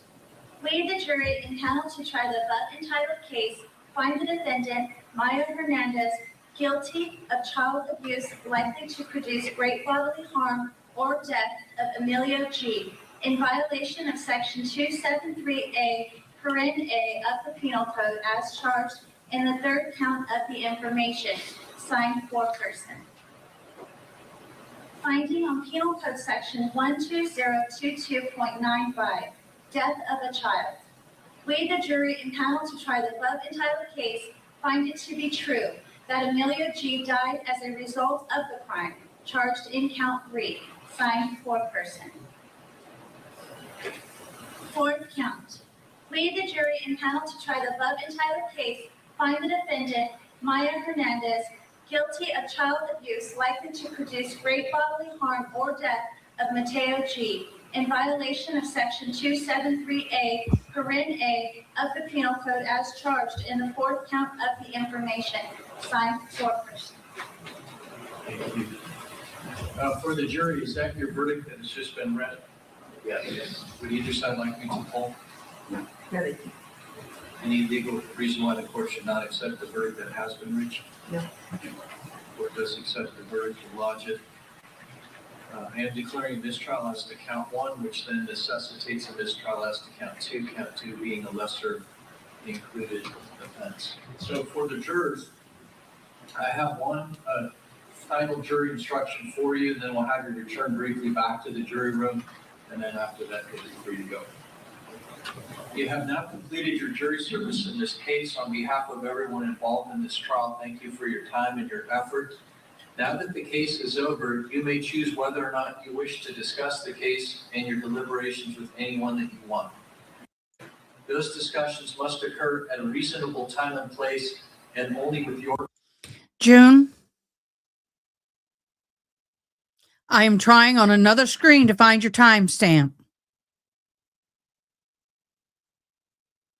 I don't have anything with 8 hours and 54 minutes and 13 seconds. I don't have anything for 3 hours. So I need you. I can't. I don't know where you're going. Contacts you without your consent. Anyone who violates the rules violates a court order and may be fined. I now order that the court's record of your personal juror identifying information, including your names, addresses, and telephone numbers, be sealed until further order of this court. If in the future the court is asked to decide whether that information would be released, notice would then be sent to any juror whose information is involved. You may oppose the release of the information, and you may ask that any hearing on the release be closed to the public. The court would then decide whether and under what conditions any information may be disclosed. Hours before the shooting, Steins was in the and pick up different things. Timestamp and verdict clock are two different things.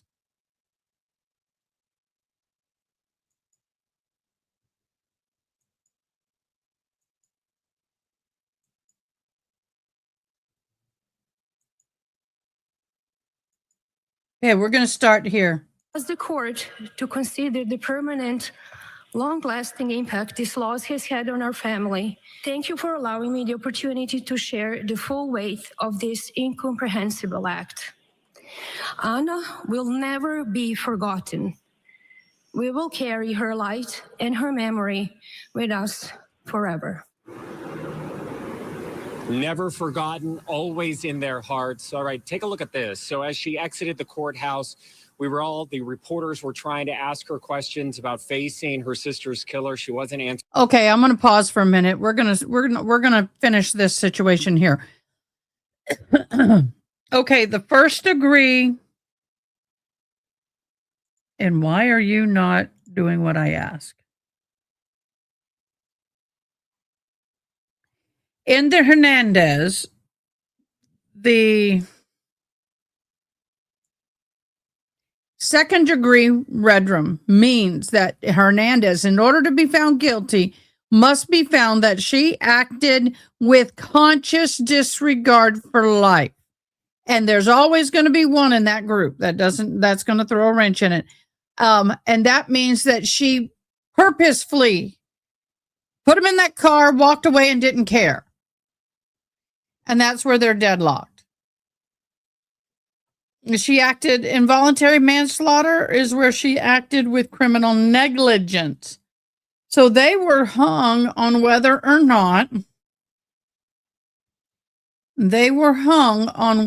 not she purposefully. So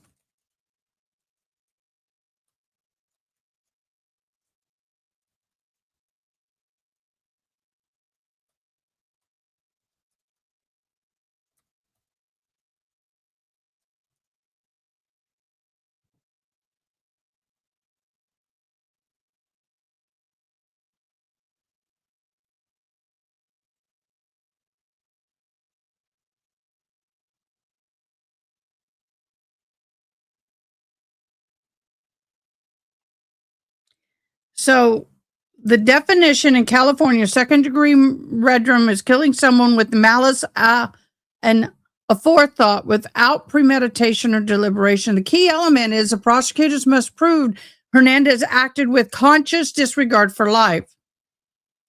So in this case, leaving two toddlers in a hot car for hours while undergoing cosmetic procedures. Unfortunately, the jury was deadlocked and they couldn't reach a unanimous decision. Some jurors may believe the action showed conscious disregard, while others may say criminal negligence. What would be the deciding factor in that? That the fact that she left them in the car. She left them in the car with AC going, okay? With the air conditioning going. Not knowing that the car would shut off after an hour.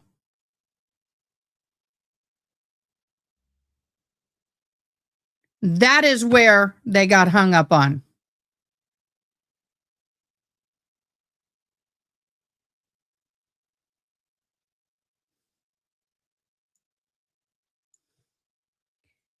So, yeah, that's the only way I can see that a verdict could not be reached, is that you're deliberating over, well, she didn't intend to. It wasn't like she just put him in the car, shut the door, left the car turned off, walked away. That would have been a clear second degree.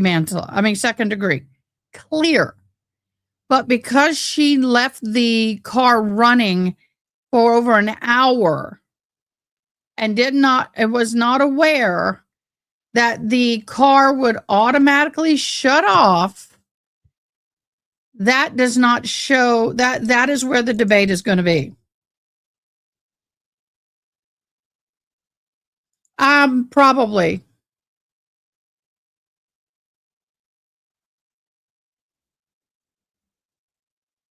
No, Addie, she didn't forget they were in there. She just thought that the car was still running with the AC on.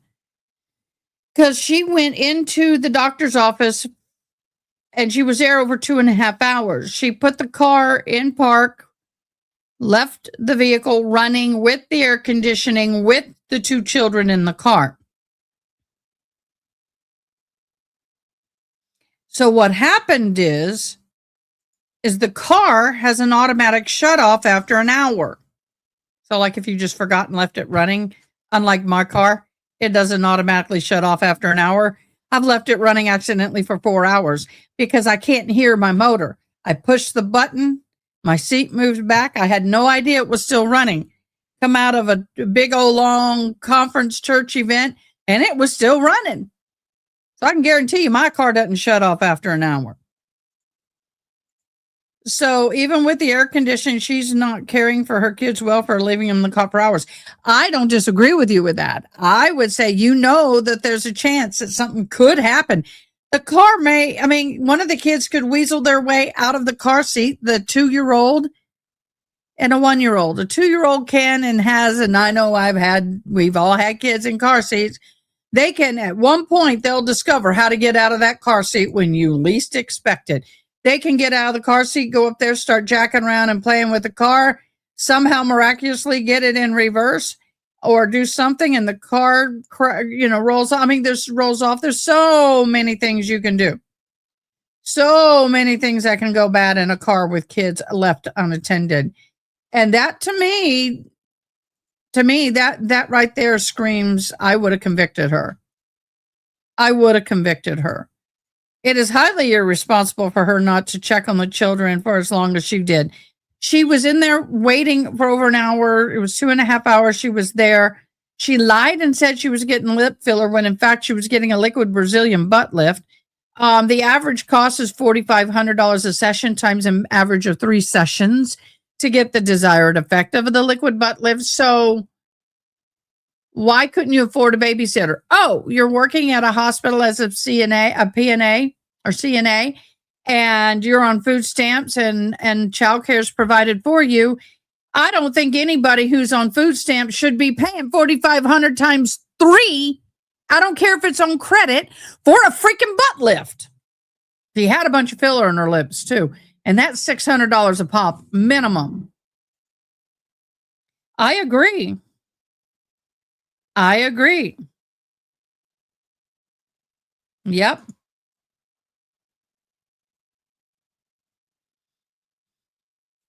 Yep. So in my humble opinion, they should have convicted her.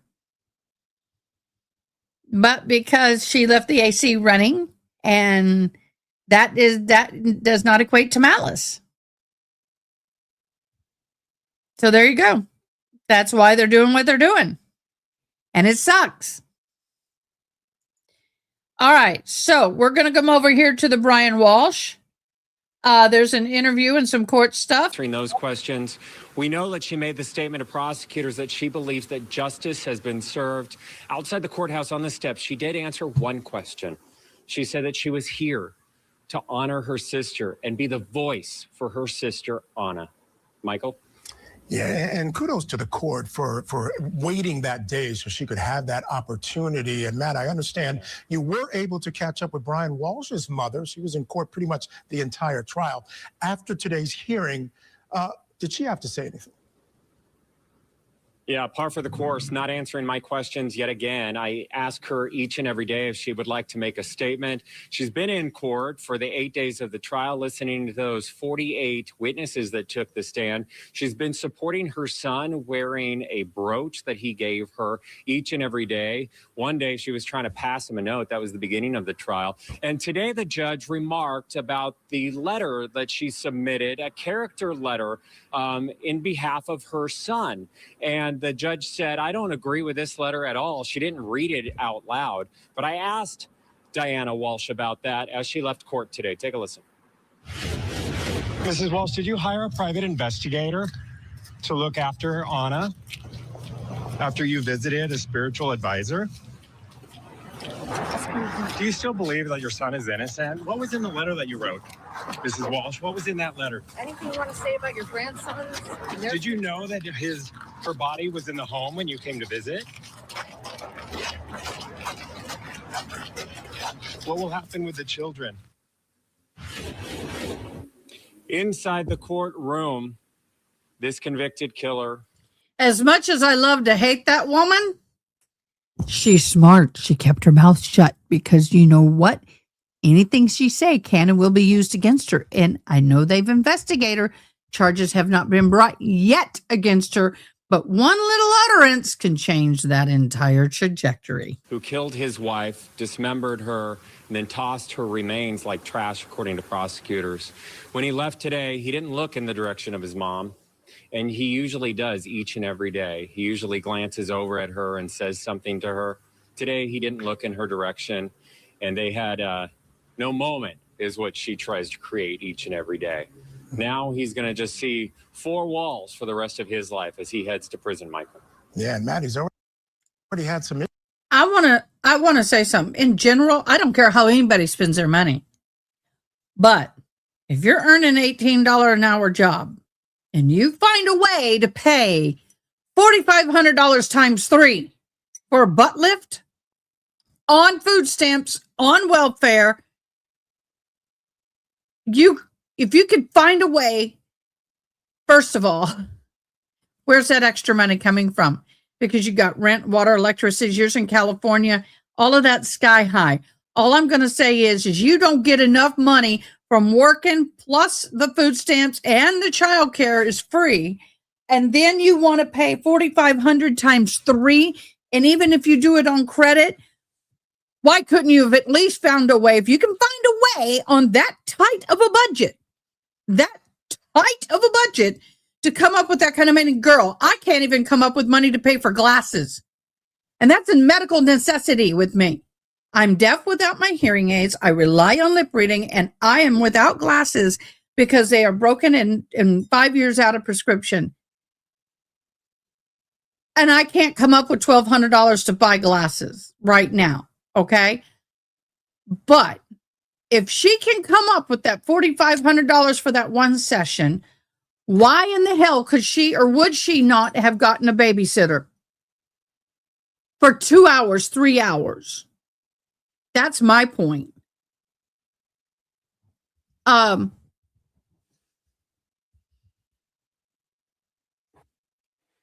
because my whole thing is that,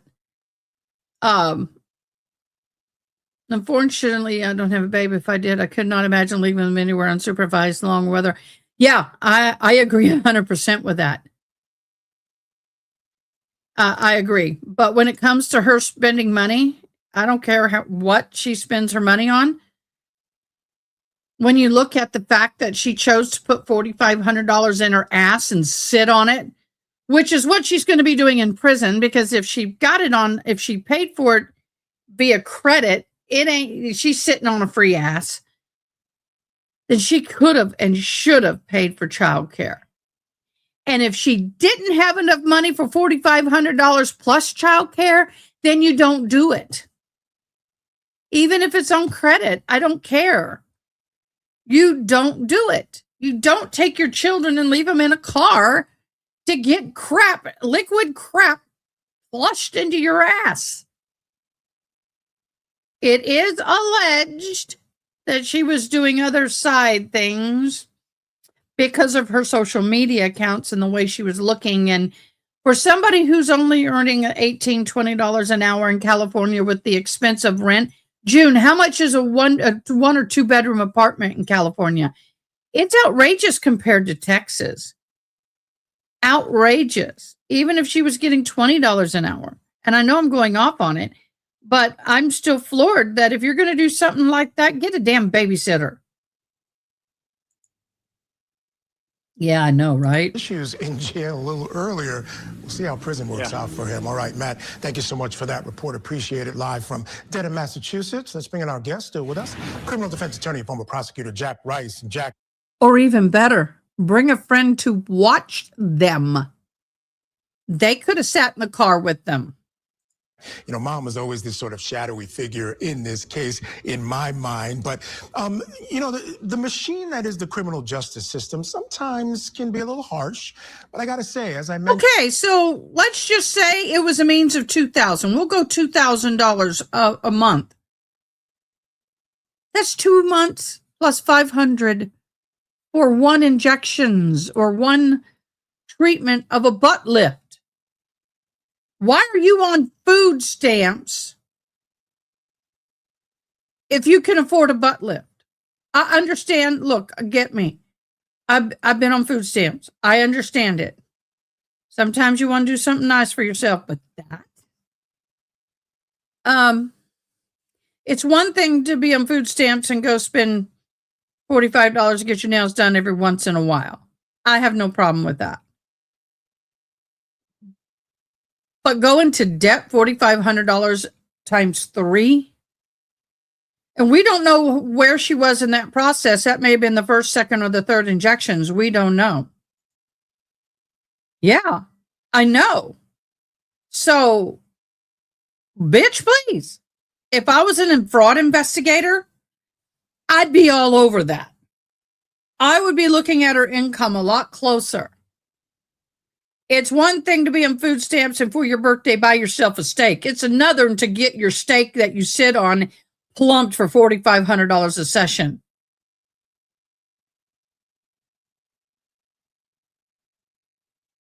No, she was not. I did Google it. She was not on government housing for assistance. I did Google it. She only had food stamps and child care assistance. And I want to get your thoughts. Kudos to the Not sister only for waiting that extra day to give the sister the opportunity to deliver that victim impact statement live and in court.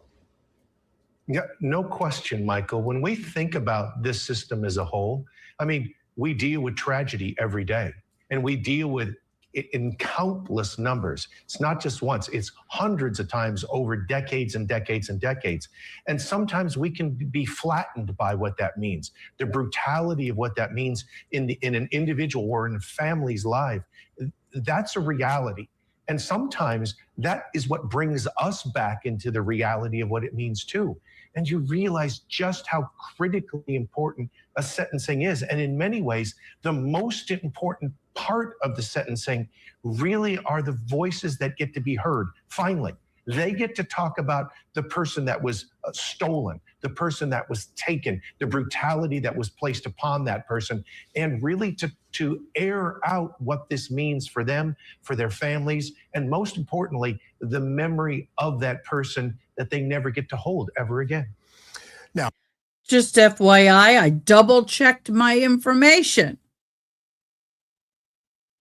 Double checked my information. It is testified and found in government as a documents that she was certified nursing assistant, earning approximately $18+ an hour, between $18 and $19 an hour. She was on. She had a modest income, and prosecution and defense attorneys both highlighted during her trial. Her limited wages were not enough to cover all living expenses for her and her children.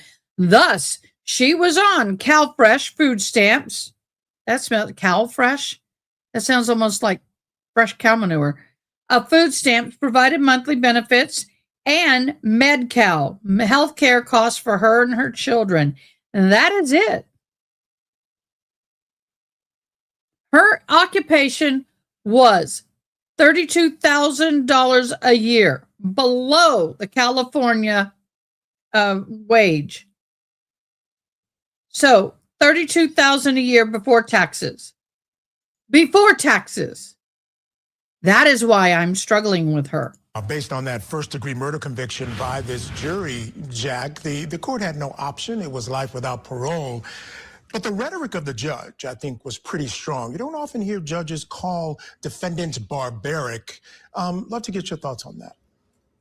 Oh, no question about that. And remember, this is one of those aspects where you realize the humanity in the judge and the brutality of what this meant. And what you will sometimes see is the judge who was always trying to remain professional. But I also think there was something about this case that hit this judge personally. And if you listen to the sentencing as you just aired it, the notion of what he did by cutting her to pieces and then placing her in various parts of the city so she could never be found, what that does to a child, the ability to never be able to get true closure. For some reason, that piece, even over the murder itself, was something that this judge grabbed upon in a way that I thought was really startling. And at the same time, it makes us all remember we are all humans trying to work in a very imperfect world and in a very brutal system that deals with this kind of brutality every day. Yeah, no question, Jack. And again, Brian Walsh sentenced to life in prison. As the judge said, your natural life. You will be in prison for your natural life. All right, Jack, stand by. We'll take a break here, folks. Coming up, we're going to head back to Nevada for more of the hearing in the crash intended to kill case for Jose Gutierrez. We'll be right back. Keep it here on your front row seat to justice. Coming soon to Court TV. A Microsoft executive gunned down. Now his ex and her new husband are charged with his murder. I'm gonna kill her. An alleged murder plot involving a family's au pair and the married father she worked for. A social media sensation, now a suspected killer. You have something against me. She wrote a children's book about her husband's death. Now she's accused of killing him. The high-stakes trials you don't want to miss. Coming soon, only on Court TV. Sorry, ladies and gentlemen. I had to have a comfort break. Okay, let's get back over here. We're going to go back over here. They're almost done.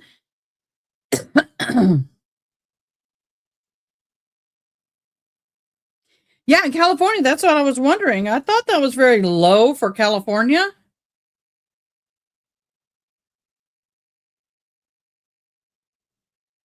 Yeah, right?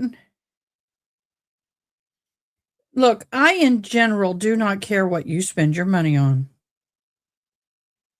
But when you got two children in a vehicle that you're leaving unattended, one of them died. She's lucky that only one of them died. The other one was near death. Very serious condition. The 2-year-old. I don't get it. Not only for her, but for any other future children if she has any.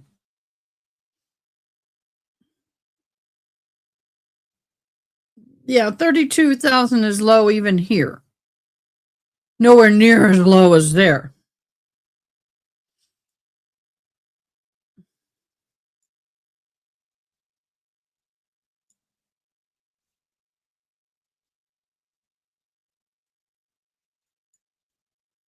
Okay, we're going to go back here. Stein says a live hearing. Move this from this particular jurisdiction.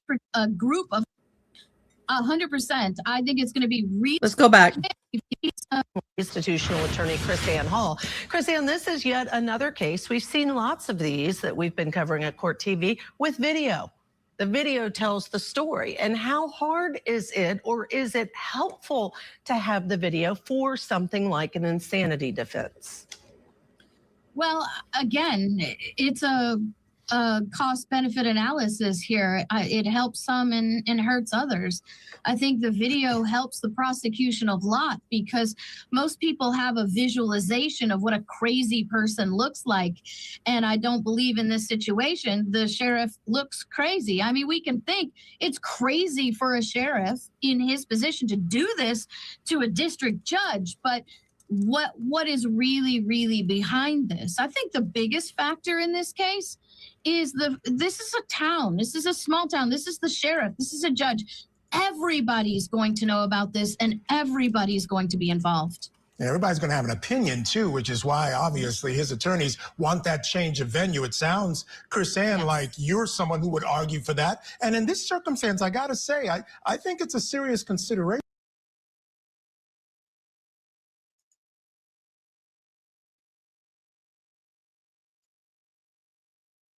I agree with him. I think it is going to be very hard in this area for them to get a fair trial. I do. And this is one, and like I've said in my past, I am not a proponent for moving trials to get what they call fair trial in general.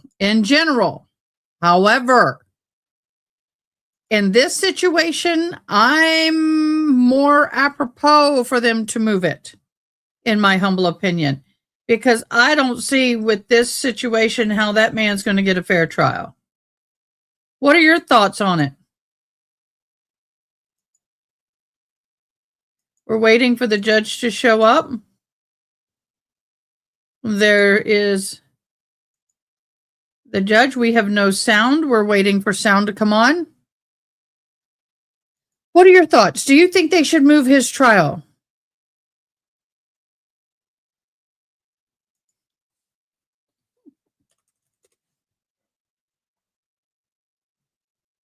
We do not have sound, Your Honor.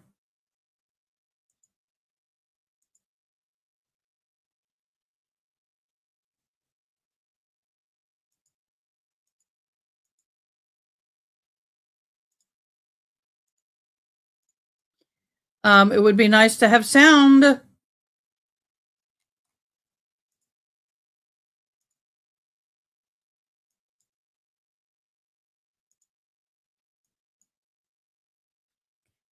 I don't know why they do not have sound on their end. It is not me. I got virtually zero sound, and I've got my procedurally before we move forward, due to the nature of the case, we want to make sure it's done correctly and handled appropriately. So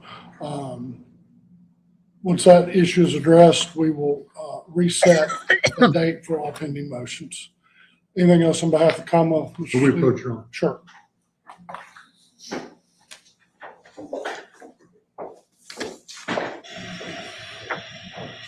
Judge, just in regards to the Commonwealth's changes of venue motion, I will take that, but I do have affidavits I like to supplement the record. Yeah. They've already been provided to counsel, but I just wanted to make sure the part of the record before I lose. All right.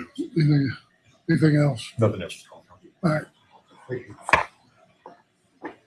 The mic wasn't turned off. Court is adjourned.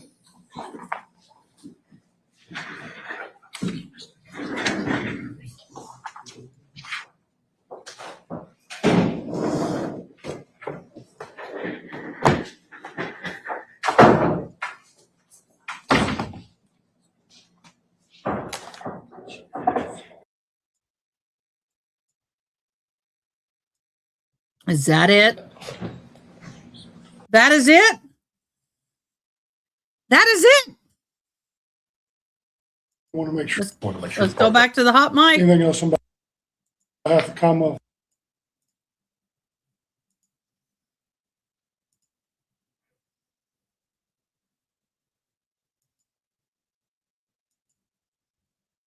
I want to know what Once happened. that issue is addressed, we will reset a date for all pending motions. Anything else on behalf of the Commonwealth? Will we approach your own? Sure.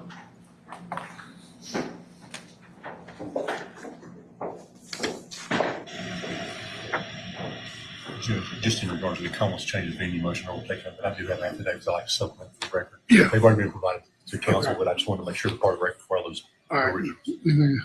Anything else? Nothing else. All right. All right. With that, court is adjourned.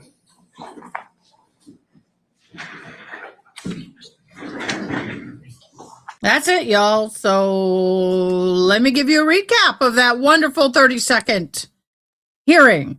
So at today's hearing, the Steins case, the court reviewed a pending motion, denied attempt by former Sheriff Mickey Steins to dismiss his Redrum indictment, refused to unseal the psychiatric evaluation, scheduled a bond hearing. Okay.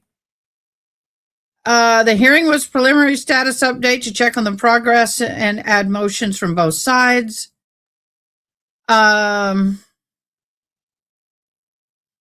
He rejected the indictment. So some of the talking that we did not get to hear was the rejection of the indictment, to dismiss the indictment. The defense had requested to unseal Steins' Kentucky Psychiatric and Correctional Center evaluation, but the judge denied it, ruling irrelevant to the motion. The bond hearing approved. While dismissing the other motions, the judge did allow Steins to pursue a bond hearing, though prosecutors opposed it. Venue change motion. Prosecutor filed a motion to move the trial outside of Letcher County, citing concerns about the local bias. The defense argued to keep it in Letcher County. The judge has not ruled on that, so that will be ruled on later. After the hearing, he was returned to custody. That's short and quick, so we didn't get to hear most of it. It was just, yep, nope, bye.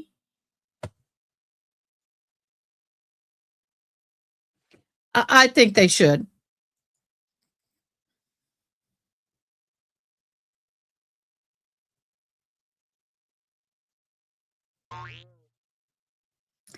I don't understand. No, it is not slide down 540. What? Okay, June, you got to be a little more descriptive. I am not following you today. Love you. I'm not following you.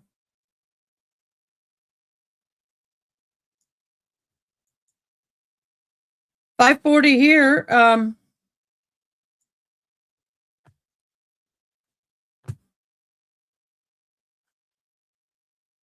have no clue what you mean.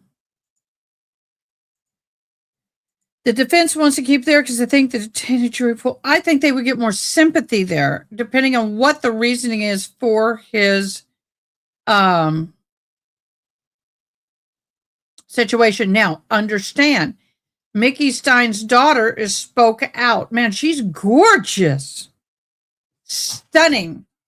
I used to have my hair cut like that. I used to love it when I was young and skinny. Not anymore. All right, guys, we're going to get back over to Colin Gray because I'm anxious to see what they do. Corps as that you would suggest or that you would believe would be the equivalent of a law enforcement officer? I did.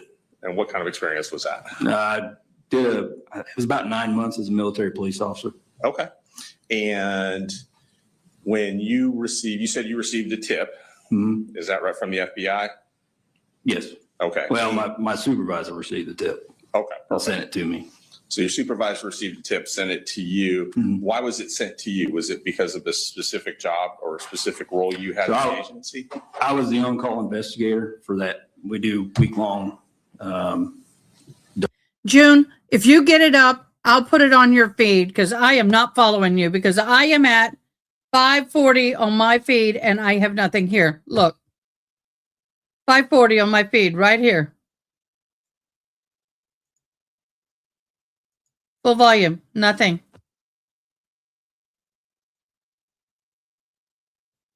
I have no idea what I'm sorry.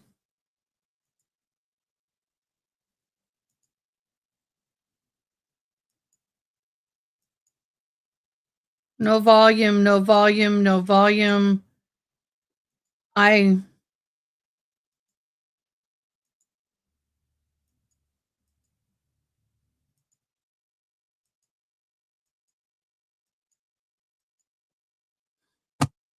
So if you can find it, there it is.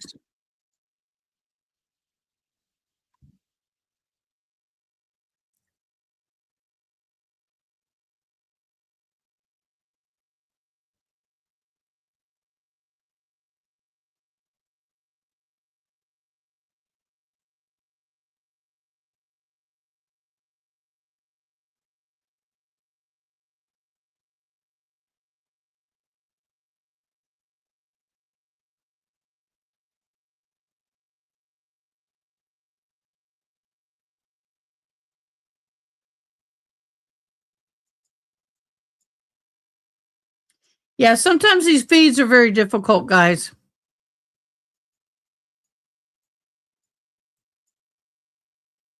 So I don't understand. See, there's no. I'm looking for it too, Boo.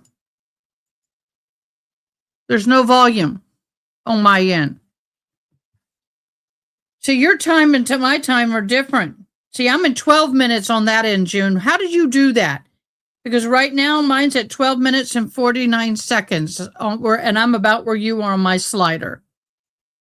See, I'm going to pull it real quick. See, here's mine. See, and I'm at 12 minutes and 15 seconds. So when we start talking times, yours is going to be different from mine. I don't know why it is, but it is.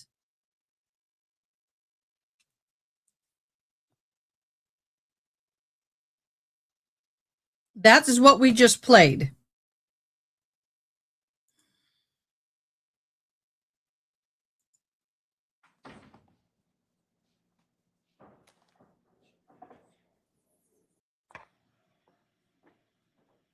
All right, with that, court is adjourned.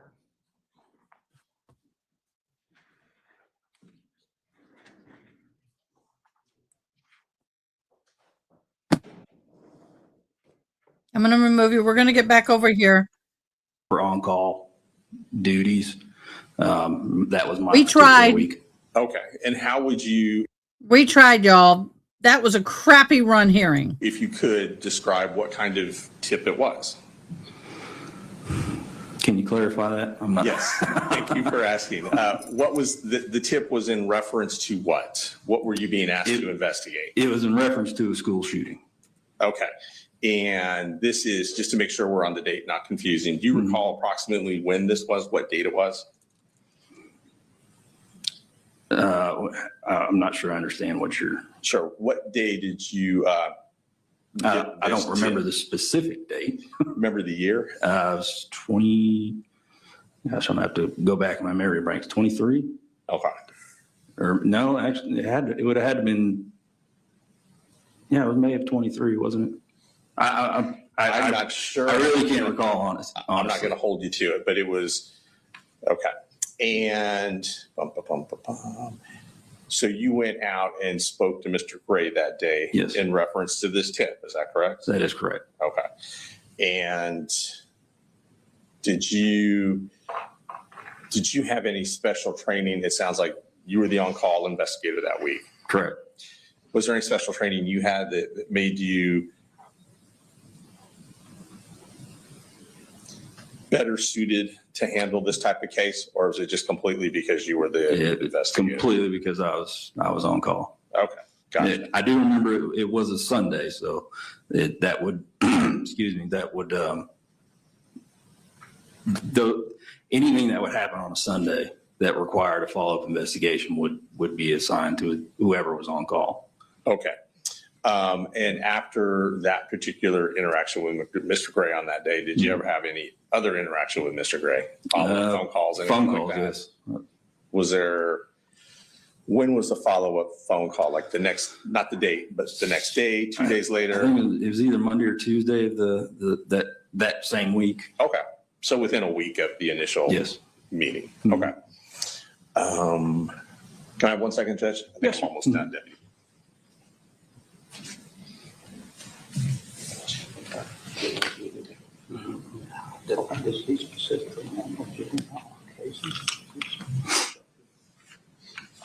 So the tip was in reference to Colt Gray, is that correct? I believe it was, yes. Who would have been a juvenile at the time? Correct. Do you have any special training for dealing with juvenile offenders? Not particularly, no. Just more of a generalized? Yes. Okay, perfect. Thank you, sir. Is there any redirect? Just briefly, did you write a report at the time you took arraignments with this incident? I did. And would the date be reflected in that report? It would. All right, may he be excused? Please.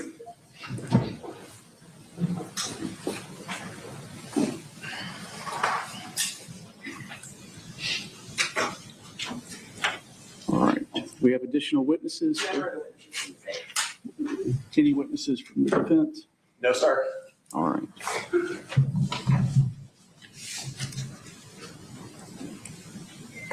Any additional witnesses for any other motion that we need to address? No, Your Honor. Anything from the defense? No, Your Honor. All right, so I understand y'all want to submit, you want to do some limited oral argument, but you want to submit letter briefs? So I don't even want to do any oral argument, but the holidays are coming up, so I want to give them a head start on what I'm going to be arguing, so they're not scrambling. So I'd like to turn a letter brief in by Tuesday of next week. Okay. I don't want it to drag on farther than that. We're going to argue about whether or not the consent given was consensual. And as to the search warrant that Your Honor will get a copy of, we're simply going to argue whether or not it was particular enough in the search warrant not to be a general warrant. So just to give the state a bit of a head start on what we're going to be arguing so that they're not scrambling over the holidays. And has that warrant already been admitted? You hit the search warrant. Are you talking about the house search warrant Or the cell phone?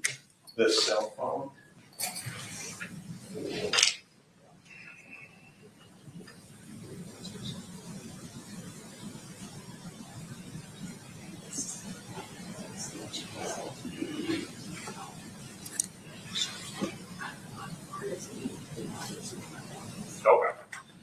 Okay. So it turns out the search warrant we have on the black iPhone is a different black iPhone. Okay. So I don't think we just need to argue the first part, which is whether or not consent was valid. Because the search warrant was not obtained for Mr. Cray's black cell phone. It was a different black cell phone. Okay. So that takes care of that issue, makes it even easier. Very good. Thank you, Judge. Anything else that we need to address today by way of motions? I don't know that we have another motions day scheduled between now and early February. Are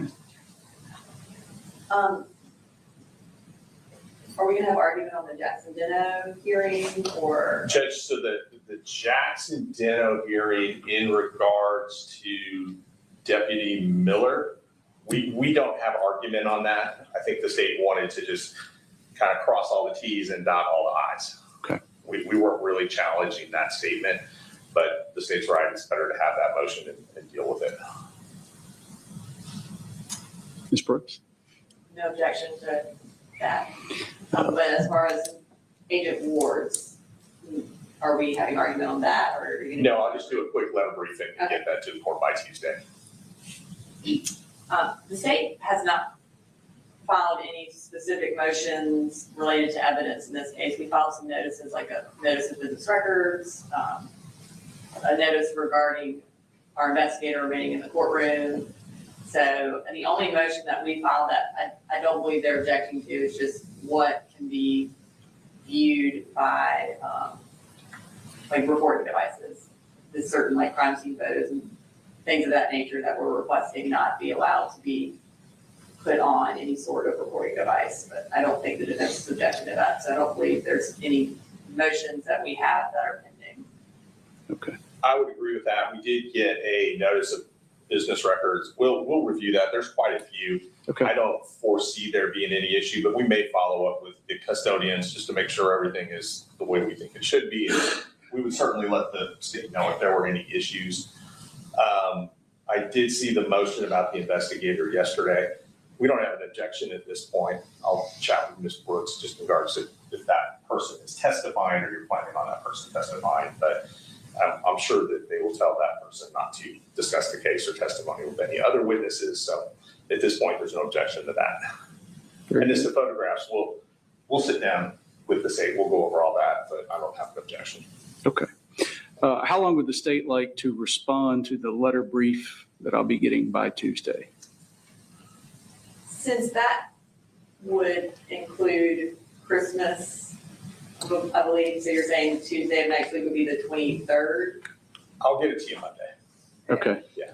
So it should be pretty quick. I don't think it will take very long, like 2 weeks, just because I'm not sure. I think there'll be several holidays in there, but we may get it to you before the 2 weeks. I'll just like 2 weeks, which would be January 5th.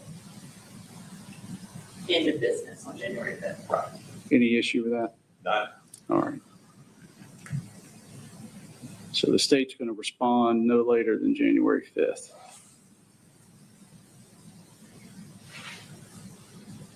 All right. Now, I know with the scheduling order, the state's supposed to have submitted a list of witnesses to the defense. Has that been done? Yes, Your Honor. Yes, Your Honor, that was done on December 12th. Okay. Yes, sir. All right.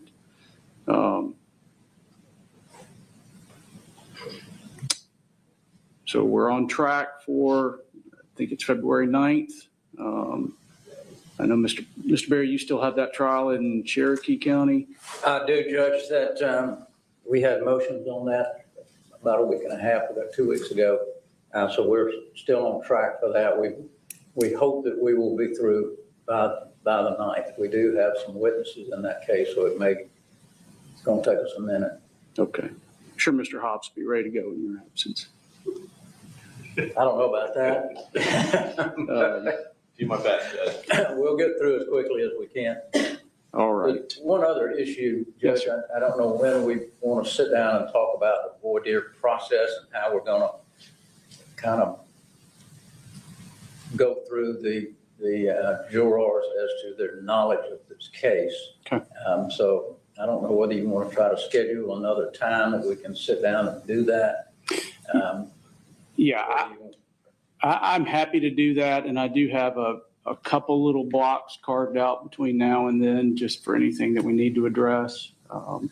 If y'all want any sort of brief meeting today, I'm happy to do that, if that works for you. Great. I just think it would move things along a little quicker if we knew exactly which way we wanted to. Sure. So. All right. Anything else?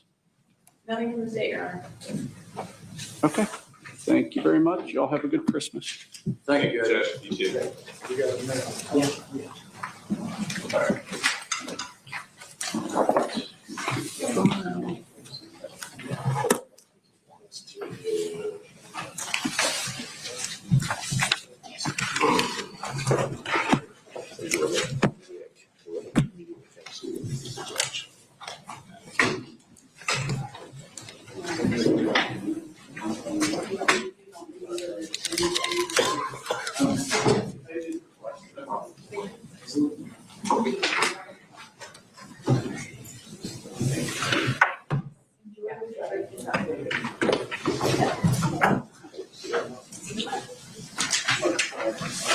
What's your name? Oh, Danielle. I didn't know. Okay.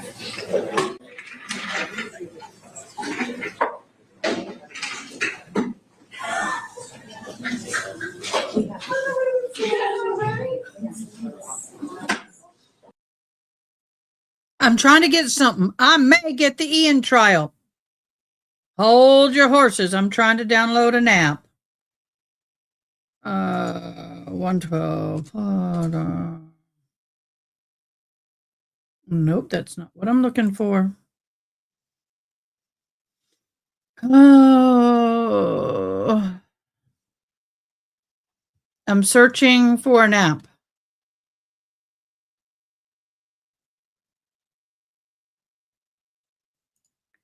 I'm trying to get the app.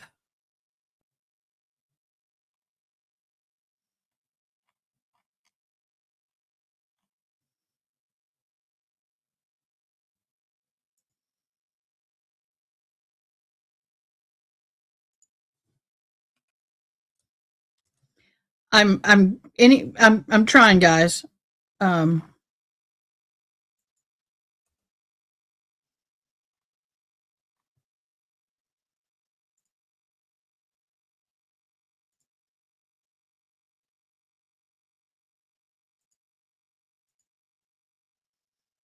Okay, now how do I watch it? Okay, so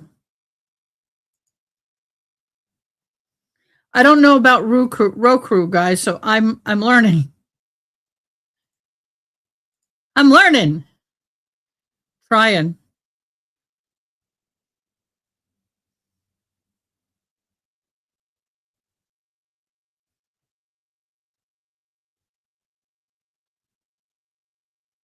I don't know how to do this, y'all. I'm trying to find the app I just downloaded. Anybody know anything about Roku? Roku, whatever it is. That is where we can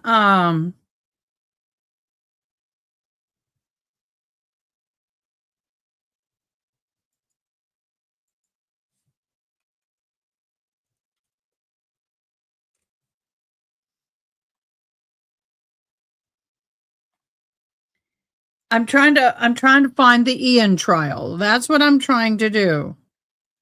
Honey, we've been kind of watching a little bit of everything now. June, do you have Roku? Because or Roku or whatever it is. I'm trying to figure this out.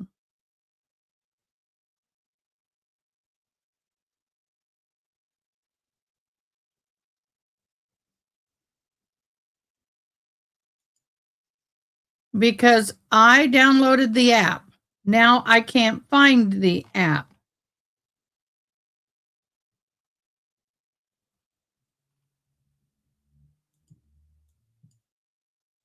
I don't know why.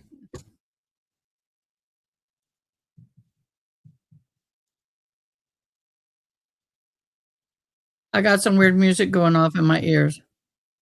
What the hell is that?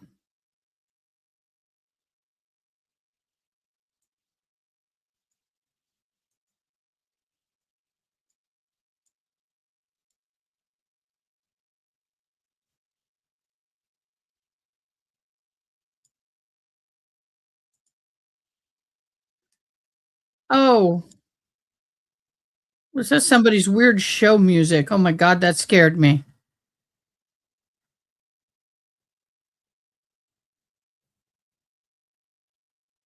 I cannot watch it or I can.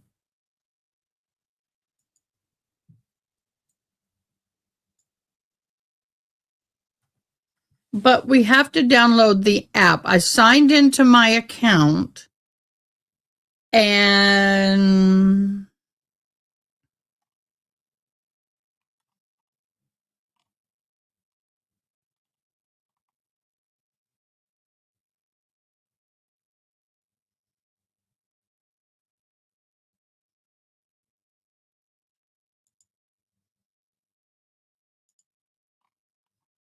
y'all, this is difficult. I don't understand it. I just want to download that. I downloaded the app. When and where did the hell did it go?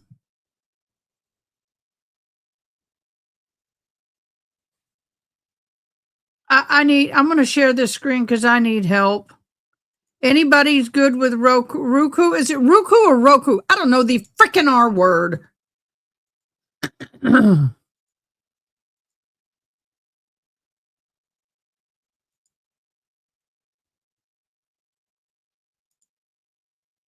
Okay, this is where I'm at. Anybody can help me, please do, because I downloaded the freaking app.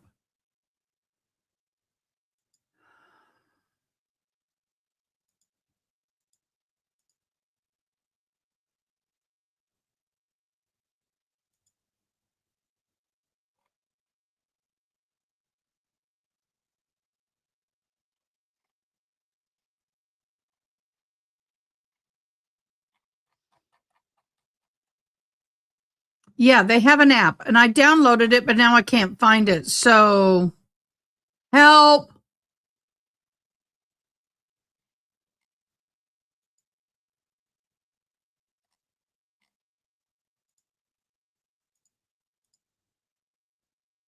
So went to my account. I came down here, add new apps.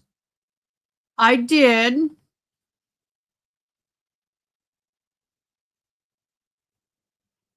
And it's not showing.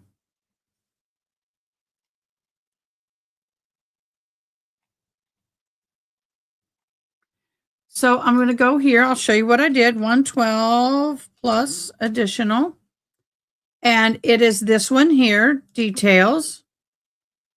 Okay, I installed.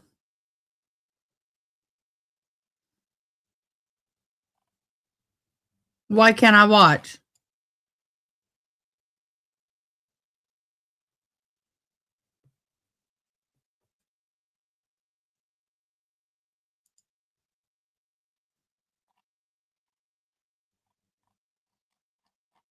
Anybody got any ideas?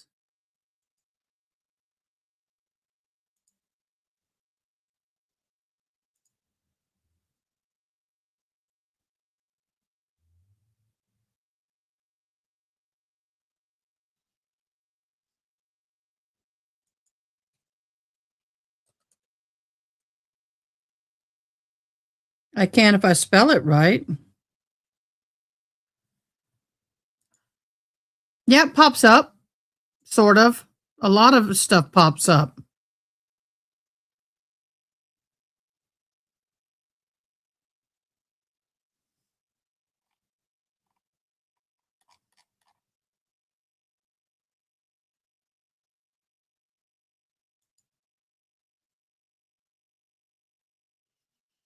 Yeah, but it's not.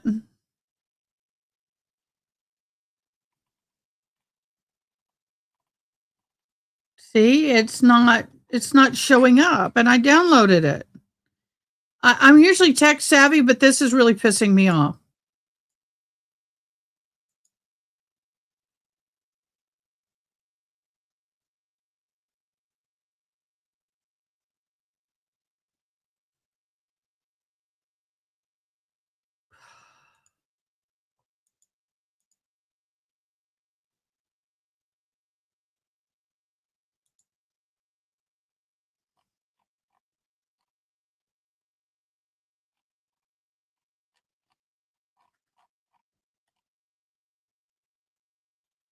Yeah, it is. Why aren't you seeing what I'm seeing? Share this instead. Okay. So we got what's Roku, what to watch. So if we go over the same thing, what to watch, browse movies and more. Should be in news.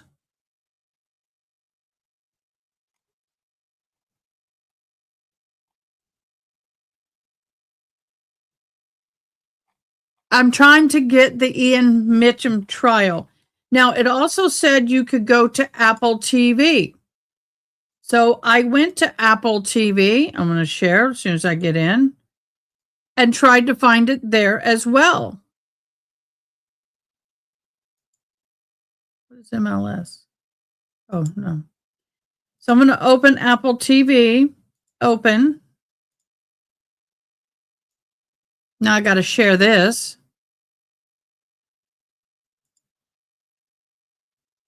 Let me share my Apple TV.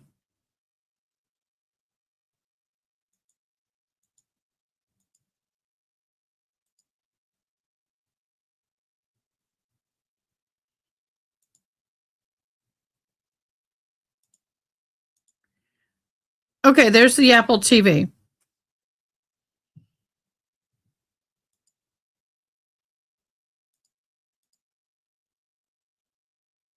I can't find apps. They're all movies. And it said that there's apps in Apple TV. So I'm trying my dangdest.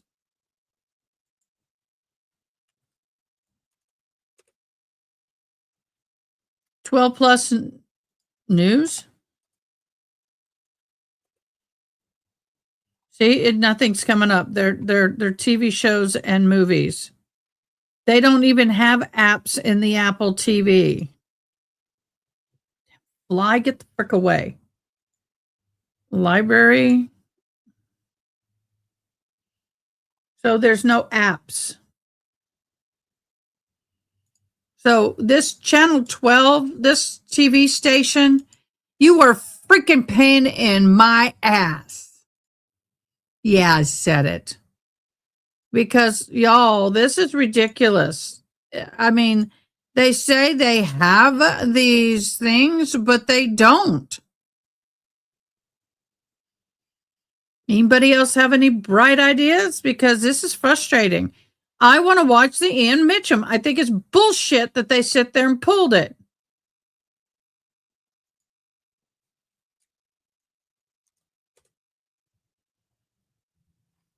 Same thing. See?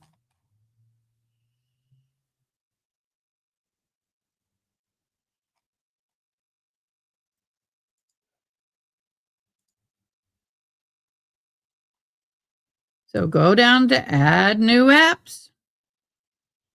Do it again. 112 plus. And there it is. How do I watch it?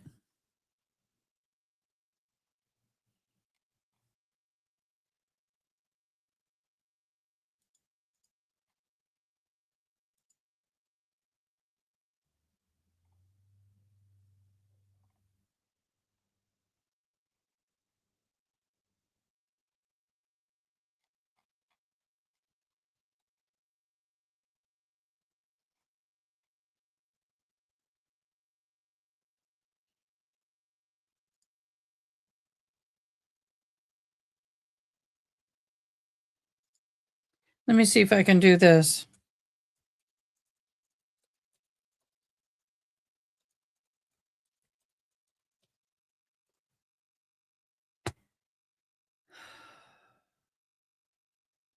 All right, let's see if I can find it. Go to your home screen.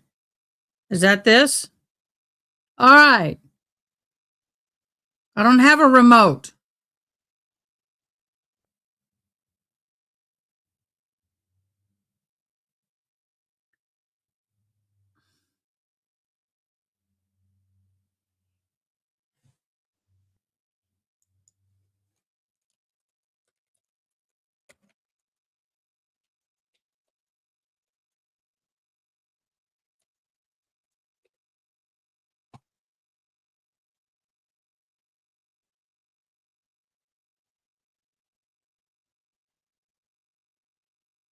Okay, so you go to home button, streaming channels.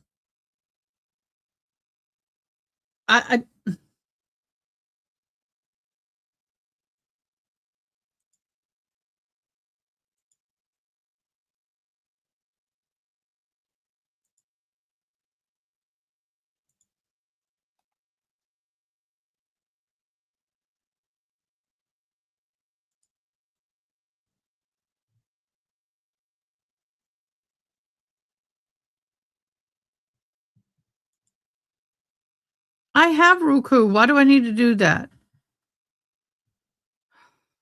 Y'all, this is crazy.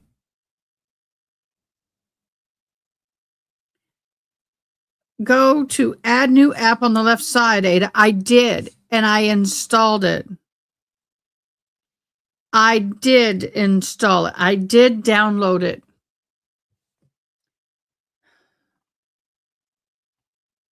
Add new app. Let me share the screen. Okay. Here, 12 plus. Enter. Scroll down.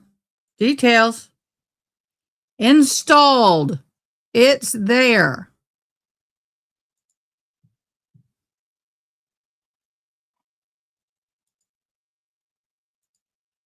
But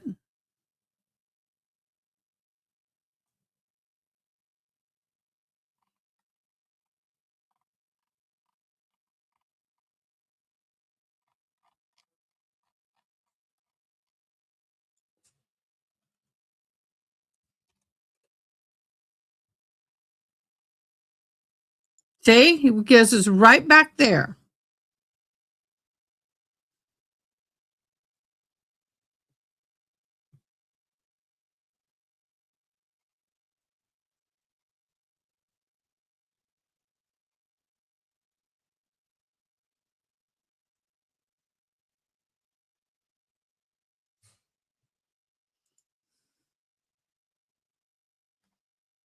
Y'all, this is so frustrating, and I know it's frustrating for you, but this is ridiculous. Why would you sit there and provide a way for us to watch something and then yet we can't watch it?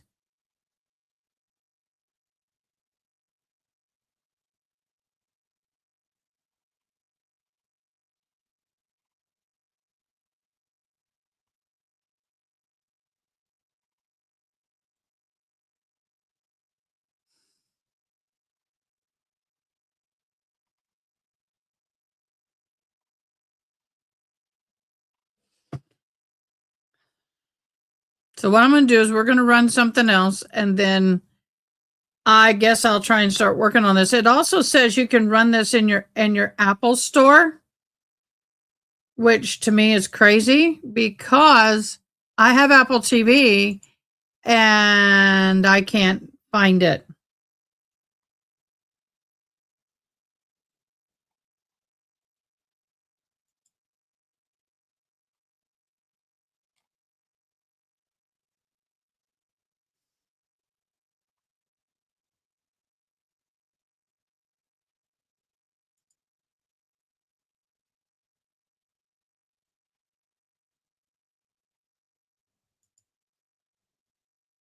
Frustrating.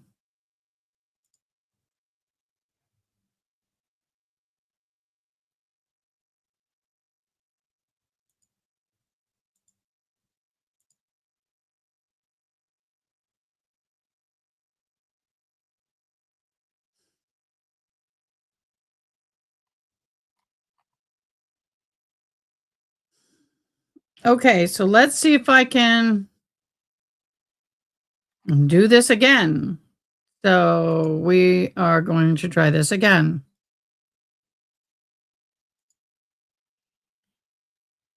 Okay, so we're going to go to the home. Watch. Is it subscriptions? No.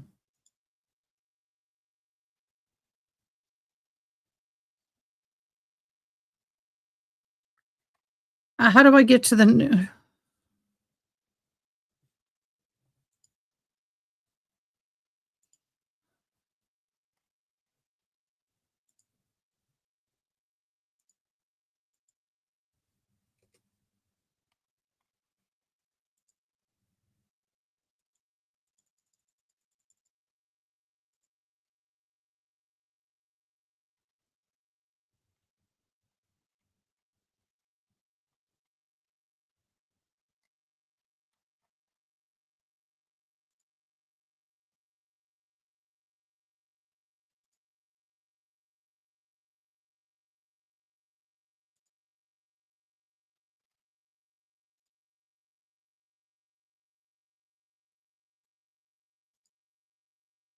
Yeah, I'm done.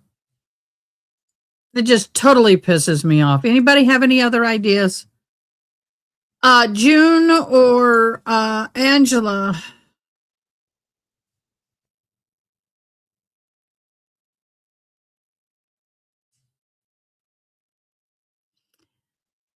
But I have it plugged into my thing, guys. I have the device plugged in. I don't know. I have an Apple TV. Let me see this. But the problem is I can't get sound from it to the computer. But I can watch it here. I have it on, you can watch Apple TV on your actual computer. But the problem is that, and I've done it before.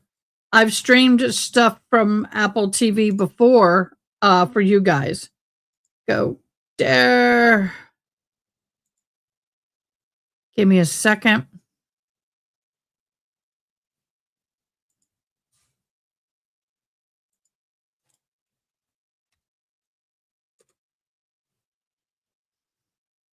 That's not what I asked for. No, that's not what I freaking asked for. I'm like June. I talk to myself.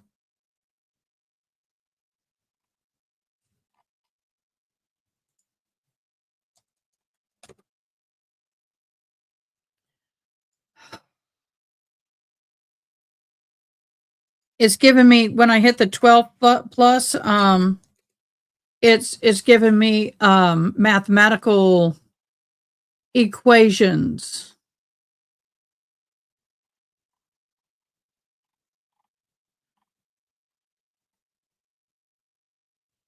Yeah, here, I'll share it and let you see.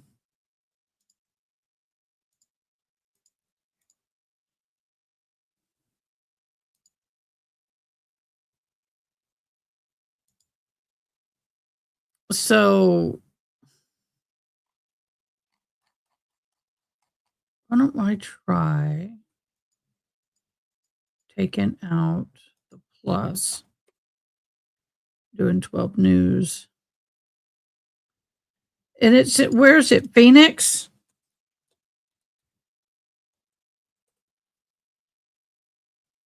I've spelt that wrong.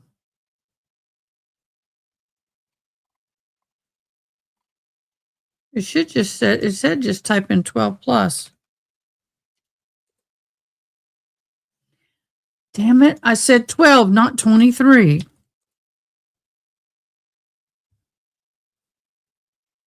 Math.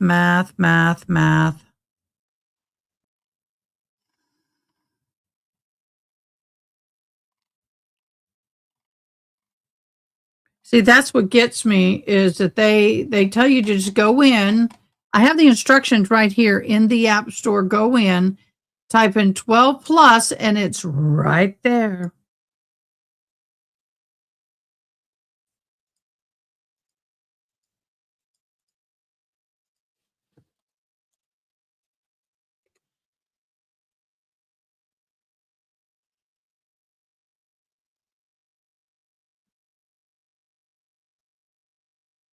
See, 7 News, Boston.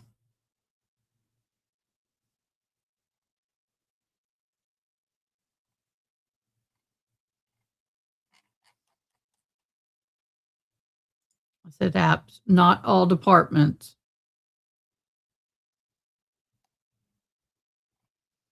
And they said Apple TV.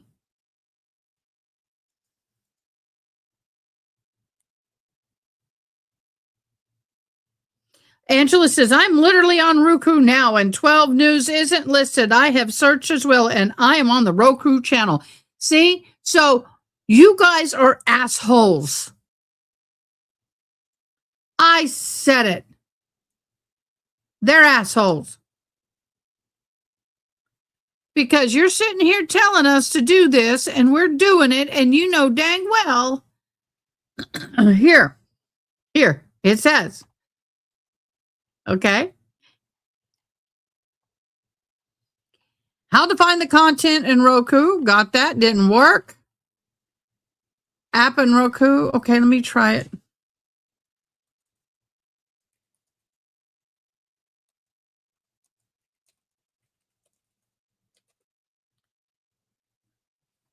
Don't sit there and say we can go to these.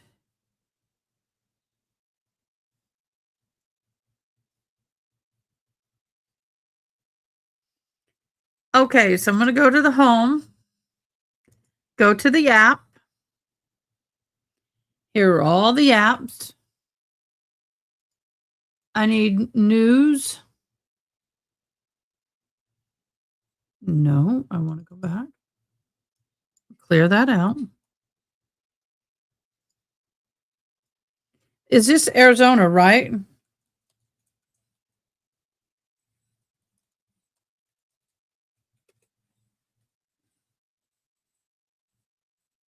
What state is this in? I'm already too tired to deal with it. Is it California?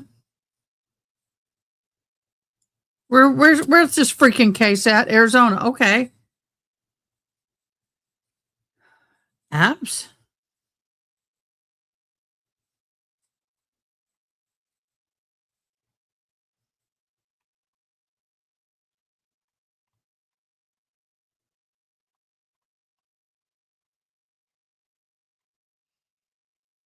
They lie like a dog, y'all.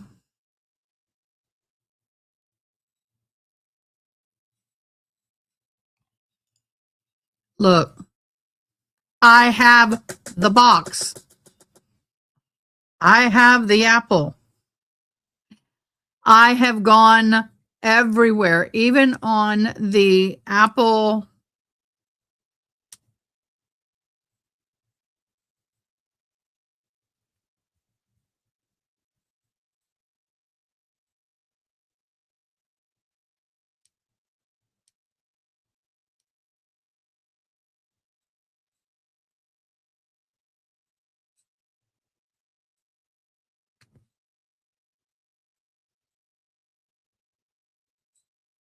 Oh no, I've gone, I've done it all. It's not coming up on anything.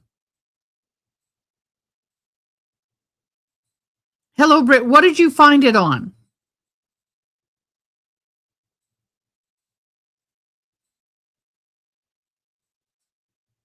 Where did you find it and on what device?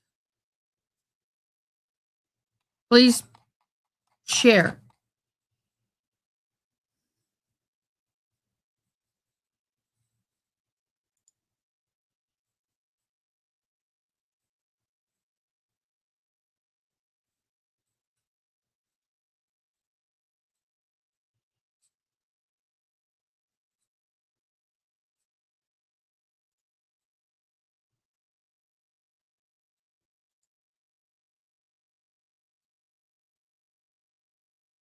I have the device. I have the Apple and I can't even get it on my Apple. I've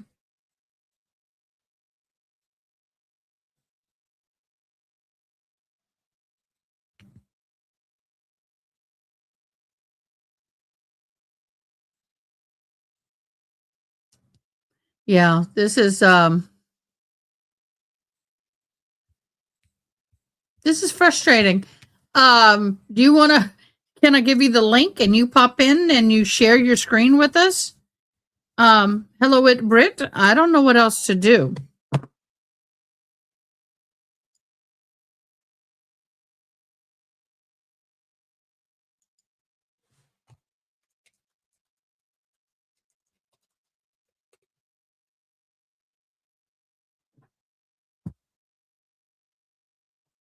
So let's do this. We close out all these windows, get a clean feed up and running, and go back to my YouTube, and we'll get a court. We're going to go back to Judge Boyd. We love Judge Boyd. We're going to go back to her.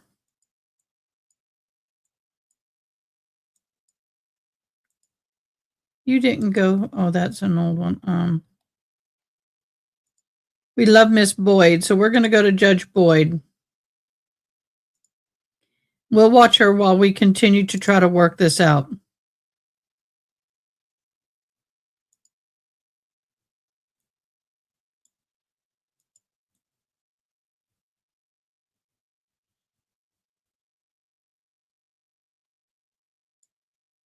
I love me some Boyd. So let's get some good vibes going in this house and get in here to Judge Boyd and enjoy her live. There's sound on. And she's got pretty poinsettias and she's got Christmas flowers and she's got that cool purse. All right. We love her purse. I went through already sent. Yeah, I sent it last night. Okay. All right. But I'm gonna call them to, they haven't sent it to me back yet. All right, Ms. Benavides, I'm going to put you back in the breakout room and we'll bring you in as soon as we're ready. And Ms. Ferguson is going to give you a phone call. If you'll go back to breakout room number 3, please. All right, thank you. And if I could have the parties on Adalia Solomon Sobs.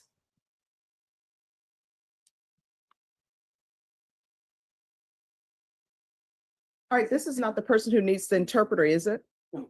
All right, what's happening with the interpreter case? Ah, I'm so sorry to the interpreter. They're not ready for you just yet. That's fine, ma'am. That's okay. All right, if you'll go back to waiting room number 2, please. Yes, ma'am. Please let me know. Let me in.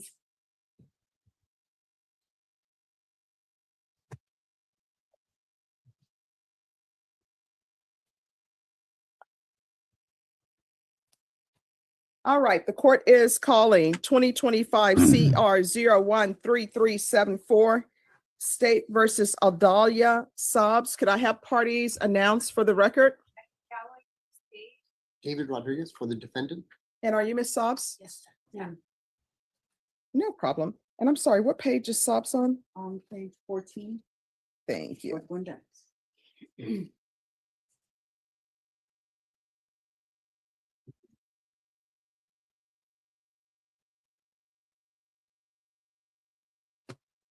All right, counsel, have you received all discovery? Did you review it with your client? I did. Court will find that the state is in compliance with discovery. Ms. Sobs, did you review the document entitled Application for Community Supervision with your attorney? Did you understand it and sign it? Yes, ma'am. Did you review the true bill of indictment with your attorney? Yes, ma'am. Did you understand it? Yes, ma'am. Counsel, do you waive the reading of the indictment? Yes, Your Honor. State, are you proceeding on the indictment as presented? Yes, Your Honor. Ms. Sobs, did you review the document entitled Court Admonishments with your attorney? Did you understand it and sign it in all the appropriate places? Yes, ma'am. You're charged with theft of property less than $2,500 with 2 or more previous convictions. That's a state jail felony. Range of punishment is anywhere from 180 days up to 2 years in the state jail facility and up to a $10,000 fine. If you have a plea with the state, the court does not have to follow your plea. If for any reason the court does not follow your plea and gives you more than you bargained for, the fact that you entered a plea will not be used against you and you will be allowed to withdraw your plea. Did you understand? Yes, ma'am. You have a right to jury trial, a right for Okay, guys, they say they're an Apple TV. I'm on the device. I want to show you what it shows me. No results. Lie like a dog, y'all. you or your attorney to cross-examine and confront any witnesses. The state would call in the right to remain silent. By entering this plea, you're giving up those rights. Did you intend to give up those rights and enter into a plea in this case? Yes, ma'am. Counsel, has your client been able to provide you with any defenses? Yes, she has. Do you believe she has a rational as well as a factual understanding of the charges against her? I do. Do you believe she's currently competent and was legally sane at the time of the offense? I believe so. Ms. Sobs, has anyone threatened you, coerced you, or placed you in fear to get you to enter the plea? No, ma'am. Anyone promised you anything other than the plea? No, ma'am. Are you satisfied with the way you've been represented? Yes, ma'am. If you're not a U.S. citizen, you will be deported, denied naturalization, and re-entry. Did you understand? Yes, ma'am. Court will find that defendant has knowingly and voluntarily waived her right to jury trial. Did you review the plea bargain page with your attorney? Did you understand it? Yes, ma'am. According to the plea, punishment is to be assessed at a cap of 12 months in the state jail facility. There's a $1,500 fine, and the state is opposed to your application. Did you understand that to be the plea? What? All right, according to your plea bargain agreement, the state is asking that you be sentenced no more than 12 years in the state jail facility. Do you understand? Yes, ma'am. They are asking that your fine be $1,500. Do you understand? Yes, They don't want you to have probation. Do you understand? ma'am. I have to say so. Now, here's the thing. Now is not the time to say anything. Now's the time to just answer the questions that I'm asking of you. Do you understand that the state is asking that you be sentenced anywhere from 180 days up to 1 year in the state jail facility? Do you understand? Yes. Do you understand that they're asking that your fine be assessed at $1,500? Do you understand that they don't want you to have probation? They want you sentenced to time at the state jail facility. Do you understand? Do you understand that to be your plea? That they want, yes. Defense is at the plea? It is the plea. State is at the plea? State is at the plea? Yes, Your Honor. Did you review the waiver of appeal paragraph with your attorney? Did you understand it and sign it in both places? By signing that you're waiving your right to appeal, the only items that can be appealed are written pretrial motions that have been filed, heard, and ruled upon by the court. Did you understand? Counsel, have there been any such motions? There have not. Then how do you plea? Okay, why is everybody whispering today? I need everybody to speak up. All right, state. Okay, any we've already evidence? seen that. No objection. Did you review the waiver? We didn't see that. We're set for a comment. Defendant is Mr. Herrera's wife, who is also on your docket. So Yes. just wanted to let you know some consistency in the court dates might help. Oh, no, it's gonna be the same, but nothing can be done until their attorney shows. I understand. Yeah. I just want to let you know. Okay, all right, thank you. Thank you. All right, thank you. Not acknowledgement of discovery, and it's set for trial on January 7th. Trial? Yes. Okay. All right, Jonathan Tavares Carter. Come forward. She logged on. Yes. I apologize. Just if we could have like a few more moments. The complainant had to go to the bathroom real quick, but she should be back. I mean, she's just gonna give victim impact, or is she giving testimony for this? She wanted to see and take responsibility. All righty. She left like a few minutes ago, so it shouldn't be too much longer. Okay, all right, thank you. All right, just have a seat. Anyone else? Let me find the page, Judge. Page one. Wagner. Page one, first one, Judge. All right, Wagner. Good morning, Judge. That's me. We're set for a competency disposition in the magistrate court on Monday. Okay. But I've conferred with the state. And what are the results of the competency? So they said he's competent. Okay. I'll be very honest with you, Judge. I'm still deciding if I agree with that or not. Mhm. But I'm going to try to meet with him and make that final decision by Monday Okay. and see if I need to contest that or just agree with it and move forward with the disposition on this case.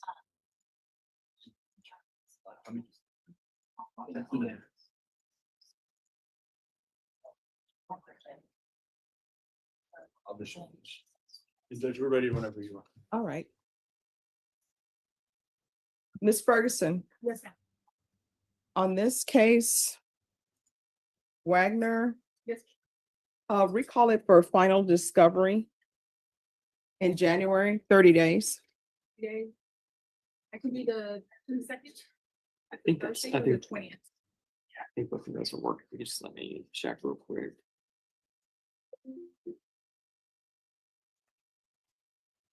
You said which days? The 20th or the 22nd? Could we do the 22nd? The 25th? Thank you. What date? The 22nd, January. All right, see you then. All right, sounds good, Judge. Thank Good to you. see you. Thank you.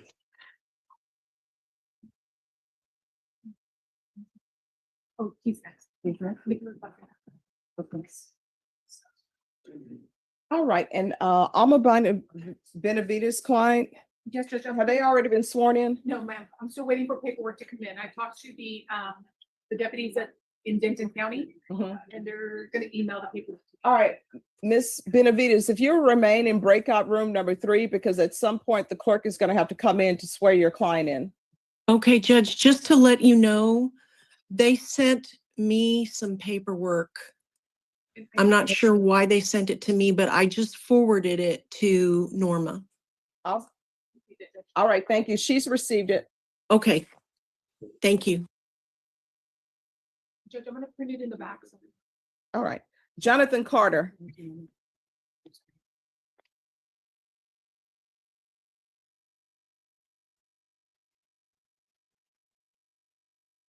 All right, the court is calling 2025 CR 007350 State versus Jonathan Carter. Could I have parties announced for the record? Jeffrey Wright for the state. Caitlin Knowles for Mr. Carter. All right, and excuse me, the other attorney, if you can come forward. And also for Mr. Carter, if you could state your name, please. Kyle Simpson.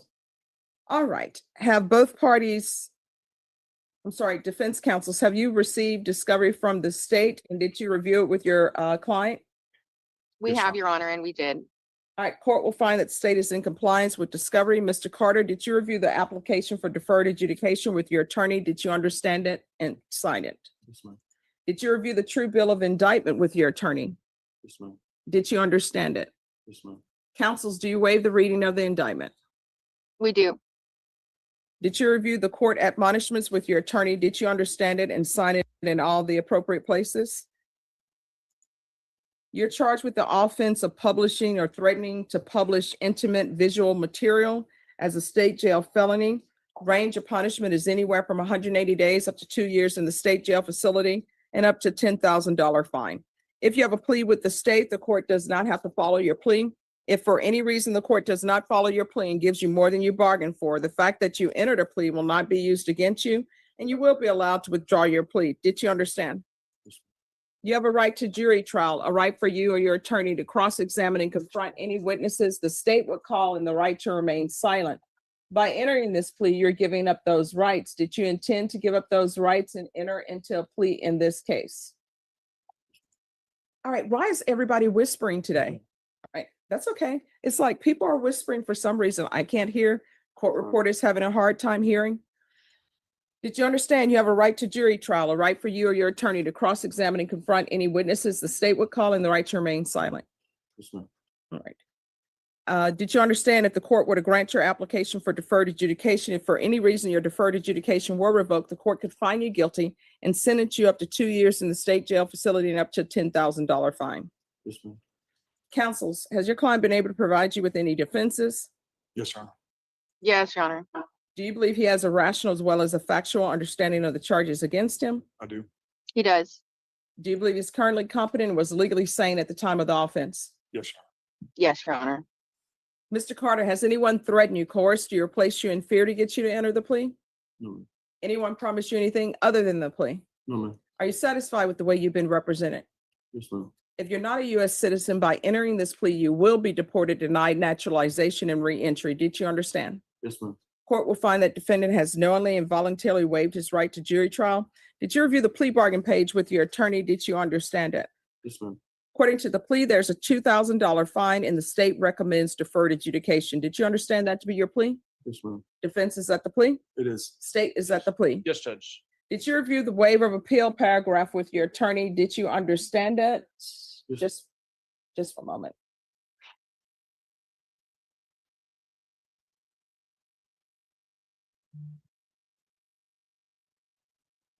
Did you understand it and sign it in both places? Yes, ma'am. Did you understand by signing that you're waiving your right to appeal? The only items that can be appealed are written pretrial motions that have been filed, heard, and ruled upon by the court. Did you understand? Yes, ma'am.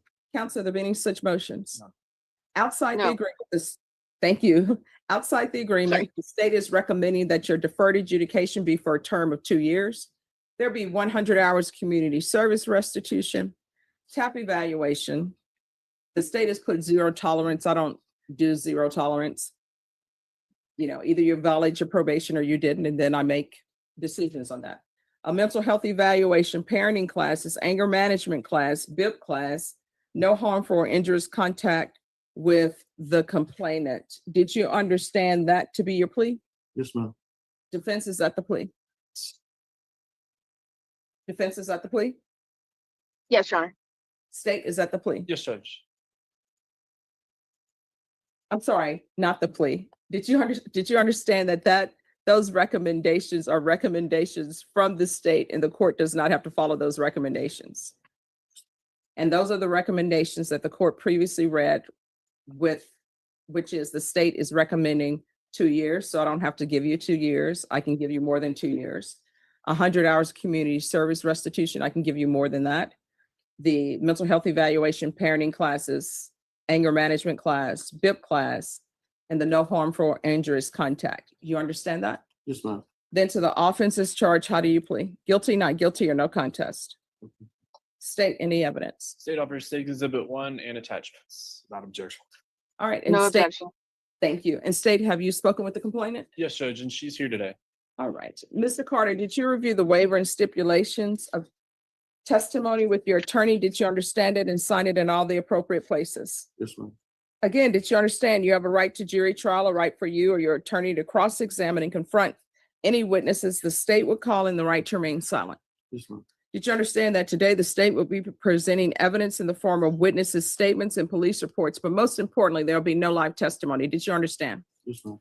Court will find that defendant has knowingly and voluntarily waived and consented to stipulation of testimony and stipulations.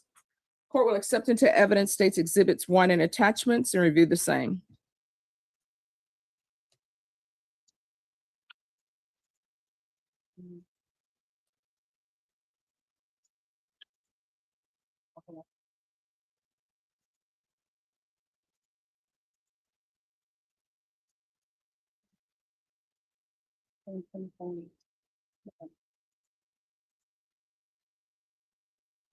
All right, after reviewing state's exhibits 1 and attachments, the court will find there is sufficient evidence to find you guilty. The court will defer finding of guilt as you've applied for deferred adjudication.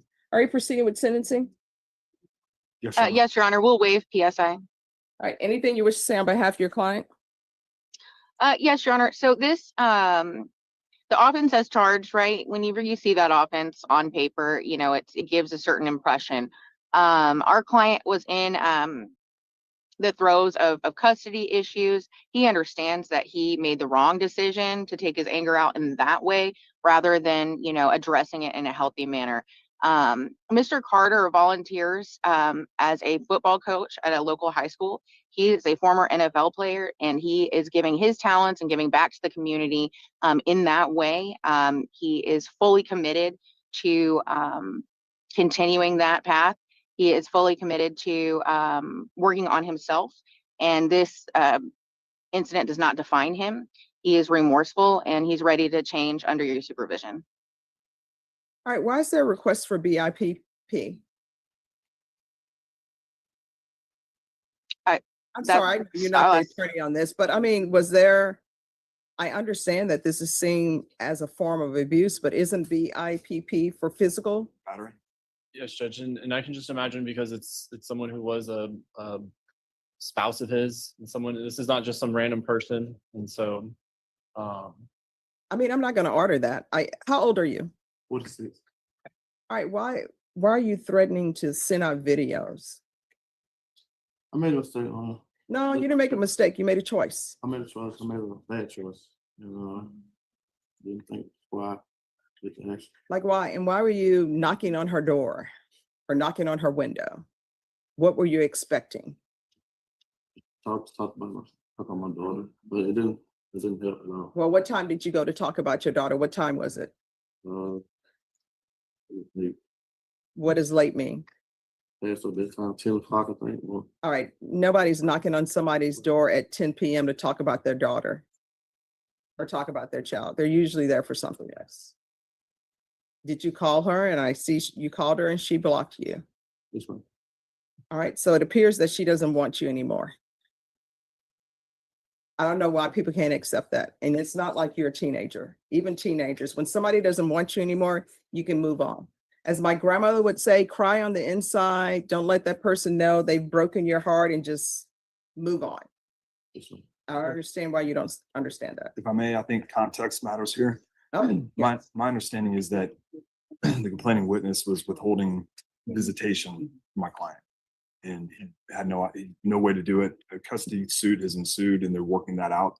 But during that time, they were breaking up. So why would he go over her house after 10? Why not go over there at lunchtime? Why not go over there during, daylight time? I think he was frantic, Your Honor. And he understands, right? I want to find out if he was frantic. He hasn't told me anything. I think we had the wrong way. No, but I mean, why go to her place at 10? And the reason why I'm asking you these questions, it's so I can determine whether or not all of these extra conditions that the state is asking, whether or not that's appropriate. Because at the time I was allowed to come over there, and the time I was so serious, and I thought to go over there. What do you mean you were allowed to come over at any time? No, because I used to go over there like to see my daughter. I leave to go home by 8 before she go put in bed, and all of a sudden then she got mad at me, and then she blocked me, and I was just talking to her, and I just went over there, and I should have went over there. Mm-hmm. That's when the custody thing came up then after the fact. So what family members do you have in San Antonio? I moved out here just for my daughter. To co-parents. To co-parents. From Alabama. Well, we were trying to get together. I bought a house here, and we're not together, so I'm stuck in San Antonio. So I said, and I only got here about my daughter here. I said, I don't have no family. So how do you all discuss childcare issues? What is happening with that? Is it through the app? Right now, we've been talking to each other on the phone, and my daughter got a watch, and I've been hanging out with her when she allowed me to see her. Take her to eat. Supposed to be going to see the light show tonight, so if I've been contacting with the complainant and the daughter. Right. So they're amicable. Within both of us. Well, Here's the thing. People hang out with each other and then they think things are great. And then maybe they'll decide that they're going to get back together. You shouldn't do that because whatever issues y'all had previously, these same issues are there. Judge, he also has a daughter that's 17 that is in the state championship as a wrestler in Alabama. She's already not committed, but she's been offered a full ride to the Naval Academy. So we'd ask that he be able to travel freely between Alabama and, I guess, Annapolis. Should that be where she commits? All right. So what I can tell parties, I don't know why people get in relationships and then they have this issue with the children where people are not letting people see each other, not letting people see their children. But this is what I can tell you. When a relationship is over, it's over. Don't try to get back in that relationship. You and the complainant are supposed to be adults and everybody's supposed to be putting their children first. Yes, ma'am.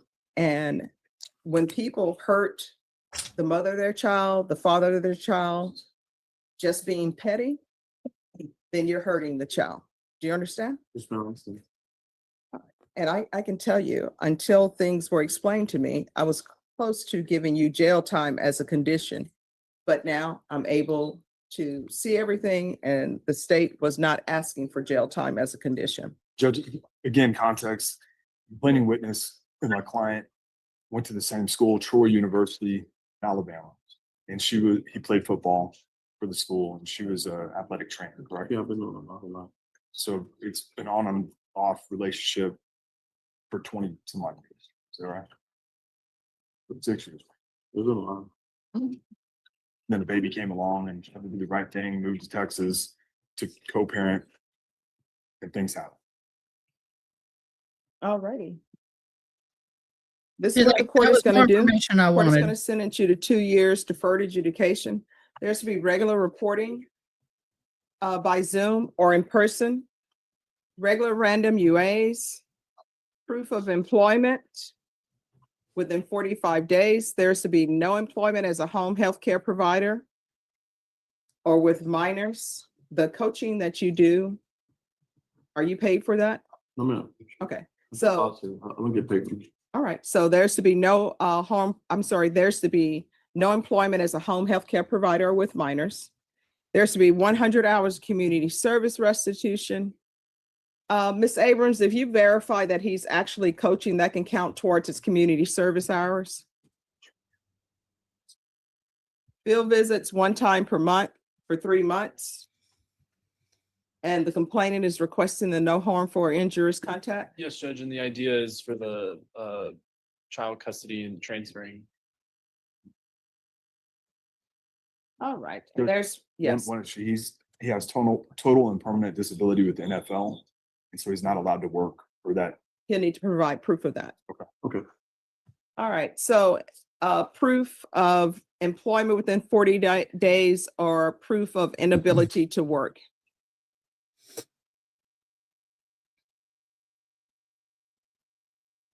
And the court will require an anger management class. That sucks. And I require a parenting class. Stephen. All right, Stephen. I have it. Not showing up. What are you finding, Stephen? If you found it on Apple TV, what are you typing in? Because I type in 12 plus. It ain't there. So will you please give me specifics on how you found it on Apple TV? Because that's what I have. Probation. Is there anything else? Oh, I'm sorry. I wrote it in, but I didn't say it. No harm for injurious contact with the complainant.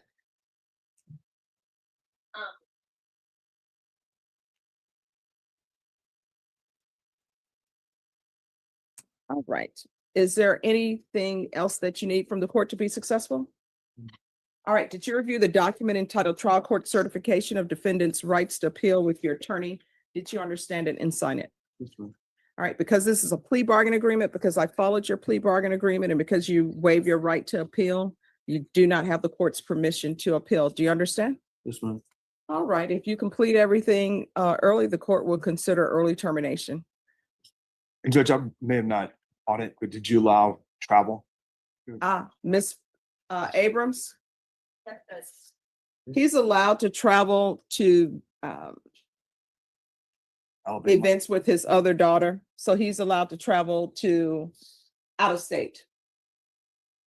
Because maybe they're going to go to another wrestling tournament other than Alabama. And is that just particular to his daughter, Your Honor, or can it be also, he has an elderly mother because that lives in Alabama, he helps care for, he's the only child that can care for her. All right, you all will just need to approach on that. Your attorneys will need to turn that over to probation. Well, thank you. Okay. Thank you.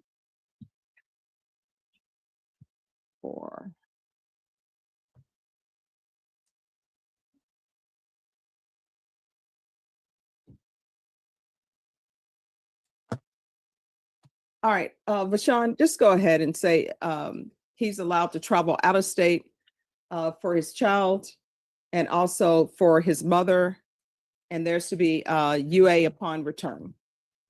So that'll be a UA within 24 hours. So if you leave and you come back, it'll be the UA the next business day. And you can either do UAs or either you can do the patch. The patch costs more, but with the patch, probation will just put a patch on you. You don't take it off, don't tamper with it because that'll be a violation of your probation. They will pull it off and then they'll test it. All right, did you review the trial court did you review the trial court certification of defendant's rights to appeal with your attorney? Did you understand it and sign it? Yes, ma'am. All right, because this plea bargain agreement, because I followed your plea bargain agreement and because you waived your right to appeal, you do not have the court's permission to appeal. Do you understand? Yes, ma'am. All right, we're off the records. They're saying they have a victim impact. Basically, what ends up happening is the complainant speaks to you. I require that everyone is respectful to each other, and usually the complainant will tell you their feelings on this offense. Do you understand? Yes, ma'am. Great, thank you. So if you'll stand over there and the complainant will remain seated. Oh, okay. Yes.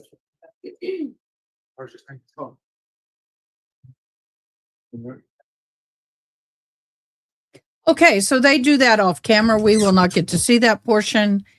I have been fighting vigorously to get us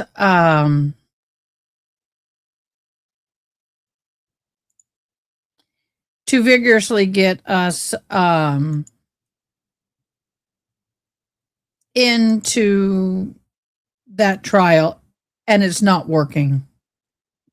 And what page are they on? Page 19, first one.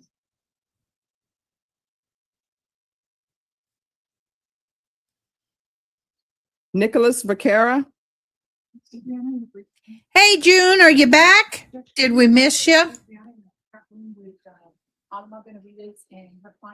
He's not on the Zoom yet. We'll call him. Thank you, Boo.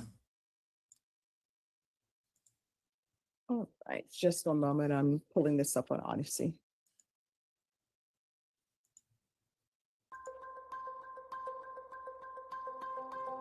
Breaking news.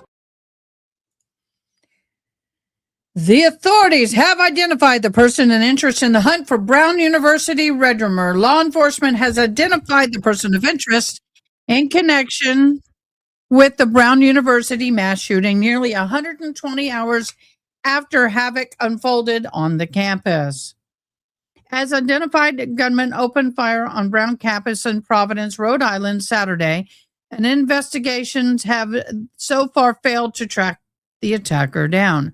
But authorities have now identified the snowy figure whose face they have been attempting to find with help of grainy surveillance footage. A name of the person of interest has not yet been released. No one is in custody. Muhammad Aziz of Arizona, and you think I'm kidding? You think I'm kidding? The roommate of the second shooting victim. I'm going to put the guy's name in. There's Why are you not? Gremlins, go away. Go away, gremlins, and all these damn ads. I mean, I understand advertisement, but dang, y'all.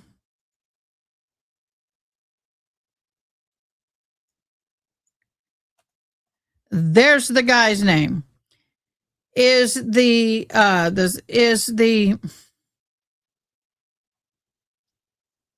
and of course there is this thing that pops up.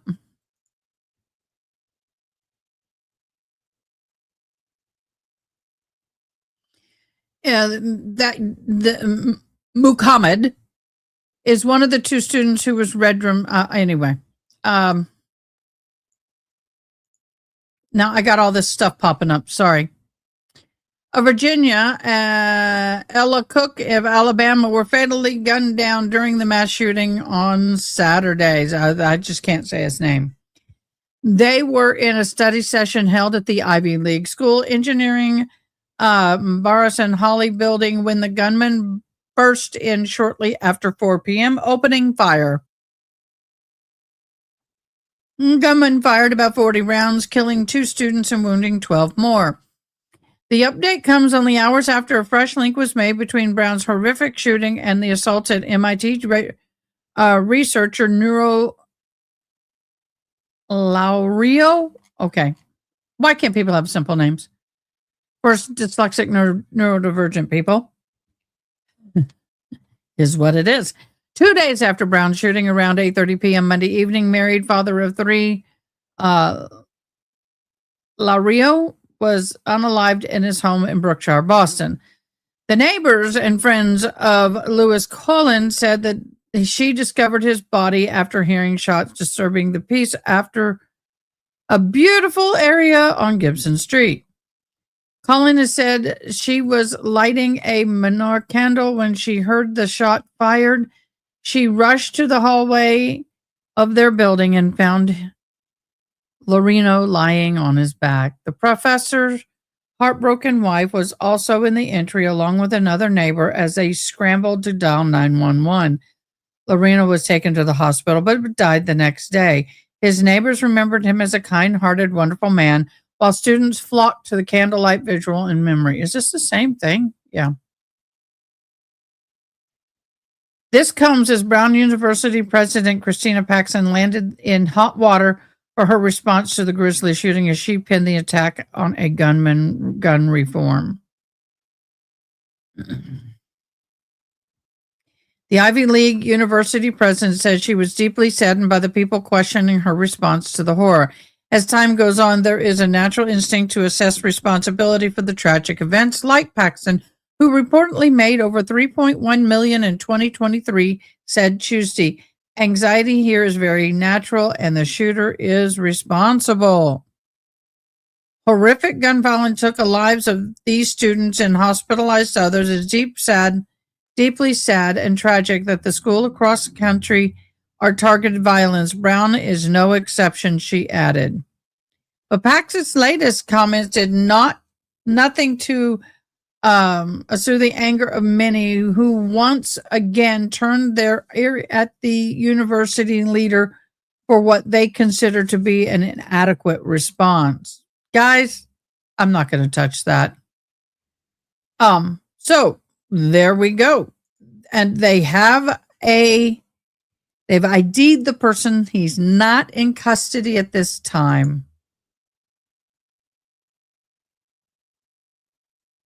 Oh, no. That's okay, June. Yeah, I can't say that name. Okay, well. 909 State versus Nicholas Vaquera. Could I We have need to get him in parties jail. announced for the record for the state Rick Pena for the state of Texas. defense? Austin Hagee for Mr. Vaquera. All right, and do you have the motion with I you? do, Your Honor, here. And are you Mr. Vaquera? Yes, ma'am. All right. The defense has filed a motion to remove GPS bond conditions. State, do you object? Yes, we do object, Your Honor. All right, you may proceed. Why does it need to be removed? Your Honor, my client is currently expecting a child. His wife is 9 months pregnant. She's here, and I provide some information on the support that she will need. in the alternative of completely removing GPS, we would ask for tracking only. If she does end up delivering the child in the middle of the night or water break, something like that. And Do you have an objection to tracking? I do object to the track, and I thought we had an agreement last time real quick that his current conditions can be amended so that he can attend any doctor appointments that may still be remaining for his wife's pregnancy, as well as obviously go to the hospital with her on the day that he is to deliver. The problem with that becomes GPS does their job well, and they can't know when something is maybe going to happen. Childbirth cannot be planned, unfortunately. Oh, no, if there's a violation of a bond condition for GPS, it comes to me, they send me an email. No, I understand, Judge, but you're normally not going to be checking that at 12 o'clock at night or on the weekend. No, And it if comes to me and then I make a decision on whether or not to sign it. They don't like send it to somebody else because I'm not there. Yeah. And what I can tell you, Mr. Vaccaro, with regards to GPS, what ends up happening is when they file a GPS and they say there's a violation, the first thing that they do is they call you and they let you know, hey, where are you? We have a alert that you're not where you're supposed to be. So if, for example, and I'm not saying I'm going to deny counsel's motion, but if you were at the hospital and GPS doesn't show that you're supposed to be at the hospital, the GPS tracking is going to show that you're at the hospital. And then if you're at the hospital, normally they won't call because they'll see you're at the hospital. But if for some reason they feel like you should not be there, they will call you and you can say, my wife is giving birth. This is where I am. All right. But you can continue. Do you have witnesses? I do have one witness, and I think the concern, Judge, becomes if the monitor starts to go off in the hospital. I don't know if the staff, such as the nurse and doctor, are going to feel comfortable with him having a GPS monitor ringing while they're trying to deliver the child, and will they let him stay in the room or not? And I can just see that becoming a traumatic event for his wife and him. And I don't think that's really necessary at this particular juncture of the case, considering he hasn't had any violations in well over a year. But I will call her to come stand. Okay, I'm going to say this is a bunch of bull BS meter. All right, guys, what do y'all think about this? Before I give my comment on that right there, look above, look up, BS meter. Here's a better one. What is your opinion on that? If he has an ankle monitor on him, he's in the hospital, and it starts beeping, and the staff is going to kick him out of the room. What do you think the real crap on that is? Anybody want to comment? I'll give you a few seconds because I know we have a delay. You can probably tell by my body language and my tone of voice what I think, but I'll give you more detail.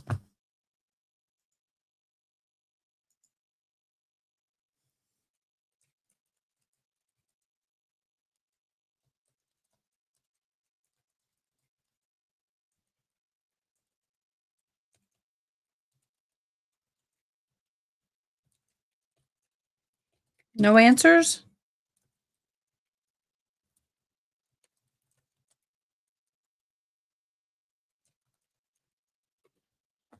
No answers? All right, I'll just go ahead and say it. BS.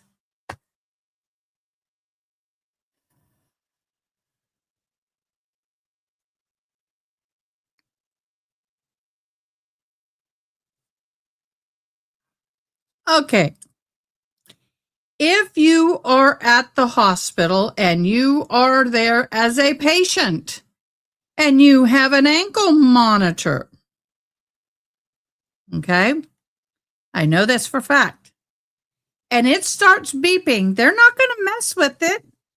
They're going to have you contact, or they will contact the law enforcement agency and let them know that you are there receiving medical attention. The monitoring agency can send somebody there, i.e., hey, we need to send an officer to the hospital. We have a probationee who's on ankle monitoring. The monitor's going off, and we need you to go verify that he still has it on. They will do that. If he's in the room and his ankle monitor starts beeping, they're not going to tell him to leave. That's his wife. What they're going to do is they will either tell him to contact his probation and let them know he's there so they could turn it off digitally, remotely, or they themselves will contact the police and let them know that you have a probationee with an ankle monitor in room 334 with a pregnant woman giving birth and the ankle monitor is going off. But they will not and cannot technically kick you out. America Willis. So it doesn't have to be support system to take a step back.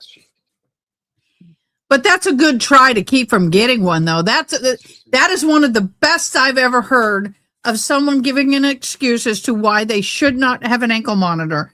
Use the pregnant wife syndrome or the spouse syndrome and say, y'all, the hospital won't put up with it. Oh my God, that's not really a bad claim, but it's a wrong.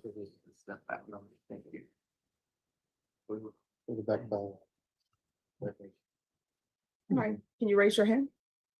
Do you solemnly swear or affirm the testimony you give will be the truth and nothing but the truth, so help you God? Yes. All right, you can lower your hand, state your name for the record. And that's true. You can contact or call them either en route or once you get in the room, you can call them and tell them, I'm on my way here. When my ex-husband had his monitor and I had to go to the ER and he had to drive me, he called them and said, I'm on my way to the ER with my wife. I'm going to be at this address and then I will call you once I arrive. America Willis. All right, and how old are you, Miss Willis? 23. All right, you may proceed. Ms. Willis, are you currently expecting a child? Yes. Who's the father of that child? Norfolk Superior. And are y'all married? Yes. Okay. And when did you, well, we don't need to get into that. Currently, where do you reside? Is my mother. Okay. And do you live with Mr. Becerra? I can tell you all right now, nobody can hear anything that's being said. I can't hear. The court reporter is struggling to hear. What is up with today? Everybody seems to be whispering. This is like number 4 or 5 times today, or at least 3 to 4, that she's talked about people feels like everybody's whispering. Is the pressure so dropped so much in this community? The weather, whatever, the barometer pressure dropped so much that it's hard to hear. I don't know, but she's complaining a lot. Yeah. So if you can please speak up so everybody can hear you, and we'll add Yeah. the microphone that might help. Where do you currently live? I live with my mother. Okay. And does Mr. Becerra live at that residence? No. Okay. Is that because there's not enough space at that residence for both of you? Yes. Okay. And also he has a bond condition of where he can and can't stay and when he can come and go. Are you aware that Mr. Becerra has a GPS bond condition? Yes. And you understand he has a monitor on? Yes. And it limits his movement? Okay. Right now, how many months pregnant are you? 9. Do you have any other support system that can take you to the hospital? Currently, no. Do you have anybody else that can help you pick up formula? No. If you need help taking care of the child after the child is born, will you have anybody else that can be there to help you with that? No. And so Nick is really your sole provider for any sort of aftercare that you need after having the birth of the child. Yes. Sorry to say, you do understand that some people do have traumatic births and that sometimes it has a recovery time. Yes. And it is possible that could happen here. Mhm. Okay. So are you asking the court that he either have tracking only or have this device removed so that he can help you during this time? Yes. Okay. Have you experienced him coming to a doctor appointment or trying to come to something and his monitor go off and start beeping or having issues with it? Okay. And does he normally get his appointments approved by the GPS officer usually? Or is that sometimes hit or miss? It depends. We had one appointment. Okay, one doctor's appointment He's gone to. that he's been able to go to because he has to get it approved in advance. Okay. But if he doesn't get it approved or they don't respond to him, can he just go? No. So everything has to be approved in advance. Yes. And in your experience, are these GPS officers overworked? Yes. No, go there. That'll be overruled. You can answer. Does it seem that they sometimes have a hard time responding? Yes. And they sometimes say, only email me, do not call me, or things of that nature. They have certain preferences. from what I've heard. I'll be honest with you, probation officers could care less about a prenatal checkup. If she's dying, that's another story. If she's going to be hospitalized and there's a lot of exceptions, but a prenatal checkup, they're not going to worry about. I'll be honest. You're asking the court that you That's what happens when you do a crime. be able to have father of your child, my client, Mr. Vaquera, at the birth and able to help you afterwards by getting tracking only or having the GPS device removed. Yes. And you understand, and I'm sure he understands as well, that if there is a violation, they can put him back on full house arrest if they want, Yes. or remand him without bond if he violates in any way. Yes. Okay. And knowing that you're still asking that the court would put him on tracking only or remove the GPS device. Okay. Is there anything else that you would like to add that the court can use in making this decision?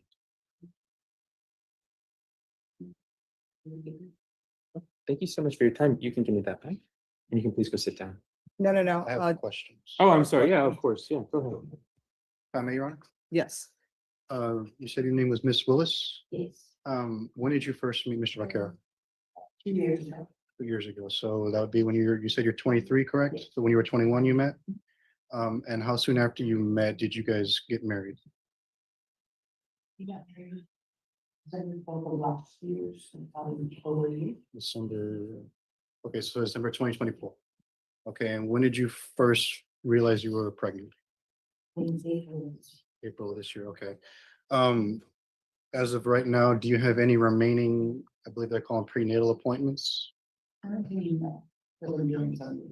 I'm sorry? Yes, they would be weekly at this point, if not twice a week, depending on where she's at. I'm due on Sunday. You're due on Sunday, okay. Sunday's your due date. So with that being said, Weekly. you have a hospital in mind that you plan to go to that day should baby come? What hospital is that? Methodist and Medicine, okay. Are all those arrangements already made with that hospital for that day? Okay. And you said, or you testified earlier that Mr. Vaquera doesn't live with you, correct? But who lives with you, I'm sorry? Okay, so in theory, So she's getting induced, y'all, which means the prosecution is now going to say, okay, so we just know he's going to be there this date, this time. We don't need to make any changes. Notify the office that's when he leaves and notify. I mean, I don't think it's coming your off. mother could help you out with the things Mr. Hagee was asking about as far as formula, diapers, etc., things for the baby. How is she sick? She has cancer. Oh, I'm sorry to hear that. I hope that your mother. Okay, that is not his the mother. It is not the grandparent's responsibility to do it. It is his. He's the father. What the hell? That's better. So I guess other than your mother, then it's just Mr. Vaquera? Okay. In your life, no other family support system, no cousins, aunts, uncles, fathers? Okay. And I'll pass the witness, Your Honor. I understand it takes a village sometimes to raise a child, but what pisses me off is when people automatically assume you're going to have people like cousins, aunts, siblings. I mean, come on, y'all. I know I'm cleaning it. I disagree with those. I mean, that assumption. It's not fair to assume that anybody else could take responsibility for that child other than her and her husband. Other questions? So you're a caregiver for your mother? Yes. Okay, so she doesn't have the ability to help you. Mhm. And Mr. Vaquera doesn't have parents in his life that could help either. Like grandparents that could come and be a caregiver for you or anything like that. They don't have the availability to do that. It's great That's when you exactly- have it, All but right, it's I not a just have requirement. Few questions. Sure. Go ahead. Right. Before you started dating him, were you aware of these pending charges? Yes. All right. All right. Thank you. Oh, there it goes. She's done. Yes, ma'am. She's done. The judge's like, you knew, boo. You made it. You lie in it. All right. This is All what the I'm court is saying. going to do. The defendant is allowed to attend all medical appointments involving his wife and his future child, and there's to be no unsupervised contact with minors. All right. Thank you. So does that mean, can I ask me a question? Means he can't be with his child unsupervised. Okay, thank you. Oh, that's not going to go well. So that means without a supervising agent, he can't be alone with his child. Now, they can make her a supervising agent if she is willing to agree by the rules. But other than that, he can't be alone with his child. Ooh, wonder what he did. I can't remember. Judge Boyd is, I know some people think she's a hard ass and no, not, but I mean, come on now. I don't sugarcoat things. If you knew he was a criminal Rebecca before you Farias? married him, And which page is she on? if you knew he was a criminal before you got pregnant, you knew he had these charges pending before you married and got pregnant, you got married and got pregnant with that information, you're on your own, boo. Many women do it all on their own. Page 2, section 1 down. Nice try, lawyer. That was a good try, though. All right, just have a.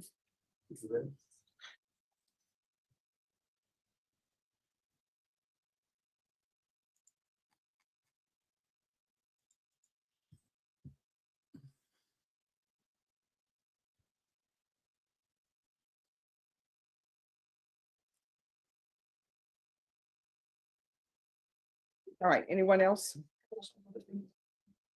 I have page 5, third one down, Rafael Rodriguez. Rafael Rodriguez. President, comments, lost track of the prosecutor. Prosecutor. Oh, that's okay. Where's your, Mr. Rodriguez? By the way, good morning, Your Honor. Good morning. How's it going? Good, good. All right. Did the state tender an offer? Oh, yes, Your Honor, we're in the process of attempting to negotiate a pretrial diversion protocol. All right. State. On Rafael Rodriguez, is this going to be a PTD? I have to say, hopefully that's not super. He's on page 5, number 3.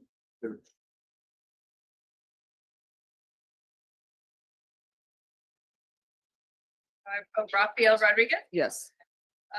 Do you prefer anybody was first? Yes, the gentleman in charge of elderly crime. Oh, Hunter.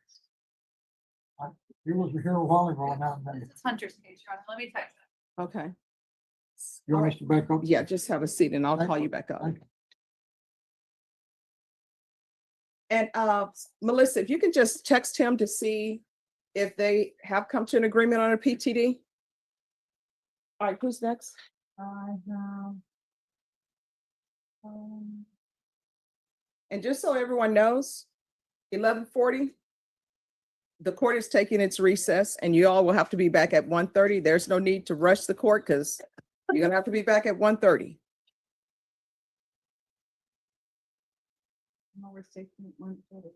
Anyone else ready? I have Kevin Williams. I'm just trying to find him. What's the name? Williams, Kevin. Kevin Williams. Who's the attorney? I am, Your Honor. Good morning. Good morning. Let me find what page you're on.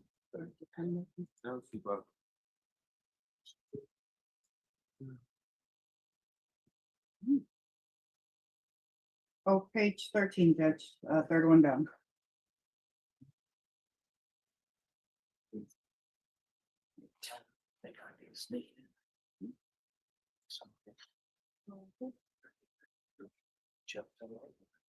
Good morning. Good morning, Ron.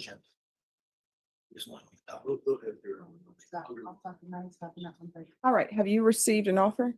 We received an offer today, Your Honor. All right. Already, a little bit of additional discovery. All right, Ms. Ferguson. Set this for a plea deadline date.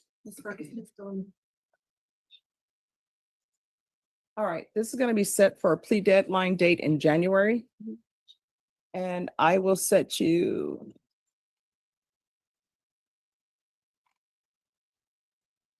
for January 22nd. All right, once you received the reset form, you sign it, you'll be excused. Yes, sir. And that will be your plea deadline date. Yes, sir. All right, thank you.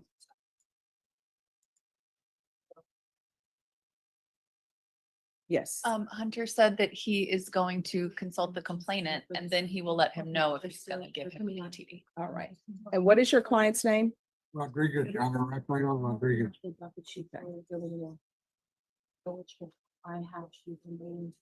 Let me just find him again on the docket sheet. Thank you. Mr. Rodriguez, if you'll come forward.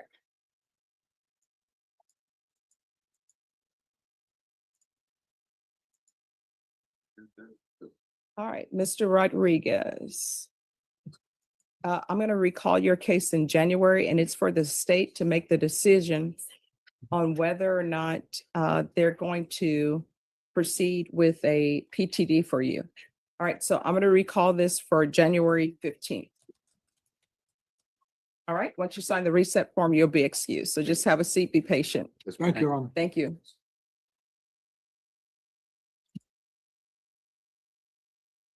Sorry, Judge, which one's over?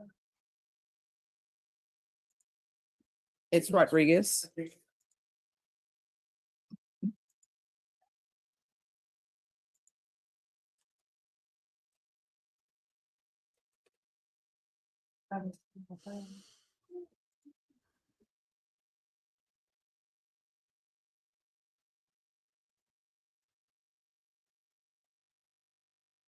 All right, who's next? One moment. All right, are the parties here on Amanda Farias? That sounds like that may end up being in the afternoon. Anyone else ready? Okay.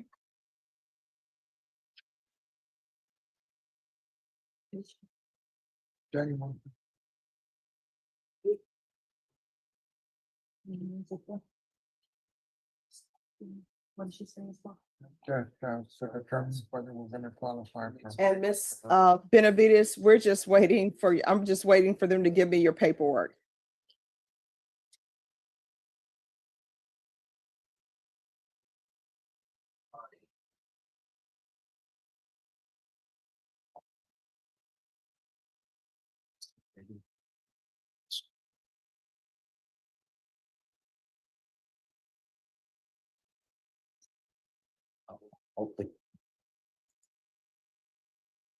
There was a motion I gave to Councilman Jefferson.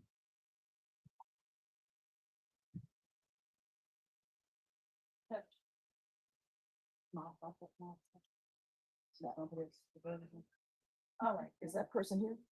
Judge, I just turned him in. He's in custody. I have to be in Medina County at 1:30, so I was hoping, I've got an agreement. He needs to be present for me to do a motion to set bond. He's here. And I've got an agreement with the state judge of. I don't know if I'm gonna follow that, but we shall see. I did. Yeah. But just make follow. Thanks. Of course. And Renee's here if I need co-counsel. Oh, yes, Renee, I told him he should have given you, payback. Oh, no, it's okay. Maybe lunch or something. Yes. All right, let's make this happen. So when are you gonna take Renee to lunch? I need to, Judge, for sure. Or the mentorship program. There you go. I'm checking in the locker room. Renee, see, you see how I make people commit? Yeah. He's like, yeah, it's something I need to do. Yeah, but when? Well, as soon as Renee has an opening. Yeah, there you go. Into the new year, presumably. Yeah. Right, so let me pull out the calendar.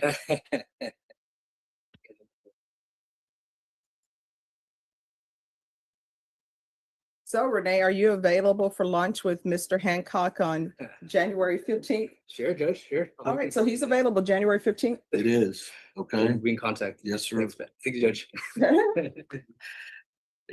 All right, the court is calling 2024 CR 2214 State versus Shepherd, Eric Avila Jepson. Can I have parties announced? Melissa Albin for the state. At Hancock and Mr. Gibson.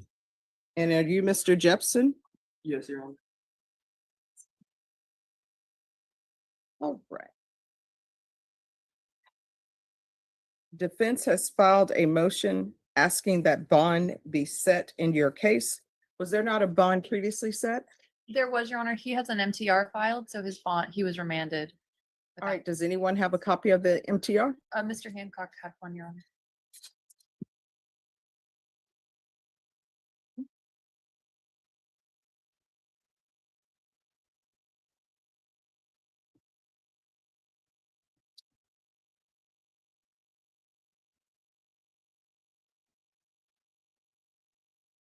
All right, there's a request for bond to be set. And it's the court's understanding that you all have reached an agreement. It is, Judge. I've conferred. We've reached an agreement to set the bond at $30,000 if that's okay with the court. All right, you want to raise your right hand for me? Do you solemnly swear or affirm the testimony you give will be the truth and nothing but the truth, so help you God? Yes, Your Honor. All right, you can lower your hand, state your name for the record. Jeffrey Gibson. All right, since you've been placed on probation, have you suffered any type of mental health issues? Oh, no, I have they waived medical marijuana for me for I got a gunshot when I lived. All right, so have you ever seen a psychiatrist in the past? No, but I got the gunshot regarding PTSD. All right. And have you ever used any type of drugs in the past? No. All right. The court will follow your agreement. The court will set your bond at $30,000. There's to be GPS, waive fees, and it will be full GPS. Is there anything else with regards to this hearing? All right, we can go off the record. We need to have this motion set. Ms. Ferguson? She's not here, Judge. Yeah, it's not. All righty. Ms. Abrams? Yes, Judge. When would you like this set for a contested MTR? And if it's not contested, it's not contested. And Judge, the first, January is fine. all right, this is going to be set for contested January 7th. All right. Once you sign the reset form, they will transport you and they'll place this in the system. Thank you, Judge. Thank you.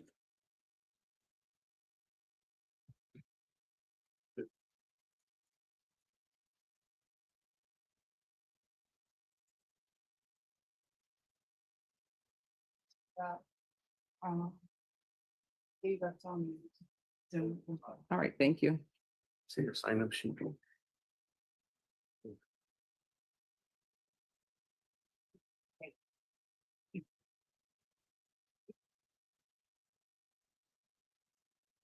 We'll see on Ruben Villarreal.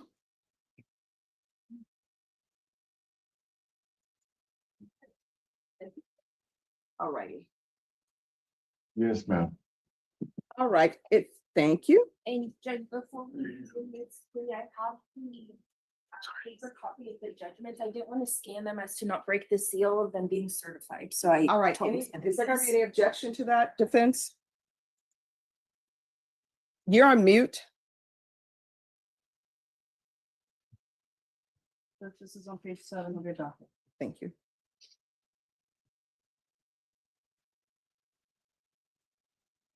No objections, Your Honor.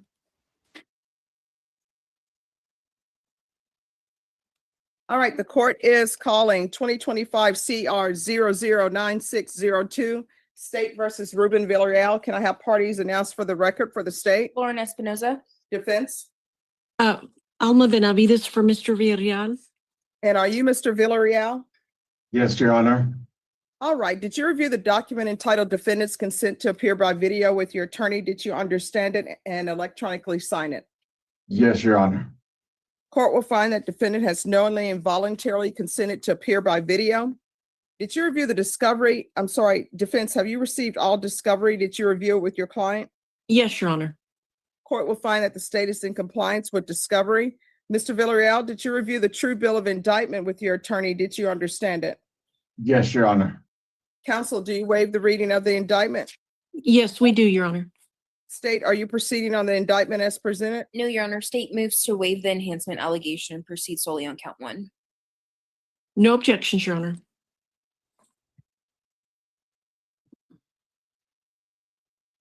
All right, did you review the court admonishments with your attorney? Did you understand it and sign it in all the appropriate places? Yes, Your Honor. Did you understand you're charged with theft of property, $2,500 or more? As a state jail felony, the range of punishment is anywhere from 180 days up to 2 years in the state jail facility and up to a $10,000 fine. Did you understand? Yes, Your Honor. If you have a plea with the state, the court does not have to follow your plea. If for any reason the court does not follow your plea and gives you more than you bargained for, the fact that you entered a plea will not be used against you and you will be allowed to withdraw your plea. Did you understand? Yes, Your Honor. You have a right to jury trial, a right for you or your attorney to cross-examine and confront any witnesses the state would call and the right to remain silent. By entering this plea, you're giving up those rights. Did you intend to give up those rights and enter into a plea in this case? No, Your Honor. Well, yes. I don't want to. Thing, you have a right to jury trial. Do you understand? Yeah, I don't want to do jury trial. All right, so you understand that by entering into this plea, you're giving up all of the rights that I've explained to you, the right to jury trial, the right for you or your attorney to confront any witnesses against you, and the right to remain silent. Did you Yes, understand? Your Honor. Yes, Your Honor. Counsel, has your client been able to provide you with any defenses? Yes, he has, Your Honor. Do you believe he has a rational as well as a factual understanding of the charges against him? I believe he does. Do you believe he's currently competent and was legally sane at the time of the offense? Yes, Your Honor. Mr. Villarreal, has anyone threatened you, coerced you, or placed you in fear to get you to enter this plea? No, ma'am. Anyone No. promised you anything other than the plea? No, Your Honor. Are you satisfied with the way you've been represented? Yes, Your Honor. If you're not a U.S. citizen by entering this plea, you will be deported, denied naturalization, and re-entry. Did you understand? Yes, Your Honor. Court will find that defendant has knowingly and voluntarily waived his right to jury trial. Did you review the plea bargaining agreement with your attorney? Did you understand it? Yes, Your Honor. According to the plea bargain agreement, there's an $800 fine. Punishments to be assessed at 51 days in the Bexar County Jail under 1244. The state will take in consideration 2025 CR 010849. Did you understand that to be the plea? Yes, Your Honor. Defense, is that the plea? Yes, it is, Your Honor. State, is that the plea? Yes, Your Honor. Did you review the waiver of appeal paragraph with your attorney? Did you understand it and sign it in both places? Yes, Your Honor. By signing that, you're waiving your right. You're waiving your right to appeal. The only items that can be appealed are written pretrial motions that have been filed, heard, and ruled upon by the court. Did you understand? Yes, Your Honor.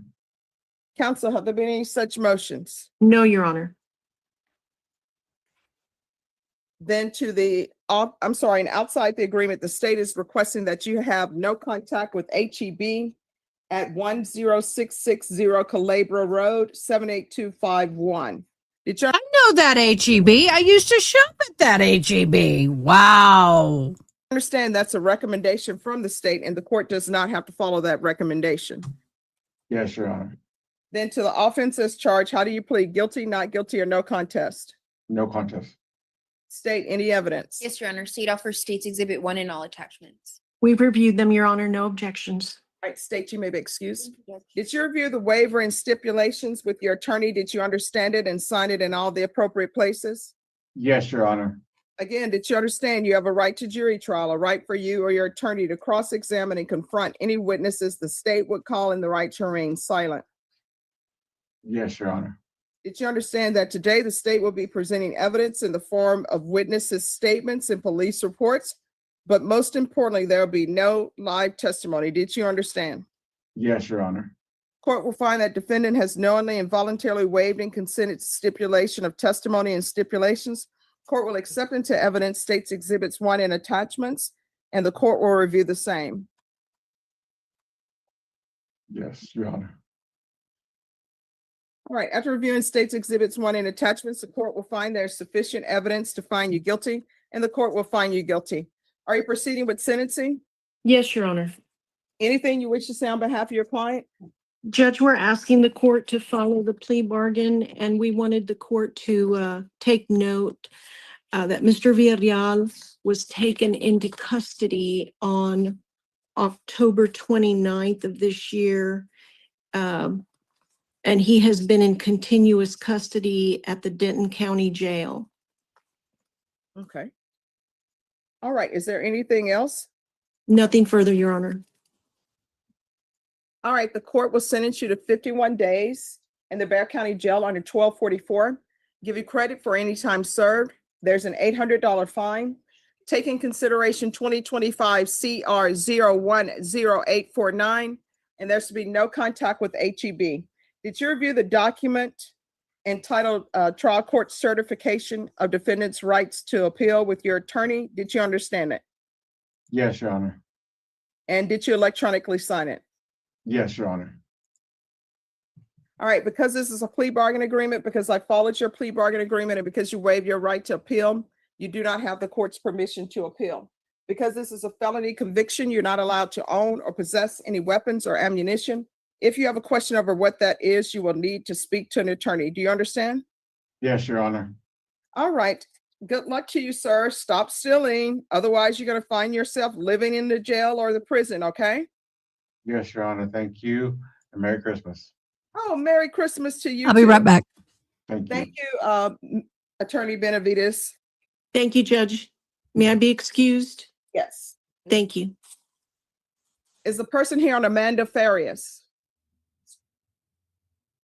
All right, Amanda Farias is, He's out in the hallway. I don't know where.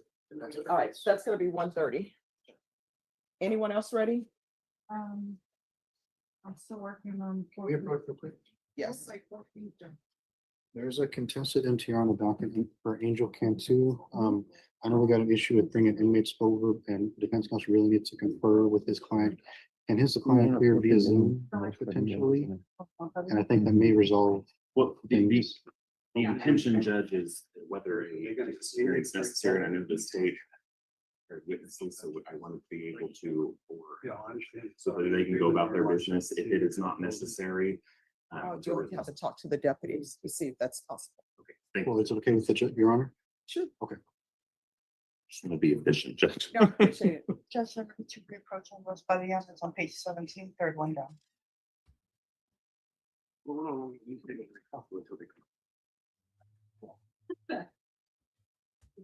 On which one?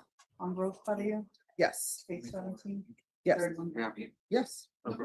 It's on Mr. Rios. I put them, put my. No, I'm sorry, Rose Padilla Oh. first. That's okay. Yes, Yes. we have, I think we have reached an agreement to, we're going to plead true to one of the, All right. Are you all ready to come up then? yes. All right, the court is calling 2015 CR 3473 State versus Rose Padilla. Can I have parties announced? Ashley Jones for the state. Robert Valdez for Rose Padilla, Your Honor. And are you Rose Padilla? I have a sentencing hearing.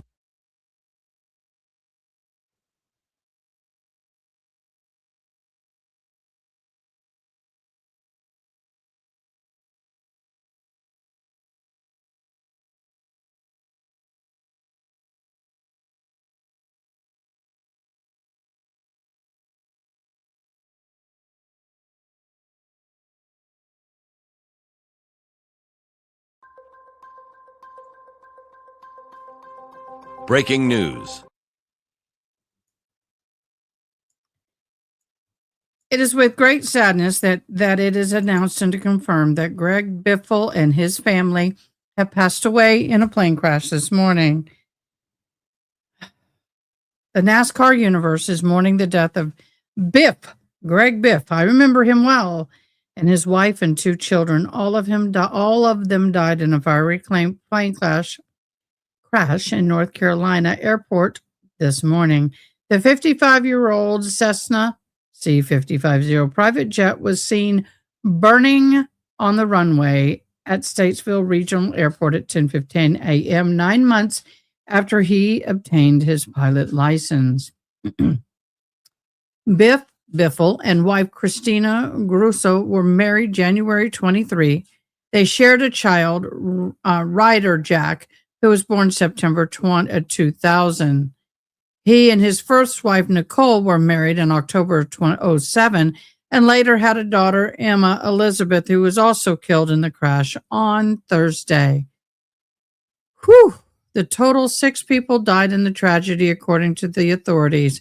Biff's death was confirmed by a member of his family and friends, including Richard Hudson, U.S. Congressman from North Carolina.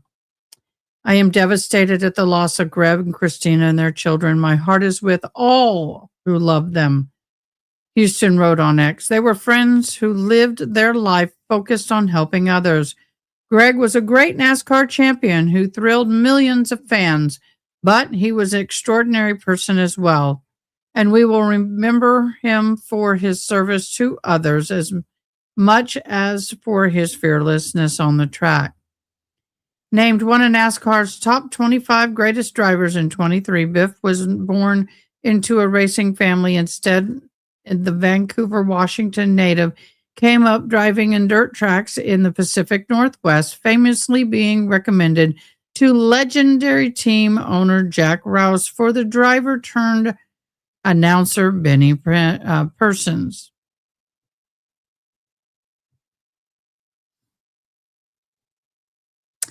He raced in over 515 Cup Series races, NASCAR's top circuit. Biff earned 13 poles, 175 top 10 finishes, pressing 19 victories, which last of which came in 2013.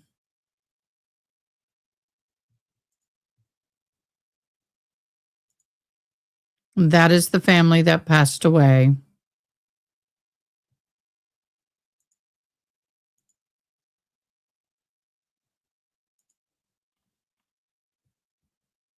This was Biff seen with his wife Christina, son Jack, and daughter Emma. Family was among 6 casualties Thursday. And then there's 55-year-old got his pilot license in March, according to multiple sources. President Donald Trump takes a selfie with him at some point. Who cares? I mean, not that I'm for or against Trump. I'm just like, that's a fact. I could care less. Millions of people, hundreds of people took pictures with him. So, I'm a NASCAR fan. I remember watching him race. I'm not muted. Was for a second. Thank you, Miss June. Y'all, this breaks my heart. Who were the other people in the crash? I want to know.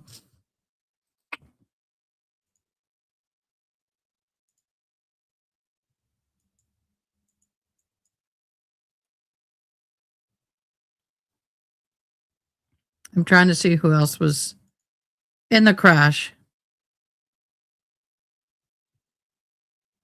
It is unclear at this point who was actually piloting the plane.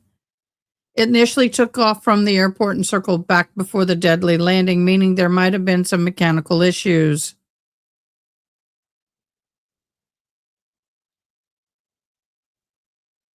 Wow, y'all.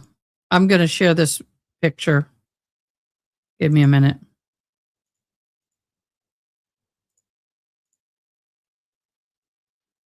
I'm going to get rid of that. God, commercials. The plane crashed in Statesville Regional Airport before a massive fire erupted on the runway. 6 people on board did pass away.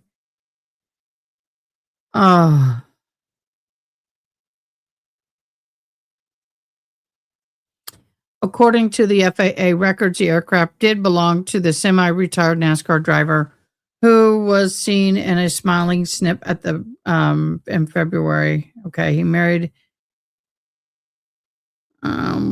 There's some of the video. There he is.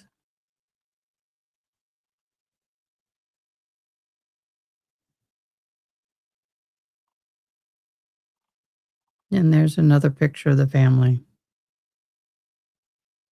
Y'all, this is very devastating. I mean, this has been a hard week. We've had shootings, we've had accidents, we've had plane crashes, we've had a lot of death this week.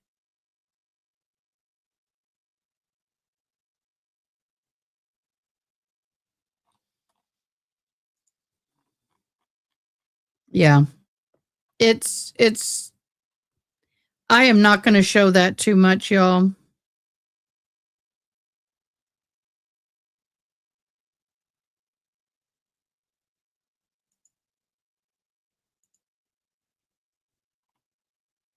Thank you, June. I did get the Steins put up. Thank you guys so much. This is just devastating and it's just breaking my heart.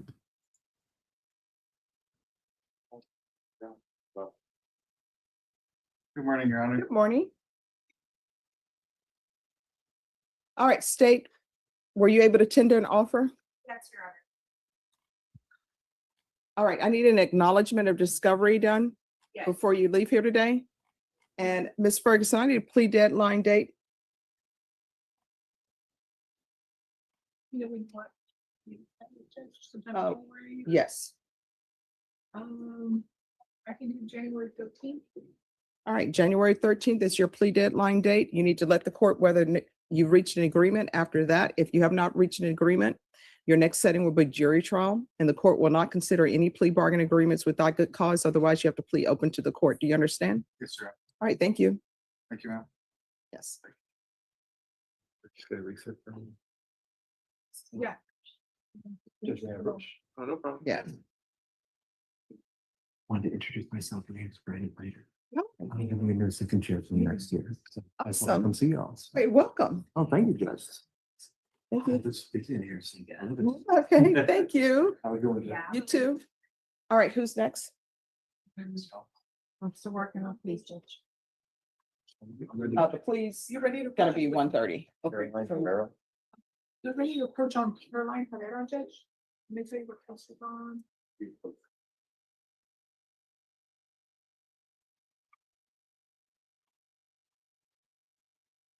She's on page 14 at the bottom, Judge.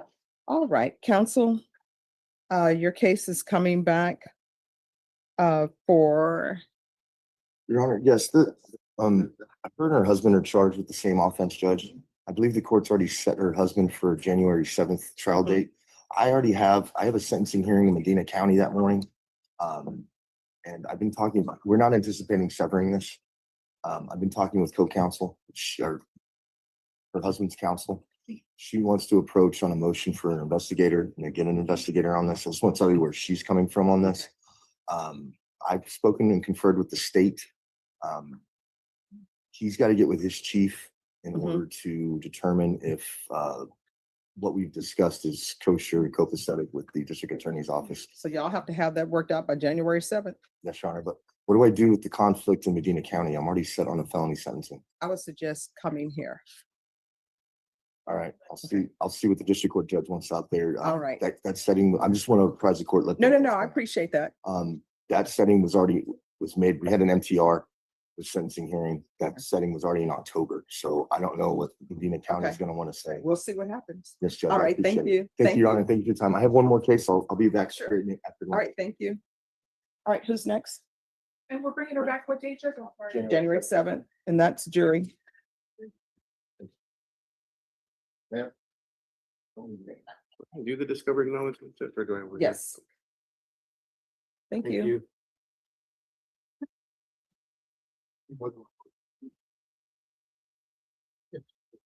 All right, anyone else? She's saying we need to work together. Judge, I appreciate you. Thank you. Oh, thank you. Have a good one. You got it, Judge. I'll see you in a little bit. All right. You're so polite.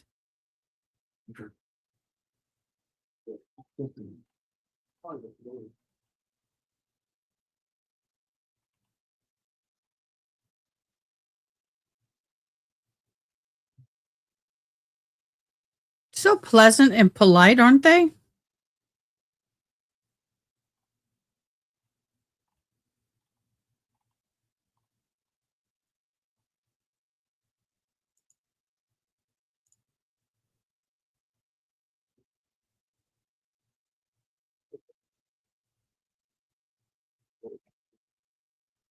Yes. Oh,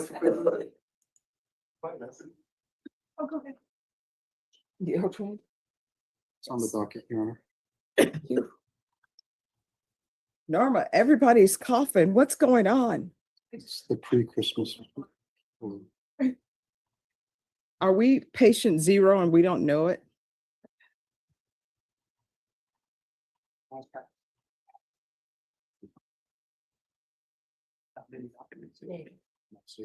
Until we bring such 2 years, yeah. I'm sorry. Thank you, Judge.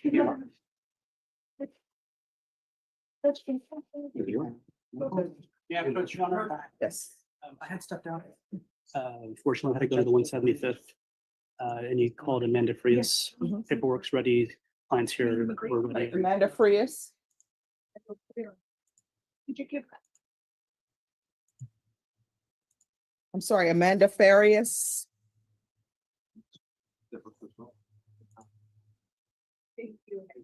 Court is calling 2025 CR 006129. Oh, you're State cutie. versus Amanda Lynn Farias. Could I have parties announced? Rick Pena for the My state of birth Texas. name was Joseph Bates Mandy. for Monica My birthday was Mandy, not Amanda, but Mandy. How much you want to bet she goes by Mandy?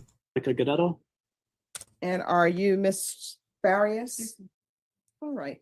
Counsel, do you want to place on the record your representation of her? It's a retained case. Monica is retained on this one. I work for Monica Gadetto. Miss Farias, do I have permission to do this in front of Judge Boyd today? Yes. All right. Counsel, have you received all discovery? Did you review it with your client?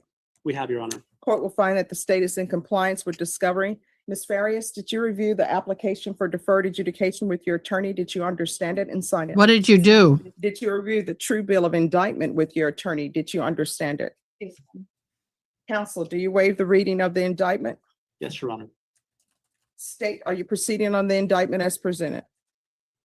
No, Your Honor, state, we'll be proceeding on count 1, paragraph B. We will waive paragraph A. Any No. objection? No objection. All right, did you review the court admonishments with your attorney? Did you understand it and sign it in all the appropriate places? Yes, ma'am. You're charged with burglary of a habitation. That's a second-degree felony. The range of punishment is anywhere from 2 to 20 years in prison and up to a $10,000 fine. If you have a plea with the state, the court does not have to follow your plea. If for any reason the court does not follow your plea and gives you more than you bargained for, the fact that you entered a plea will not be used against you and you will be allowed to withdraw your plea. Did you understand? You have a right to jury trial, a right for you or your attorney to cross-examine and confront any witnesses the state would call, and the right to remain silent. By entering this plea, you're giving up those rights. Did you intend to give up those rights and enter into a plea in this case? Oh, no contest. You don't want to go to a jury trial. No. You work the deal out with the state. You want the judge to follow the deal. Correct. All right, so I want you to hear what I'm saying and internalize what I'm saying. You have a right to a jury trial. Do you understand? Yes. Do you want a jury trial? You want to enter this plea? And then we. All right, you have a right for your attorney to cross-examine witnesses that the state calls, or you can cross-examine them yourself. Do you want to do that, or you want to enter into a plea? And then to we. You have a right to remain silent. Do you want to remain silent? Do you want to give up that right, or do you want to enter into this plea? And then to we. All right. Court will find that, just 1 second. All right, did you understand if I grant your application for deferred adjudication, if for any reason your deferred adjudication were revoked, the court could find you guilty and sentence you up to 20 years in prison and up to a $10,000 fine? Yes. Counsel, has your client been able to provide you with any defenses? Yes, Your Honor. Do you believe she has a rational as well as a factual understanding of the charges against her? She does, Your Honor. Do you believe she's currently competent and was legally sane at the time of the offense? Yes, Your Honor. Ms. Farias, has anyone threatened you, coerced you, or placed you in fear to get you to enter this plea? No. Anyone promised you anything other than the plea? No. Are you satisfied with the way you've been represented? Yes. If you're not a U.S. citizen, you will be deported, denied naturalization, and re-entry. Did you understand? Court will find that defendant has knowingly and voluntarily waived her right to jury trial. Did you review the plea bargain page with your attorney? Did you understand it? Yes, ma'am. According to the plea, there's a $1,500 fine. State recommends deferred adjudication. There's to be no contact with Oscar Castro, Yemi, Vanessa Bayo, Mandragon, Jesus Leva, and the address of. Did you understand that to be the plea? Yes, ma'am. Defense is at the plea. Yes, Your Honor. State is at the plea. Yes, it is, Your Honor. Did you review the waiver of appeal paragraph with your attorney? Did you understand it and sign it in both places? Yes, ma'am. By signing that, you're waiving your right to appeal. The only items that can be appealed are written pretrial motions that have been filed, heard, and ruled upon by the court. Did you understand? Yes. Counsel, are there any such motions? No, Your Honor. Outside the agreement, the state is requesting that your community supervision be for a term of 7 years. There'll be 200 hours community service restitution, the BIP course, TAP evaluation, follow our recommendations, and MRT. Is there a affirmative finding that's being requested in this case? Per the code, this charge doesn't come with an affirmative finding, Your Honor. All right. It's for Title V offenses only, and burglary of habitation does not. All right. fall under Well, Title I'll V. read the facts and we will see. Yes, Your Honor. All right. Did you understand those are recommendations from the state and the court does not have to follow those recommendations? Yes. Then to the offenses charged in paragraph B, how do you plead? Guilty, not guilty, or no contest? State any evidence. Yes, Your Honor. At this time, state offers into evidence its Exhibit 1 with all attachments. No objection, Your Honor. Did you review the waiver and stipulations with your attorney? Did you understand it and sign it in all the appropriate places? Yes, ma'am. Again, did you understand you have a right to jury trial, a right for you or your attorney to cross-examine and confront any witnesses the state would call and the right to remain silent? Yes, ma'am. Did you understand that today the state will be presenting evidence in the form of witnesses' statements and police reports, but most importantly, there'll be no live testimony? Did you understand? Yes, ma'am. Court will find that defendant has knowingly and voluntarily waived and consented to stipulation of testimony and stipulations. Court will accept into evidence states Exhibits 1 and attachments and review the same.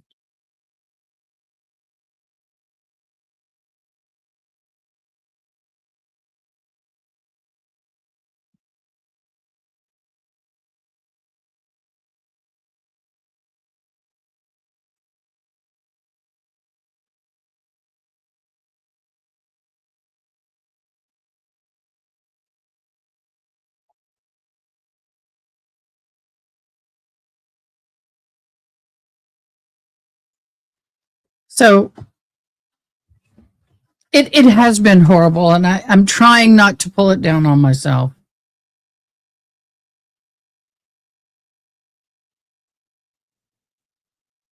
All right, after reviewing states Exhibits 1 and attachments, the court will find there is sufficient evidence to find you guilty. The court will defer finding of guilt as you've applied for deferred adjudication.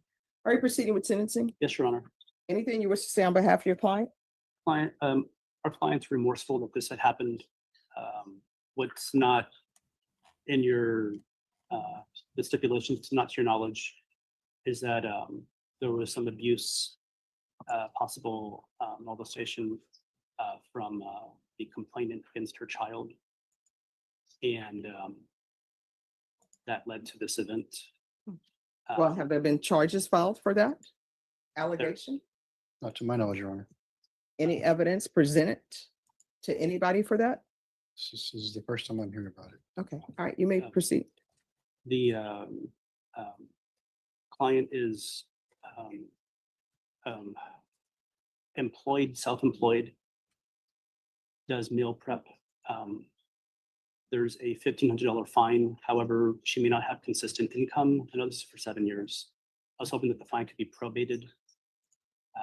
She does do not professional home health care, like not a caregiver per se, but she does have to be around other people in a sense of making sure somebody doesn't fall over. If somebody needs something, she may help them. We're under the impression that this was not the affirmative finding of family violence. I had advised her that it likely would be imposed. And I would hope that you would follow the plea bargain agreement as written. All right, so why were you over at that location? Because it appears from reading the stipulations that you were not invited. Correct. Well, I was informed that he was there by him. This was ongoing abuse that I had been through with him. He would stalk me. He, would find where I was. And that night I was with my friends and he was telling me that he was going to come looking for me and that he was going to find me. Anyways, it led on to the next morning. He was still contacting me. He told me he was there. I was telling him to leave me alone. Long story short, we ended up getting into it, over the phone. So I went over there to where he was at. And that's how I ended up there.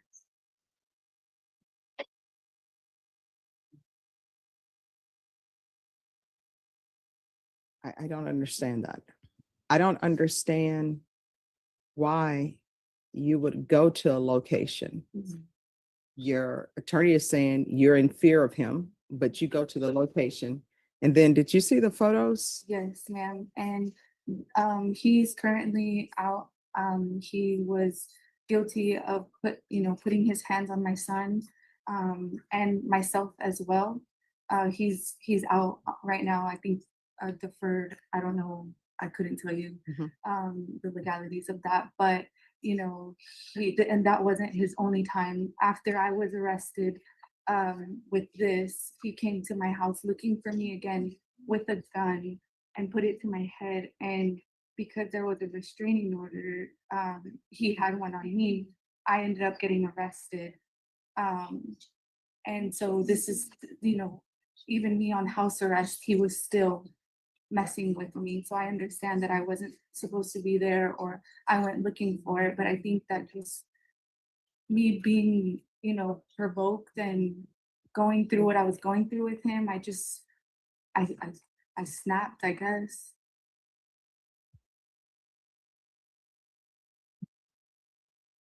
Well, if he's on probation, shouldn't he have a no contact order as well?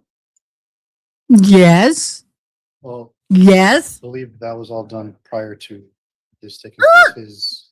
His own separate case that he was placed on deferred was completed prior to this. So he's completed probation. He's not completed, he's on deferred at this time. Right, so there should be a no contact order. Is that out of this court? I don't believe so, no, it's in a different court. Oh, okay. Well, I would have ordered a no contact, so maybe somebody should let probation know to reach out so there can be no contact. That's right. Do you all have children together? No, ma'am. All right, so there's no reason to have any contact with him. Yes, ma'am. Court is going to sentence you to 7 years deferred adjudication. There's a $1,500 fine that will be probated. There's to be no contact with Oscar Castro. What was her Yemi, crime? Vanessa.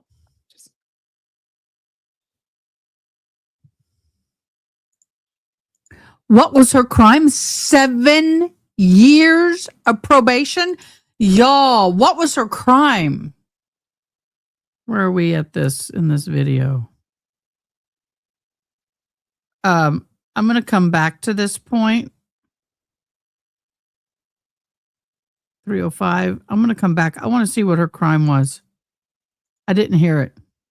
For deferred adjudication with your attorney, did you understand it? And What is she charged with? Burglary of a habitation? sorry, Amanda Farrell. 7 years? Are you kidding? Provoked and going through what I was going through with him. I just Evaluation out of custody, follow recommendations. What did you steal for 200 7 hours years? Community service restitution. I'm going to order the BIPP course. Once that's completed, 100 hours be deemed satisfied.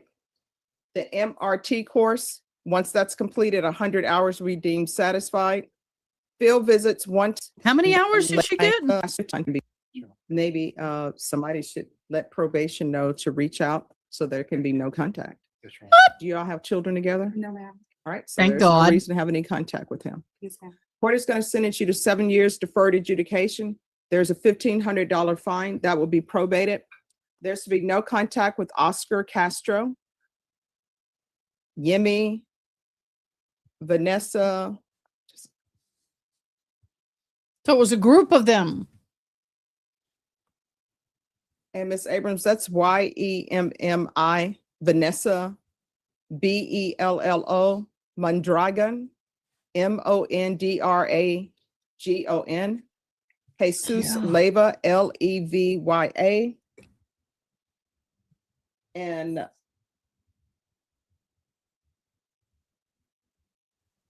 the BIPP course, TAP evaluation out of custody, follow recommendations.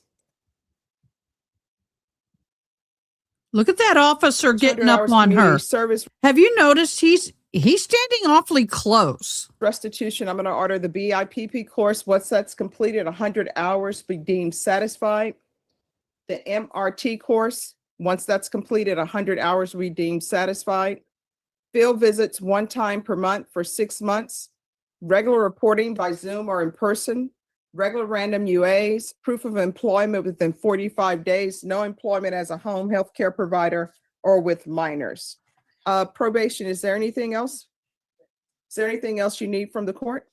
No, ma'am. All right, did you review the document entitled trial court certificate? Okay, so she's going to, we'll just zoom through all that. Okay, so she is going to have to, oh shit. That was bad, y'all. I mean, 7 years of probation. That's a lot of probation. And then $1,500 in fines, $200 of which will be knocked off. $1,300 she'll have to pay for. Wow. That is, oh, Judge Boyd was not playing around.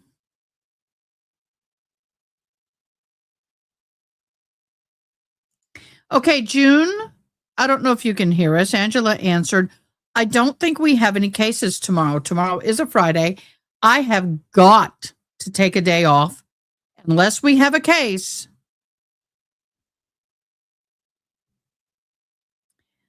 She doesn't work as a caregiver.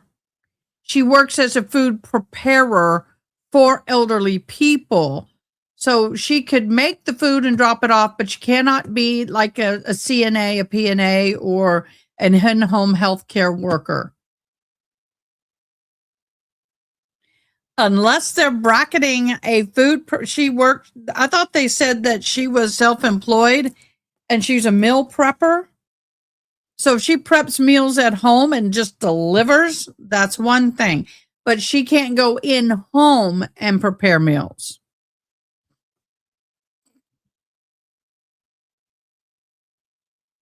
Yeah, but she can't work in home. She can't work with the elderly in home. But if she prepares at home or at some kind of place or facility and then they're delivered, that's fine.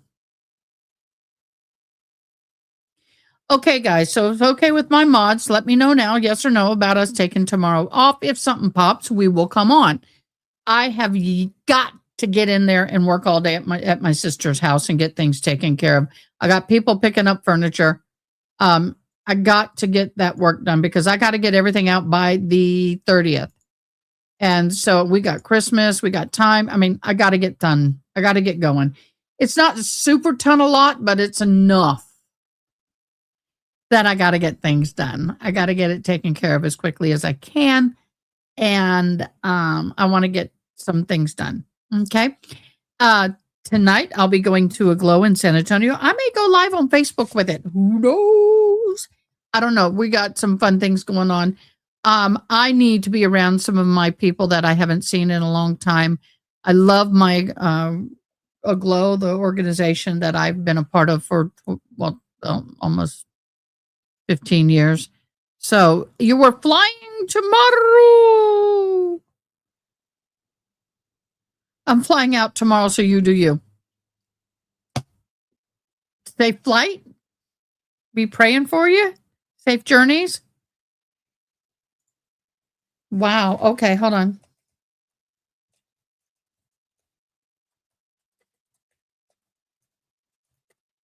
So we are... Okay, now, I am going to be start planning our New Year's Eve and Christmas Eve shows. I am going to be Christmas Eve night, going to be in Barney. But after that, when I get back, I'm going to do the Santa Claus on the map thing. And I don't know. We'll see. There's a lot of us who don't have a whole lot of grandkids or people coming in. So we'll see what happens on that. New Year's Eve. New Year's Eve. We are having a big show. I'm going to open up the lines. You can call in. You can video in. We can see you. If we don't know you, I have to see you. If I know you, then you can audio only. So we're going to be doing all that kind of stuff. Unless we did like a Judge Boyd date or something. I don't mind getting it going, but I have got to get some work done over at Jennifer's. If y'all want to host it, I'm happy to let you host it. That's between you, June, if you want to do that. I'll get the live up and going. I'll say hello. I'll bless everybody. You can take it over, and then I can hop back on in and out when I'm on my iPad at Jennifer's house. But I got to get some work done, and I got to meet the people to get the furniture. Just stuff I got to take care of. So, June, if you want to do that, we'll discuss it later. So, y'all keep an eye out.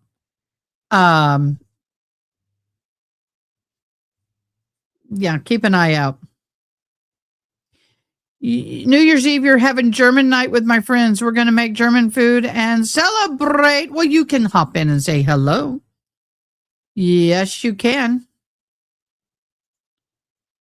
Yep.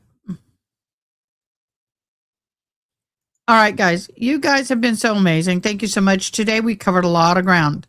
A lot of ground. We got a guilty verdict in the Maya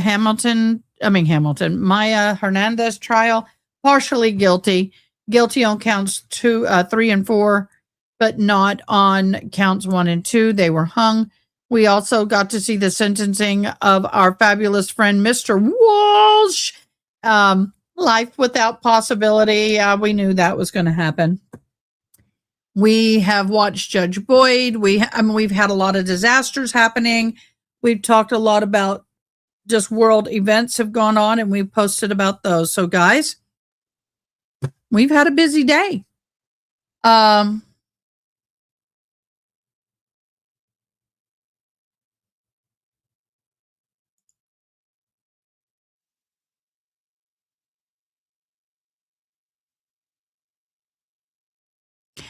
June, I cannot use that. Wait a minute. Hold on.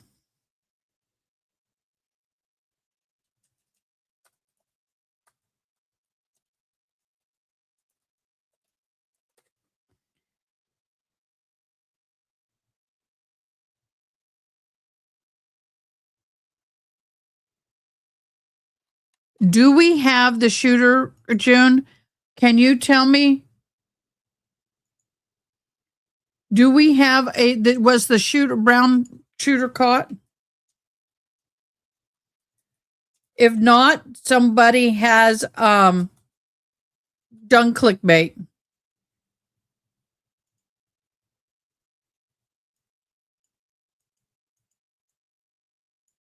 And I hate it when they do that. Breaking news. Oh, they put question mark. You asshole. A-holes. Breaking news. Brown University shooter caught. Question mark. Identified. Exclamation link. That to me is clickbait, and I don't like that. But we will go here real quick before we leave. We'll go here.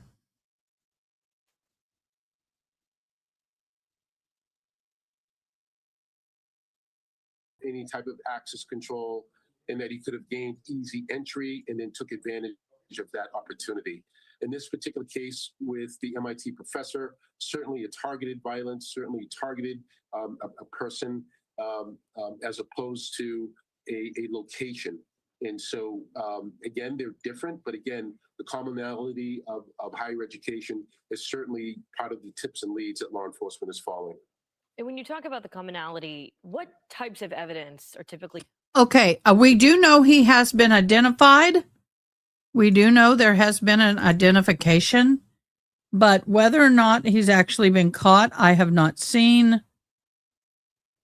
They may be linking the Brown shooting with the MIT professor link. New leads have popped up. So, okay, they have not actually physically caught him yet. If that does happen, we'll go live. My mods and I will be following it. So we will go ahead and play this, and then we'll leave after this. Give me a split second. Why is it not playing? Oh, it plays at 3 p.m. 3 p.m. where? Providence, Rhode Island. So we're waiting. So it's not playing yet. It's 3:25 my time, so that doesn't work for me. Give me a minute.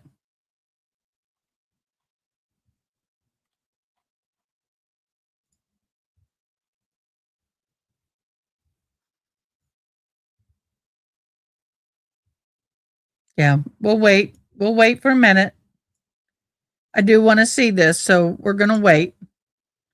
I'll put it up here so you can see what I see.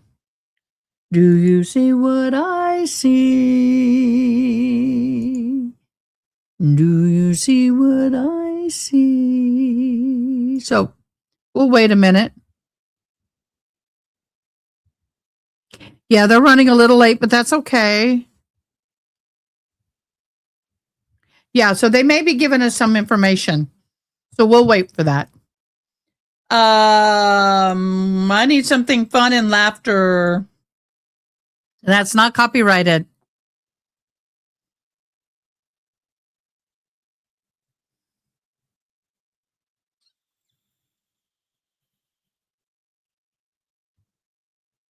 There's an open marriage red rum.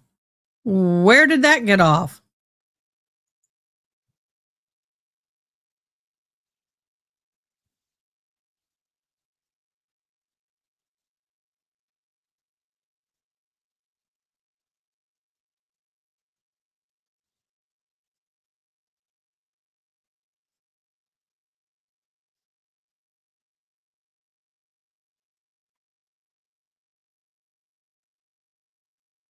I can't. The music, June.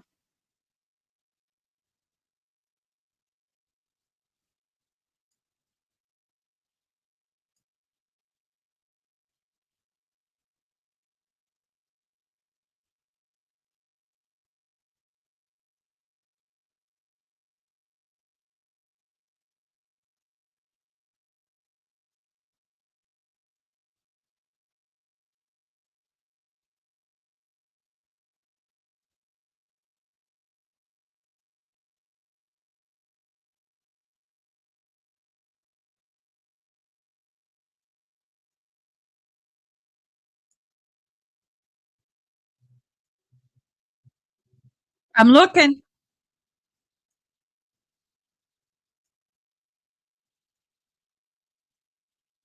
Oh, June, I just hopped on that one. You rock. Okay, we're going to play this. June, you and I hit at the same time. I love it when two minds think alike. Love it. June, you are a fabulous mod. You know that? I didn't know what else to do. I just grabbed the gun like he's always told me to. But was this fatal shooting truly an accident or a dangerous cover-up? What you're saying, it doesn't make sense. It doesn't add up. This is Inside the Crime, presented by Law and Crime. I'm Elizabeth Milner. Before we get to this case, there's a reason Law and Crime is the go-to spot for true crime content. Just like there's a reason Morgan & Morgan is America's largest personal injury law firm. They have more than 1,000 attorneys and have recovered $25 billion from more than 500,000 clients. In the past few months alone, a client in Florida received $12 million when insurance offered just $350,000. And in Pennsylvania, another client was awarded $26 million, 40 times the insurer's offer. Morgan & Morgan makes it so easy to fight for what you deserve. You can even start a claim from your phone. So if you're injured, you can start a claim at forthepeople.com/insidethecrime. Click the link below or scan the QR code on your screen. Now, from the very beginning, investigators saw red flags everywhere. Then they learned of an explosive fight that was the key to unlocking the truth. It's June 23rd, 2021. We're in Coweta County, Georgia. Around 7:30 that evening, a 911 call comes in. A woman claims in a terrible accident, she shot her husband. Deputies are dispatched to the home of Luke and Cheryl Coe. And inside the couple's bedroom, there was blood everywhere. I'm pulling my gun, dude.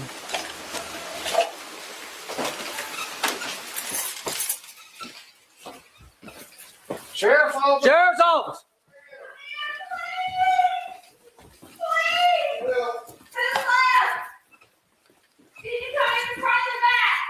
We're here. Where's the master bedroom? All right. Okay, the officer's here. Thanks. Okay, bye. Stop. Is he alive? Did his head just pop up? She told me to keep pressure on Yes, it, keep baby. pressure on it. Keep pressure on it. Is there anybody Oh, else here? No. He's still alive, y'all. He is still alive, y'all. He's moving. No, sir. Lay down, lay down. I know. Lay down, boy. Baby, please, Keep that on there. Keep that on there. If you notice, they're not putting pressure on. I would have put the gloves on and put the pressure on and got her butt out of there because you never know. She may have been the one that wanted. Yep. Did you tell them 1018?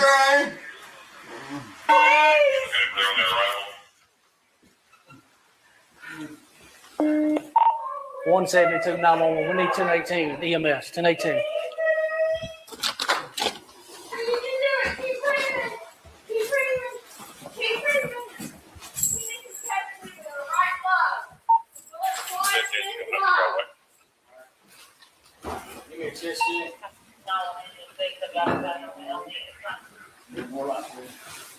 He's having a hard time breathing already. How many years? It didn't go through and through. It just went in. High millimeters over there. Yeah.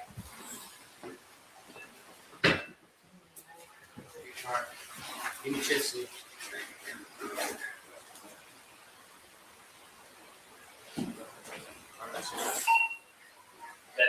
Please stop. He's not breathing anymore.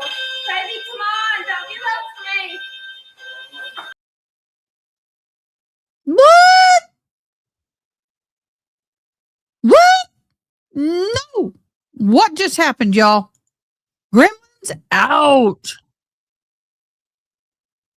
Out, gremlins. No gremlins allowed.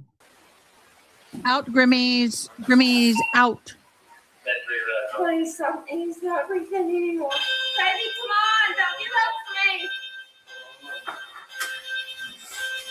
to me. Let's get her out of here. Ma'am.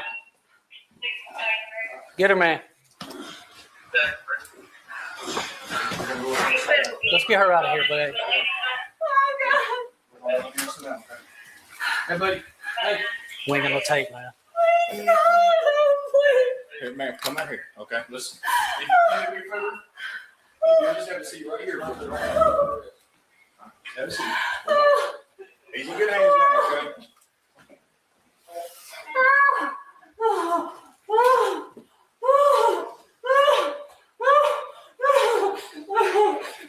I think it's gonna be best to get you want to get her out here.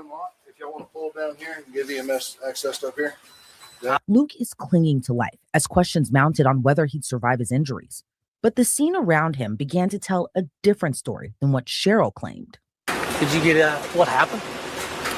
12 beer, right? So she had about 5 or 6 beers sitting on the back porch. He's big out in the shop. She had taken the medicine and laid down.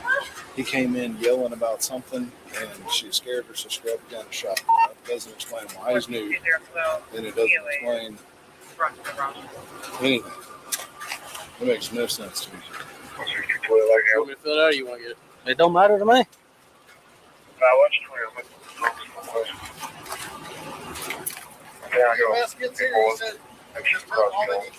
Y'all.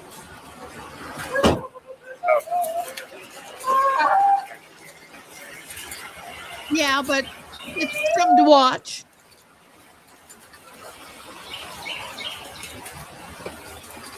Don't say anything, Ari. It's just fun to watch. Fun to watch. Just saying. You know, sometimes we just need something a little bit interesting and different. This is a palate cleanse. We love our palate cleanse.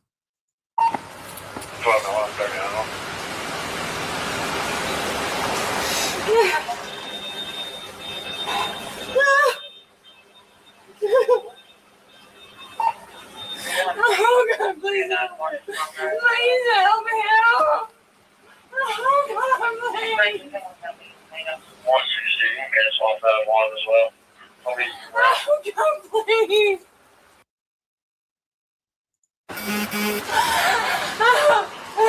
Oh, wow. Angela, cool.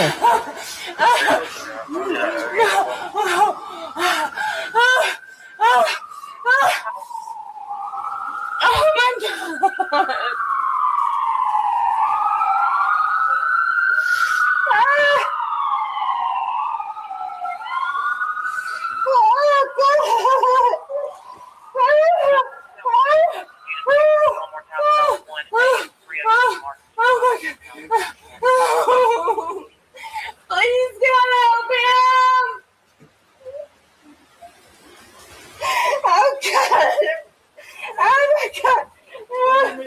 Where did it happen? In the bedroom. Set it up right here. That's fine. Oh, please. Oh, we didn't even put the tape up, Gay. I got it right here, Doris. Please. Okay. Please help him. Yeah.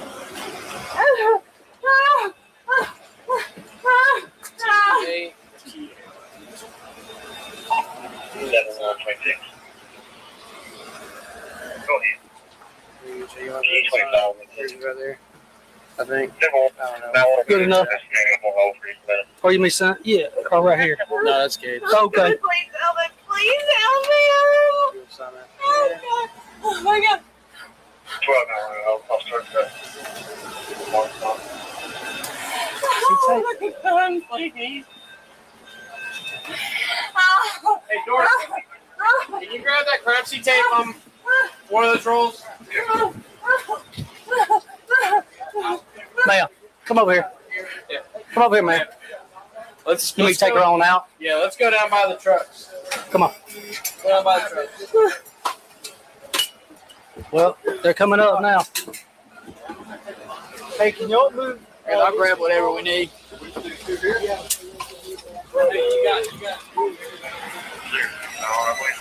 You need me to move my car? Come in with me. No, we can't go in. We can't go in. Where the hell We are you? cannot go in.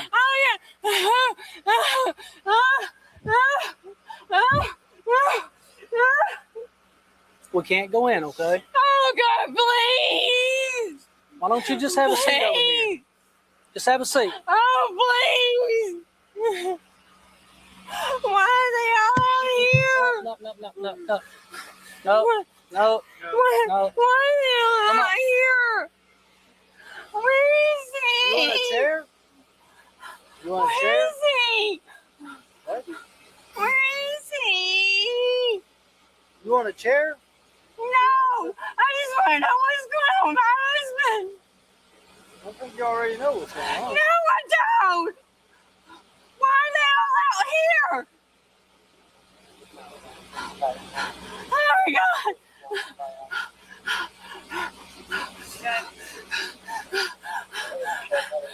He was breathing when I was holding the towel, and then what happened? Where did he get You have a wallet or a license? What? You have a license? It's all in there. Where at it? In my phone. Your license is in your phone? Yes. Or like a credit card? Yes. Where's your phone at? In the floor in the bedroom where I threw it after I phoned 911.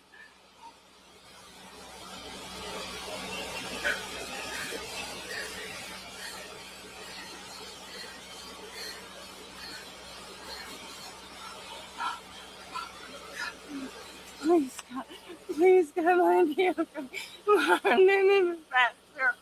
Okay, I'm going to give a quick run view, and then after the video's over or whenever, I'll give you the verdict if you haven't already looked. So, the current open marriage trial, the news referred to the Georgia case of Cheryl Howell Coe, who was might as well say it, convicted of August 2025 of murdering her husband after a dispute over an open marriage. She was sentenced to life in prison without parole. I was going to hold it, but I already said it. Okay, so fatal shooting in their home, disagreement over the rules of their open marriage, specifically Cheryl's desire to see other men. Text messages showing marital conflict and non-monogamy. Cheryl confusion that she shot Luther after he angrily confronted her. The open marriage itself is not illegal in the United States. Well, depending on where you live, it could be. Bigamy and polygamy is illegal. However, the dispute is such an arrangement can be complicated as a divorce. This trial wasn't about whether open marriage was illegal or illegal, but it was more about the personal dispute within such arrangements can spiral into violence and criminal behavior. And that is what happened. Let's keep watching.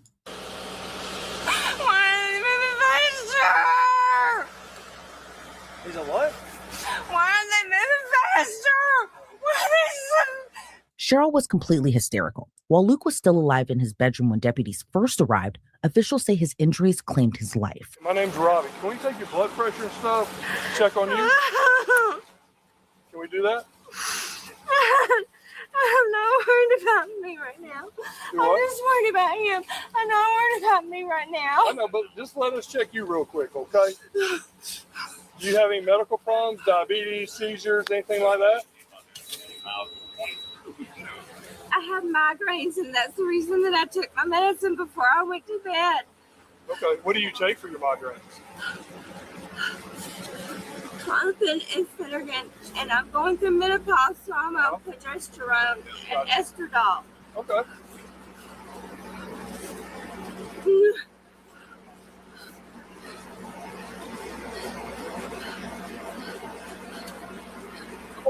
Here, one of my guys is going to take your blood pressure, okay? We got to put your cuff around your arm.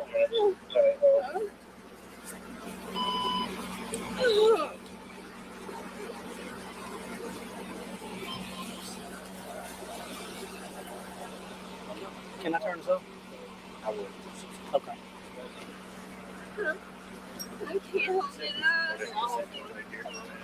Oh my God. Oh, shit. Oh, God.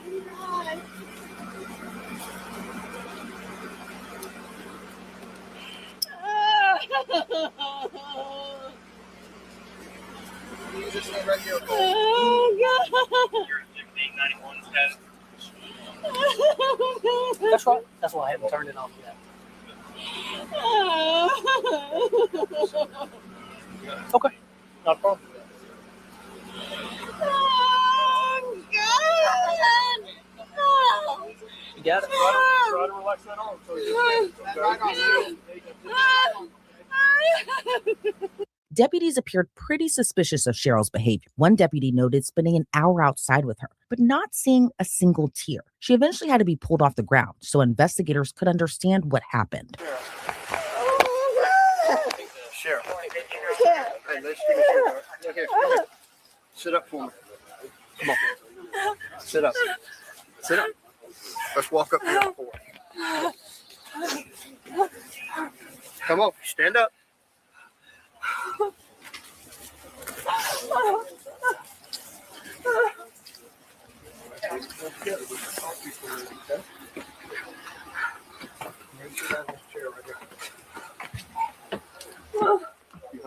Yep.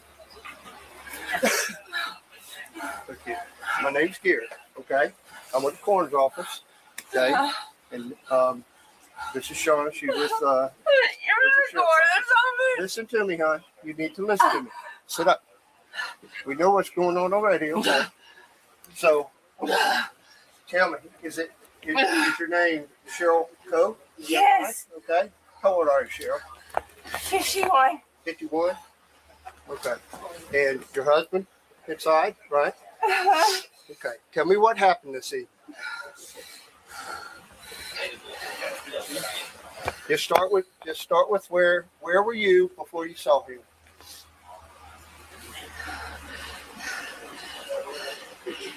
I came home from work. At what time? It was like 5:30, something like that, because I had to go make some stops in Newton. Uh-huh. He was out in the shop. His son was here. They were out working on his panhead. Where you work, Cheryl? Piedmont Fayette. Huh? Piedmont Fayette. Piedmont Fayette. What do you do there? I'm a patient access team lead now. Okay. I've been there for 27 years. So you got home about 5:30, right? I got home about He was in the 5:30. shop. He was in the shop. Okay. And then what happened? He and I have not really talked since yesterday. Were y'all fighting? We had a disagreement. Okay. He came home while I was on the porch yesterday, took his bike and loaded off and went away. And he didn't come home till sometime after midnight. I don't know when. Last night? And I had my gun on the nightstand because I was here by myself. Both the kids have moved out, and I'm here by myself. And I don't even know if we have a key to these doors. He doesn't believe in locking doors. And You don't keep this door locked at all? no, not at all. He said he doesn't believe in it. So I don't even know where the keys are. I don't even know if we have a key to the house. We just got the house back from his ex-wife 2.5 years ago. Not even 2.5 years ago. I'm sorry, I have dry mouth syndrome, and Right. my lips are sticking to my teeth. You need a glass of water or something? Please. Please.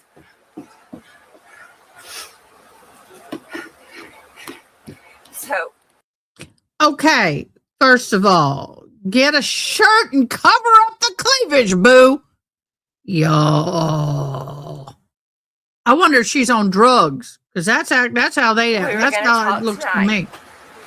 But he stayed out in the What we shop. got disagreeing about? We were disagreeing about something yesterday that had occurred, that has occurred before. What? So with somebody else? Somebody else involved?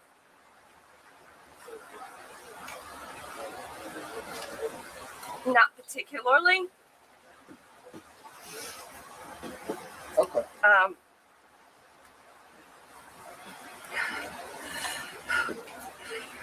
So we hadn't talked. We didn't talk. He was asleep this morning when I left for work. Were you all in the same bed or separate rooms? We were in the same bed. Okay. And you left at 6 this morning? I left at 6:30 this morning. 6:30? So I had to open the Women's Imaging Center. Okay. And he was asleep? And he was still asleep. We didn't talk all day. And he sent me a text at 3 o'clock and told me he was ready to talk. And I told him I wasn't sure if I was. And that I'd be home when I got home. And maybe we could talk then. He stayed out in the shop when I got home. I came in. I drank several Angry Orchards. What time did you come in? About 5:30.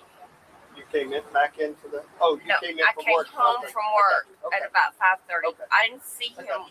I didn't see him when I got home. Okay. I heard him and the music playing out there. I got you. And his son was here. And his son came in and came to the garage and asked me to put the wild turkey back in the freezer because he had asked for a shot and couldn't find the glass. So I put the wild turkey back in the freezer. I put the groceries up. I went out and I got an Angry Orchard and I sat on the back porch. I always sit on the back porch every day because I'm in a mask for 8 hours a day. And I always sit out there and have a few beers. I have a few Captain Morgan's and Dr. Pepper, or Angry Orchard is what I had tonight. I had those. He was still out in the shop.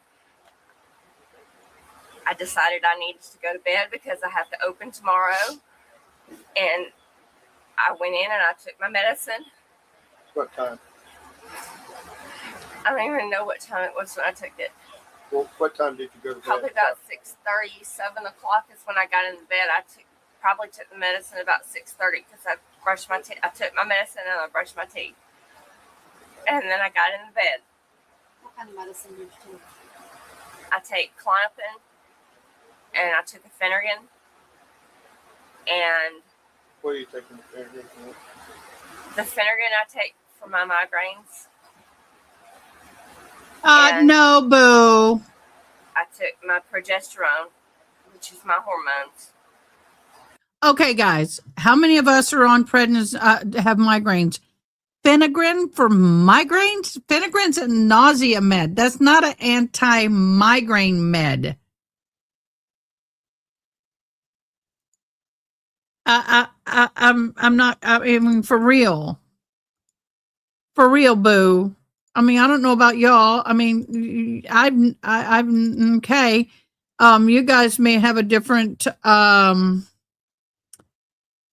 experience than I do with migraine meds, but Phenergan can be used when you have a migraine. Yes, for nausea, but it's not it's not a preventative. Not something you take daily. And What do you take with Klonopin? But you can't abuse it. the Klonopin I take because I can't sleep through the night, and it helps me go to sleep. I can't turn my brain off, so it helps me go to sleep. Alright.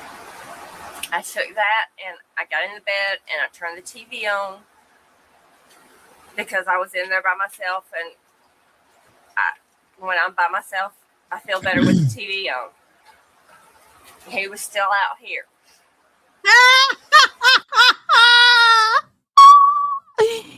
You guys, she's giving you a bunch of bullshit. You guys, Klonopin or Klonopin is not the first choice recommendation for sleep aid. It can be sedating, but it's classified and used for anti-anxiety, sometimes seizure.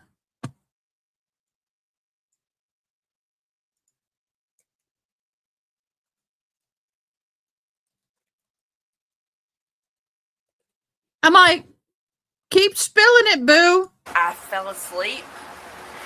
Like I was right. I checked it. I Googled it. Phenergan is not a primary migraine medication. It can be used for nausea and vomiting, but it is not they're reading. I hope they're reading through the bullshit. I heard somebody come in the door yelling, and I just reached over on my nightstand and grabbed my gun because that was the only thing I needed to do. You know what time that was? I have no idea. So you grabbed your gun and then what? I shot twice, and I figured out it was him after I shot him, and he told me I had shot him. Did you see him? The bedroom door was closed. I have blackout curtains on the windows. No. Was the TV still on at that The point? TV was still on, but I couldn't. The doors were closed. I have blackout curtains on the windows because of my migraines, and I was asleep. Were you in the bed? I was in the bed. Where was he? He was in the doorway. He was standing in the doorway? He was standing in the doorway. So that door was open, right? No, it wasn't. It was closed when I went to bed. But I'm saying it was open. It was swung open. Okay. And I didn't know what else to do. I just grabbed the gun like he's always told me to. He probably also told you that you don't fire unless you see the whites of the eyes and you know what and who you're firing at. Oh, Lord have mercy. He's gone by now. He's expired. And then what happened after that? He said what did he say? He said I shot the gun twice. And the second time he said I shot him. And I realized it was him when I heard him speak. And I grabbed the towels and tried to figure out where I shot him. And then I called 911 and they told me to put the towels where it was. I couldn't see where it came out anywhere. So I put pressure on it like they told me to, and they told me that if it got too full of blood to put another towel on it. So I grabbed another towel and put it on it. He was breathing. He needed a chest tube. I know that. He was breathing. But I told them to hurry when they got here. I told them he needed a chest tube because it was stuck in his lung, and he was talking. Okay, so what medical knowledge do you have? How would you know to put a chest tube? Not saying that she's wrong.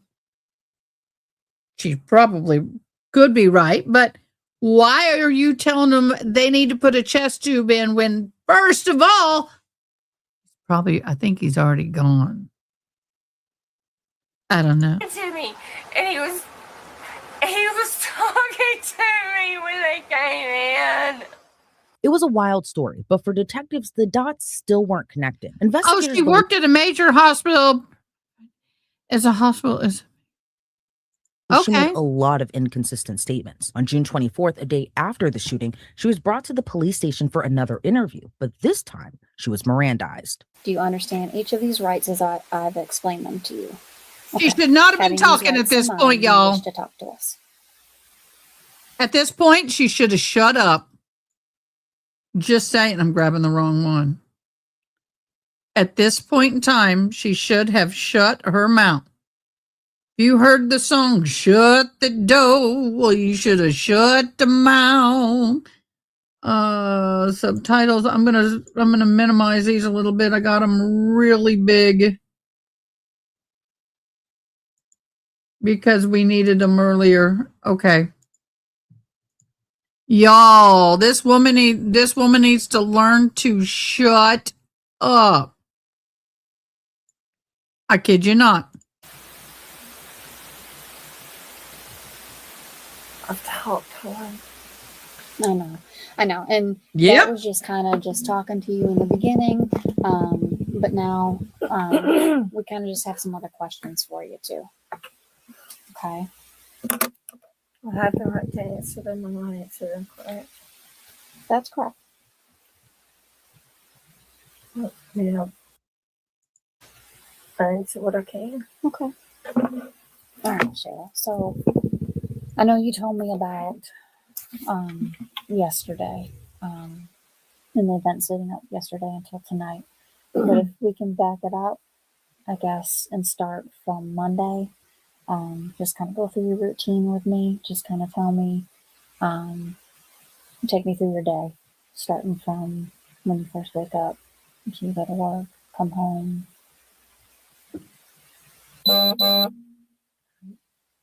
Usually up about 5:30. Get up, get ready for work. Luke had gone to the gym Monday, I think. Yeah, he went to the gym Monday. No, he didn't go to the gym Monday. He went to the gym yesterday. What, Tuesday, whatever day that was. Anyway, I woke him up and I was getting ready to leave for work because he's self-employed, so he doesn't really have to do a whole lot like I do to get ready. So he just gets up, jumps in the shower, grabs a cup of coffee, and will fix his breakfast or whatever, and talk to me on the phone on the way to work.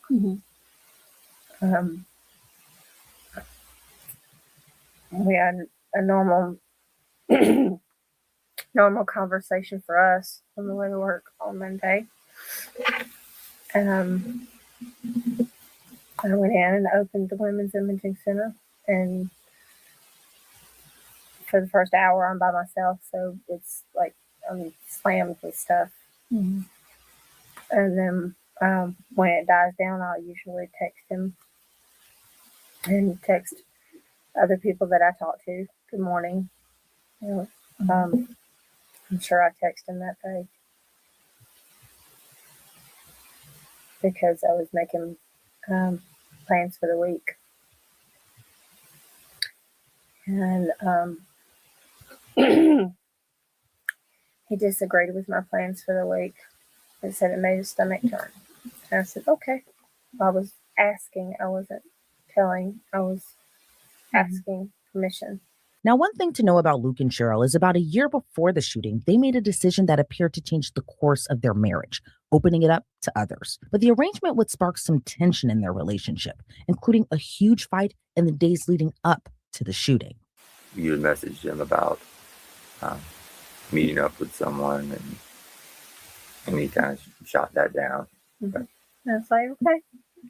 Because it was a question. It wasn't I wasn't telling him I was going to do it. I was asking him if it was okay with him and what day would be okay with him. Did you always have to ask him if it was okay, or did you guys have any rules? Or Yeah, we had a lot of rules. Over a year's time, we worked out a lot of rules. but we always got to those rules because of some type of issue or something, and that's the reason Monday I was just like, let's just don't do this anymore, because it seems like every time we get into a heated discussion, and by no means have we ever laid our hands on each other or anything like that. And but every time we would get into an argument or a heated discussion about it, it had to do with that part of it.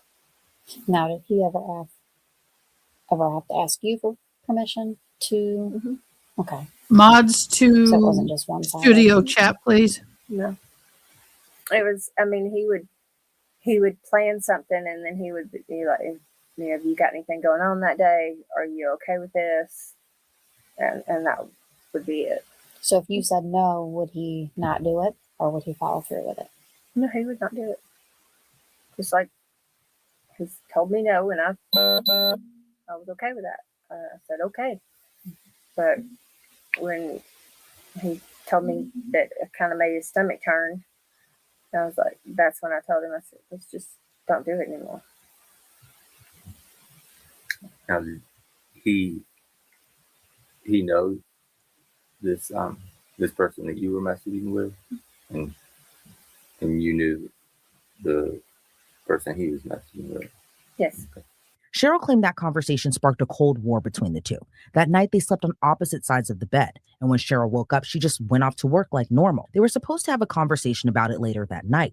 But things changed when Cheryl returned home. Just like she told deputies on scene, she came home, drank about 5 Angry Orchards, took her medicine, watched some TV, and dozed off. Then she remembered the door flinging open. But when investigators looked at the 911 call logs, that was another major clue. Officials say there was about an 11-minute time gap between the time Cheryl claimed she went to sleep and the time she called 911, meaning within an 11-minute period, Cheryl had to fall asleep, hear an intruder, shoot the so-called intruder, realize it's her husband, and dial 911. Again, all within 11 minutes. And so you got that beautiful home with all those windows, and it's still light outside.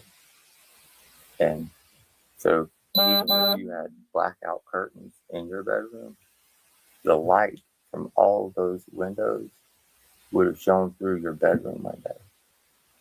So then that, coupled with the television being there, a person would recognize that their husband of 4 years and the partner of 6, especially if they're speaking, yelling, angry. And earlier you said you fired these 2 shots at this figure, hoping that he would hear you, and come help you in the home. But you've also described, yes, but you said that you fired these shots so that he could hear you out in the shop where he was playing music so loud. And you just described going into the bedroom to a place where you didn't hear the music anymore.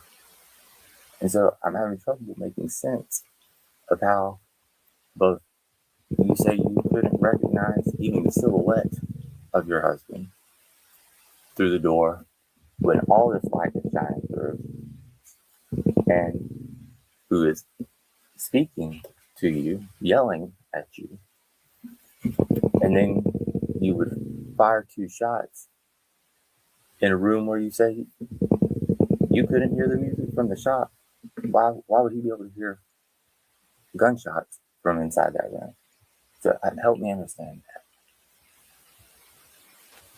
Well, I mean, we've had people be able to hear gunshots down the road when we were practicing. So, I mean, I really, honestly, I wasn't thinking it through. I'd had too much to drink. I'd added my clonazepam with it, and I didn't know what I was hearing. I heard the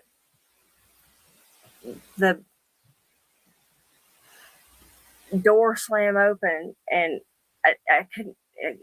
I was asleep. I couldn't focus on anything. All I knew was my gun was right here because it was there I put it there last night when he was gone. And then let me ask you this, because you said you went to bed at 7:15, correct? sometime around that. Okay. And you called 911 at 7:26, correct? That's what the call screen says, that you called 911. Okay. So that means that you were asleep for approximately 11 minutes. Oh, no. If you fell It was multiple of the drugs you should not be mixing with alcohol. Multiple, I'm sure. Phenergan, Diazepam, whatever. Yeah, none of those should be mixed with alcohol. If you fell asleep immediately. So You're right. 7:15 It to bangs open 7:26, slam that's shut. 11 minutes for someone to fall asleep so hardly that they don't know what's going on, or the door's slung open, and the first thing that you do is reach for your gun and fire off 2 rounds. So I had too much to drink. okay.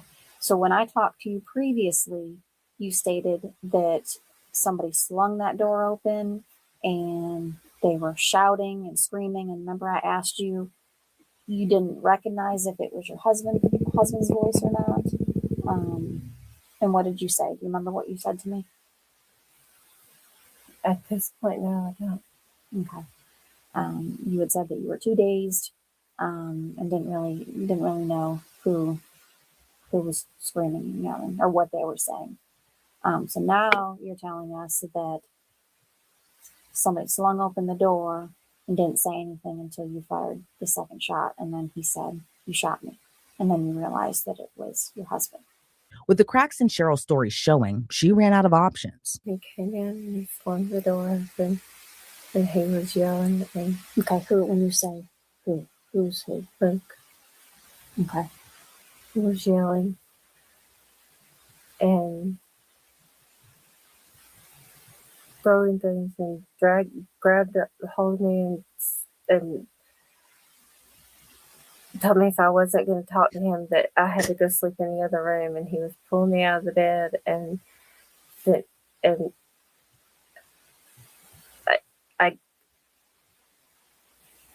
I grabbed the gun from the side of the bed and I fired it at the ceiling. Okay. Was that kind of a warning shot, or? No, that was, I'm scared because he scares me sometimes, especially when he's been drinking. And I don't know whether he'd been drinking or not. And that was, they were both supposed to be warning shots. One was at the ceiling and one was at the wall on the other side. I wasn't trying to hit him. Okay. So where was he when you fired the second shot? Still, he had turned around and come back in the doorway. Turned around from where? From the kitchen doorway, from the doorway. He was still in this area right here. Okay, so you had already fired the first shot, correct? I fired the first shot. Okay. And then he started moving back, like he was coming back in there to drag me out of there. So I fired the second shot, and I was trying to shoot the wall. I was never trying to shoot him. And that's why when he said I hit him, I had no idea where I could have hit him. Mm-hmm. Were you standing, or were you still in the bed when you were firing the rounds? By the time I shot the second one, I was standing. Okay. And where were you standing? If your bed is there in your nightstand, where were you standing in the room? Right here. Okay. On this map. All right. So when you fired the first shot that went over his head, was he trying to leave the room, or what was he doing at that point in time when you had fired that shot? He was going after something. And I don't know what he was going after. Did he say anything to you? He was mad, and he was screaming and yelling at me and telling me to get my ass out of that bed and go sleep in the other bed if I wasn't going to talk to it, if I wasn't going to get up and talk. At that point, I wasn't where I could get up and talk. I'd gotten past that point. It was senseless for us to talk at that point. And I was feeling nauseous. That's why I took the Phenergan on top of the Klonopin. And I just wanted to be left alone. And he wasn't having it. And he was dragging me out of the bed. Okay. So the gun was on the nightstand, correct? When he was in the room? Yes. Okay. And why was he naked? I don't know. It could be because he was working on the greasy bike.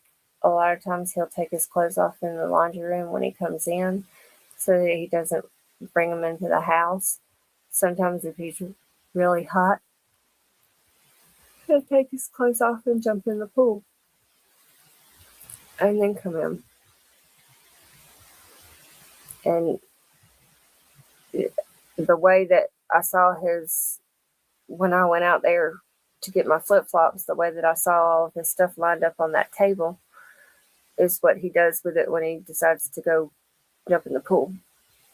And he takes off his clothes and jumps in the pool. Okay. How did you know all of his stuff was lined up out there when you said that you had gone to bed before he came in the room? When we got ready to leave, they took me out there to get my flip-flops. Okay. And that's when When I you saw saw- all of his stuff lined up on Okay.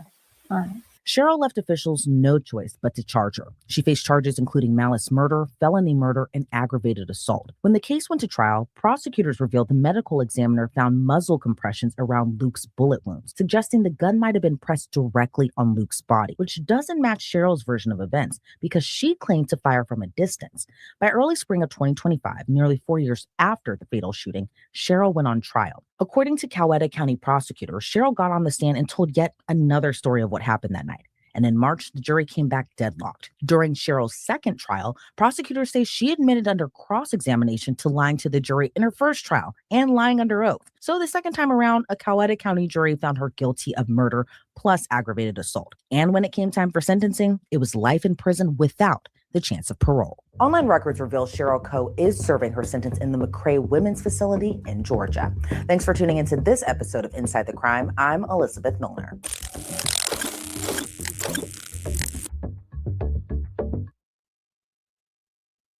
Wow. Yeah, Interesting.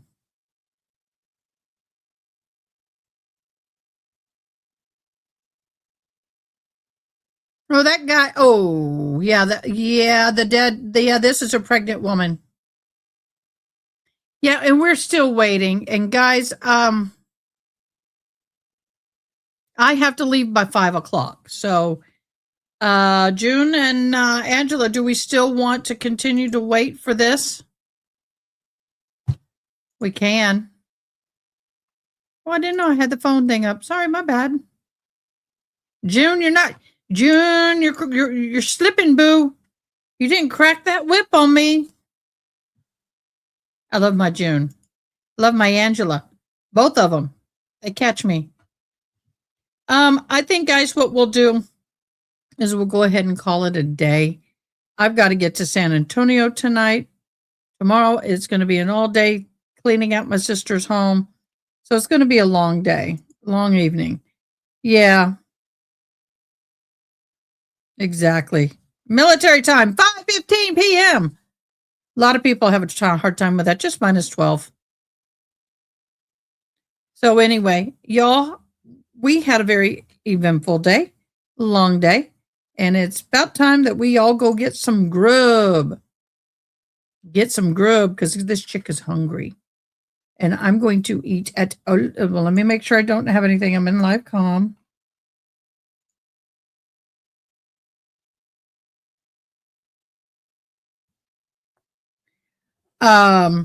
So we will see y'all tomorrow. No, we'll see you later, Monday for sure. I don't know. If anything pops or anything happens, of course, we'll go live. June, May, June and I and Angela and Amy and all of the mods will talk about whether or not we will go live tomorrow with Judge Boy. We'll see if she's got court. We'll see. We'll talk about it. Okay, guys? In the meantime, y'all have a fabulous evening with your families. Make sure you hug them and tell them you love them. And we will see you real soon. And thank you so much for all your love and support. Don't forget to go and subscribe. See you. Thanks for watching. Please comment, like, share, and most importantly, subscribe. I hope you have an awesome day. Till next time, take care. Hey, guys.